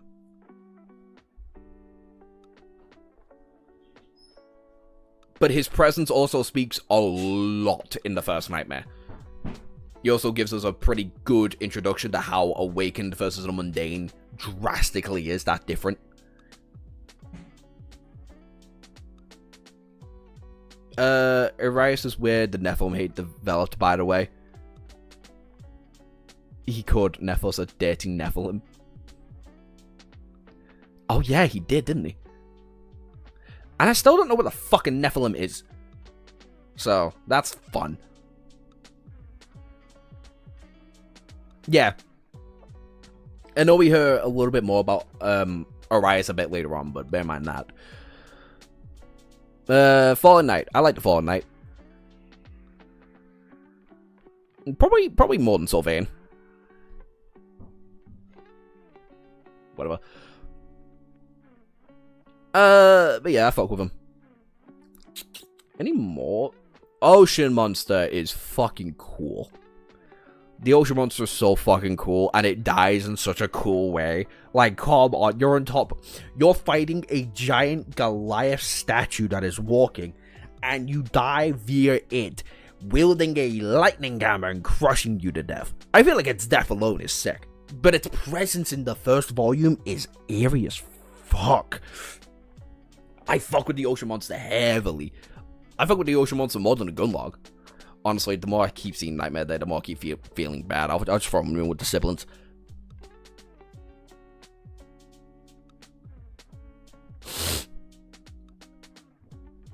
Yeah. No, that's too much. Goat is a bit too much. Yeah, Goat is a bit too much. The Ivory Dragon. It's part of the description now. We do. He always says this and does not answer the question, though. Wait, what? We don't learn that yet. Is this about the Nephilim thing? I'm not gonna read Harsh's comment just in case it is a spoiler. Is it a spoiler?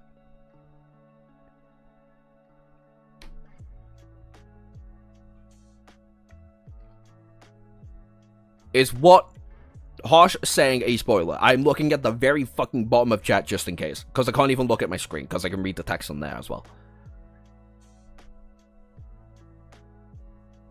I also just realized there's a fat fucking delay.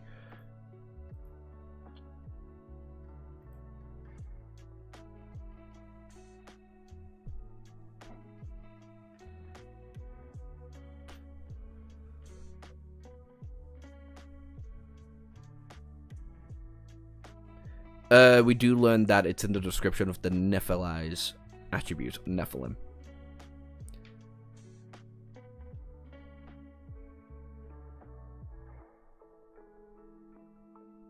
Okay, I'm gonna just go read his text then. What was it? The Nephilim is a union of the divine and the unholy, or something. The divine and the unholy.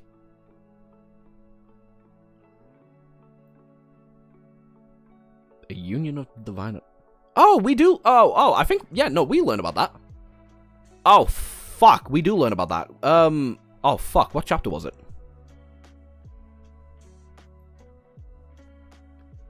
Bollocks. What chapter was that?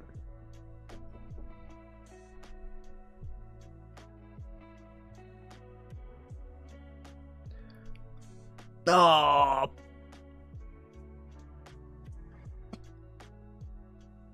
The Nephilim were born of profane and divine.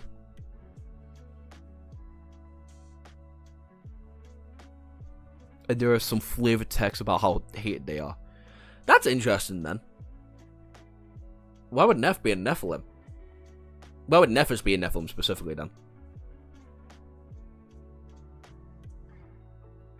I mean, we know her mother was,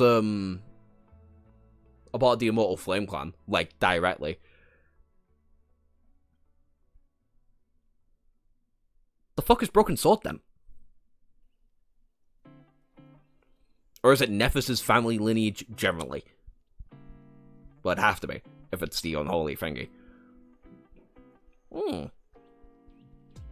Interesting. I'll think about that. I'll keep that in mind.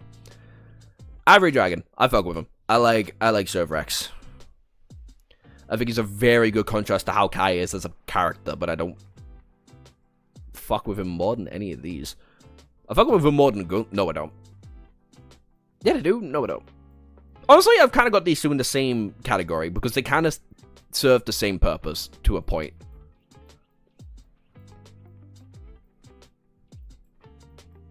Fuck it, I'll put the Average Dragon above Gunlock. Simply because his fight with both Noctis and Kai is sick as fuck. For Azores, we know it's probably related to her aspect or something. Sunny became a Shadow after receiving the Shadow's blessing.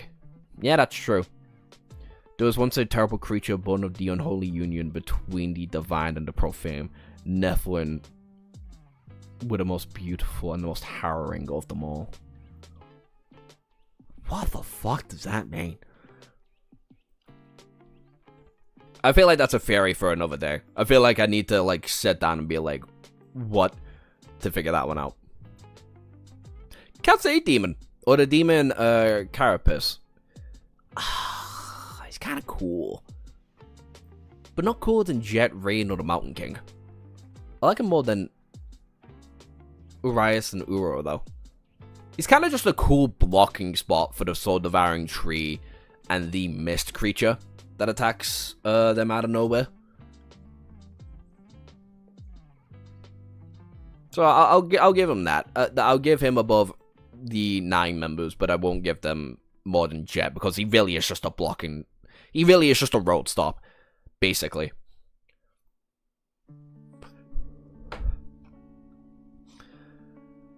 Wait a minute, what? Are they spelt the same?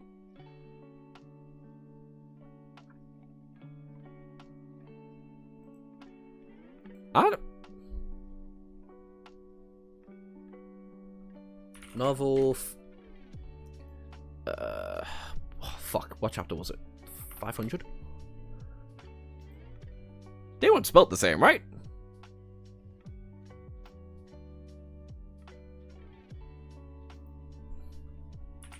I don't remember the names being spelled the same. Then... when does the second nightmare start?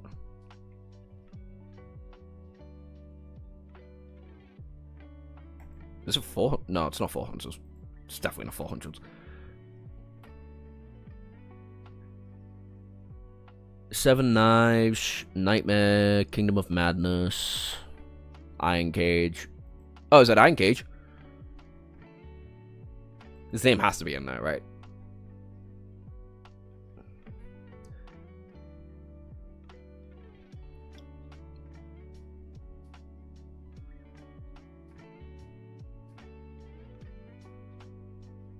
Elias. Yeah, okay. I thought you did. Because I was like, his name's not Urias, right? Yeah, you had me all kind of fucked up with this one. Because I saw that and I was like, I'm like 99% sure it's not spelled the same. It's not spelled the same. It's not spelled the same. Elias and Urias.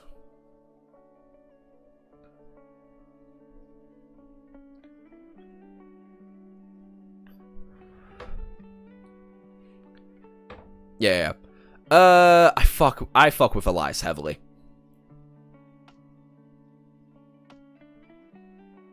I do fuck with Elias heavily. For the short time we've known him, I fuck with him more than Effie and Cassie. For the very short time that we knew him. Like, that's the first emotional death that we had in the series. I was like, oh. No, that's a lie. Akio's friend. Akio and Kai's friend in the Forgotten Shore. That's the first emotional death that got me. But his one made me go, oh, like, a good while afterwards. Neph is a Nephilim just because. G3 definitely has an explanation. Yeah, definitely. I fuck with Elias enough to put him in the GOAT level. I don't know, because he's just not in it enough. Spell saw her name and was like, that sounds about the same. Let's go with that. Yeah, I fuck with Elias more. Less than the Nightmares, more than Effie and Cassie. Generally. Do I want to do the Shadows just yet? I kind of don't. Horace can go with the fucking Mimic. I don't care for Horace at all. I really don't care for Horace. He does fucking nothing. He does fuck all and nothing, mate. Yeah, you can... Yeah, I fuck with him more than the Mimic, but God, I don't care. Hope I like a lot. Hope's like very small presence in the story made me go, what the fuck?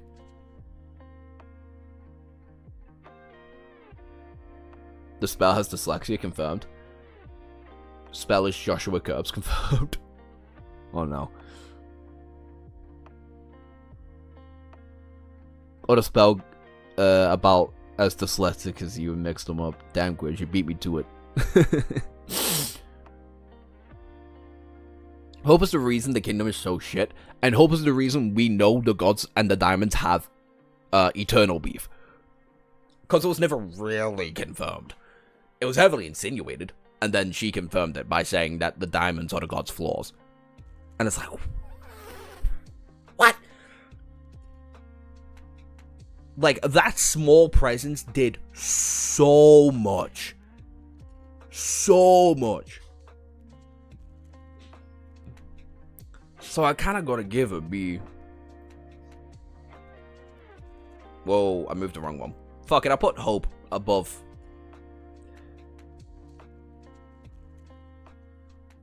He did. He did. And then we found out he's another member of the Nine. And then he also got Nephis to, I'm assuming, her second nightmare. Well, clearly he did get her to the second nightmare. Hope is the reason why the big sun blew up in the entire kingdom. That is true. Hope is a big reason for why life happened at all at the kingdom. So I kind of fuck with her. Modak, we don't know dick and shit about him. I guess I like him more than Cormac. Because he's, you know, he's at least related to Morgan and shit. But we don't know enough about him. The Shadow God, I have a lot of ideas and speculation on, specifically relating to Weaver, that I've already made public a couple of times. That I've backed on, and I've not gone back on. I'm conflicted on the Shadow God, but I fuck with him as much as I fuck with Weaver. Rage being a god as much should count for something. Amen. Amen. It should. I kind of fucking hate these.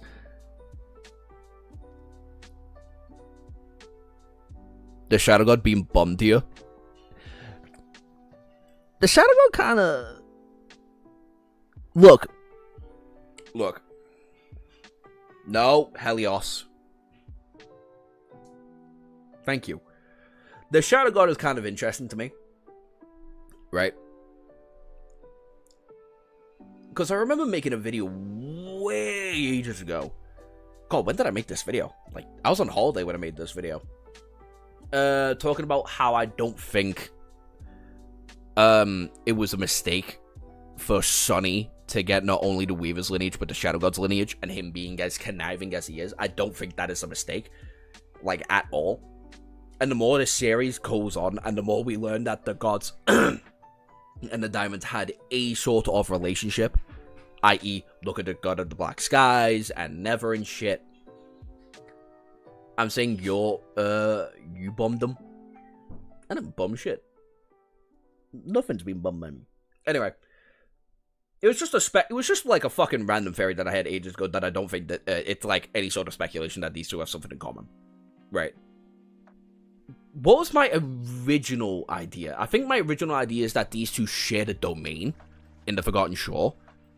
Because the mask being there, the eye being there, and Sonny learned Shadow Dance there.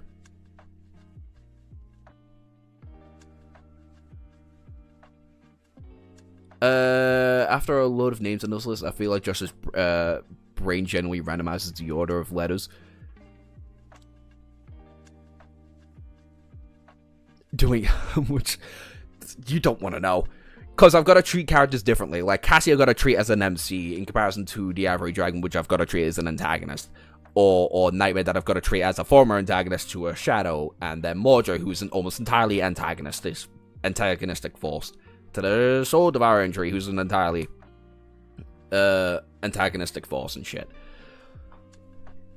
Like, I am doing a lot of mental math to try and organize shit. Like, seeing Cassie and Effie this in the middle of A tier feels wrong to me. But sitting down and thinking about it and doing the math correctly in my own head, it is correct. It is correct. Correct. But, as I was trying to say before, I made a video ages ago. It was like an offhanded theory kind of video that I made on TikTok, saying that these two are definitely connected in one way or another, and it is not an accident. Whether it be the Weaver being as conniving as he is, knowing how conniving that he can be, I feel like that is a closer answer than the God had something to do with it. Or not, but yeah. Mental math for fairies, mental math for reading out names. The Shadow Domain is when you learn to dance. Okay. Whatever the fuck that means. Anyway, now we've got the shadows. Who was the one that we got first? It was Gloomy, right? It was Gloomy, then it was Happy, then it was Creepy, then it was Haunty. I mean, Gloomy's kind of got to go in the GOAT, right? We just saying shit? I believe it. Gloomy's kind of got to go, right? Like, he the OG. He the OG. And Happy's just happy to be around. Like, these two are kind of there. They're kind of there, but I can't, it's all they fucking need. Creepy and Haunty, though. Instant GOAT tears? Yeah. Yeah. Creepy and Haunty, though, I don't know. I like them.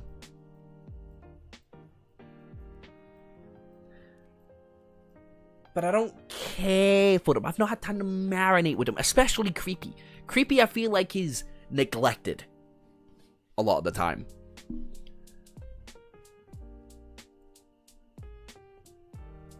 Honest to God.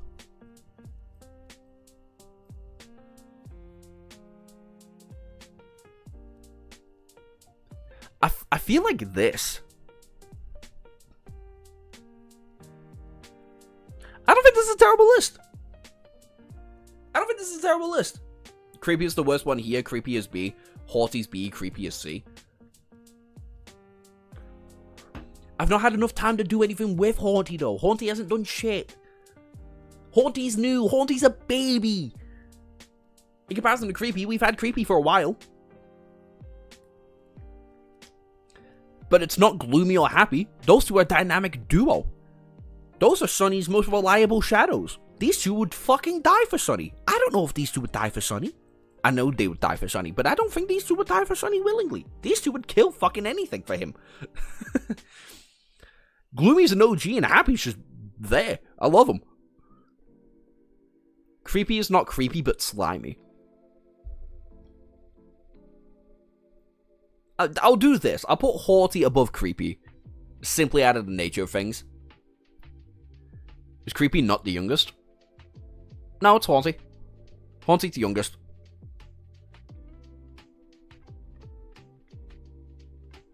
Who's more creepy? Literally Creepy Shadow or Mr. Twin Glimmerous Hills? I swear, Haunty was born from the coins and Creepy was the Maiden Bone area.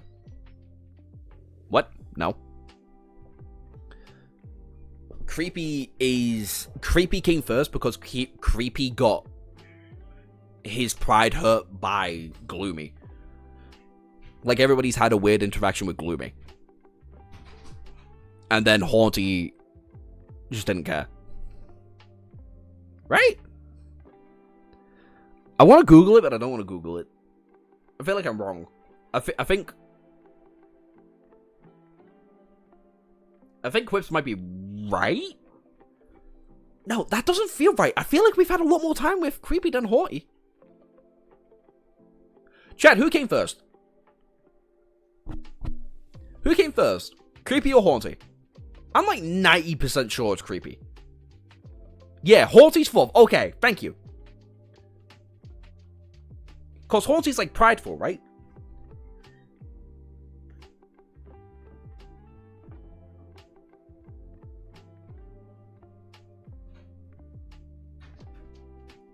Okay. Anyway, this is my list so far. I feel quite happy with this list. I don't. I do and I don't. I feel like some characters should be definitely higher up. I feel like it should be a longer list. But, I'm fine with it. Creepy came first? Okay. But yeah, we got Julius there, which is Julius Noctis and Lord Mongrel. Anybody disagrees with that, you're just fucking wrong. S tier is Sunny, Nephis, Kai, Mordred, Soul Devouring Tree, Gloomy, and Happy. You can make an argument for Mordred. Honestly, you can make a pretty good argument for Mordred, but you could also make an argument for Kai being the very top of A. Like you could convince me to put Kai in A, but right now, no. A has Serpent Saint, Nightmare, Elias, Effie, Cassie, Ocean Monster, Ivory Dragon, and Gunlog. Gunlog and the Ivory Dragon serve the same purpose in their respective arcs of the story. Ocean Monster's cool as fuck. Cassie and Effie, I feel like could be above Elias, but I like Elias a lot more than the pair of them. And then the three Nightmares are just goated, but not goated enough to be an S tier. Not yet. I feel like they need to do a little bit more to redeem themselves in that aspect. How long has it been since it's been a beginning after the end stream? I have no fucking idea, because we've had to swap over thingy. I think it's been like an hour and a half, give or take. Anyway, B is Shadow God, Weaver, Mountain King, Rain, Jet, Demon Capscade, Urias, Oro, Hope, Haunty. Dead Sea is Creepy, Fallen Knight, Sylvain, Master Rowan, Saint Triss, Morgan, and Caster. D is Akio. Would have been higher, but Quibs had to be Quibs. Modak, Cormac, Dorm, Samara, Kim, Quinton, Lust, and Bell. And Nephilim tier is Horus, the Marvelous Mimic, Shadow Chair, and the Extraordinary Rock. Honestly, I put the chair above the rock. I put the rock above the chair. I'll do this, because I fucking hate the Mimic. I fucking hate that fight. Anyway, that is my list. We'll do more tier lists tomorrow. We'll just fuck it around. It won't be 4 hours. It'll probably be like a 2-hour stream or something. Very short stream, but it'll be fun. And then on Thursday, we will carry on reading Shadow Slave. This list got a lot bigger as you're reading along. Yeah, probably. The chair's the only thing we remember. Knocked us by. Aiko. I need you, Aiko. I don't care. Fuck Aiko. Fuck Aiko. Only for her money, though.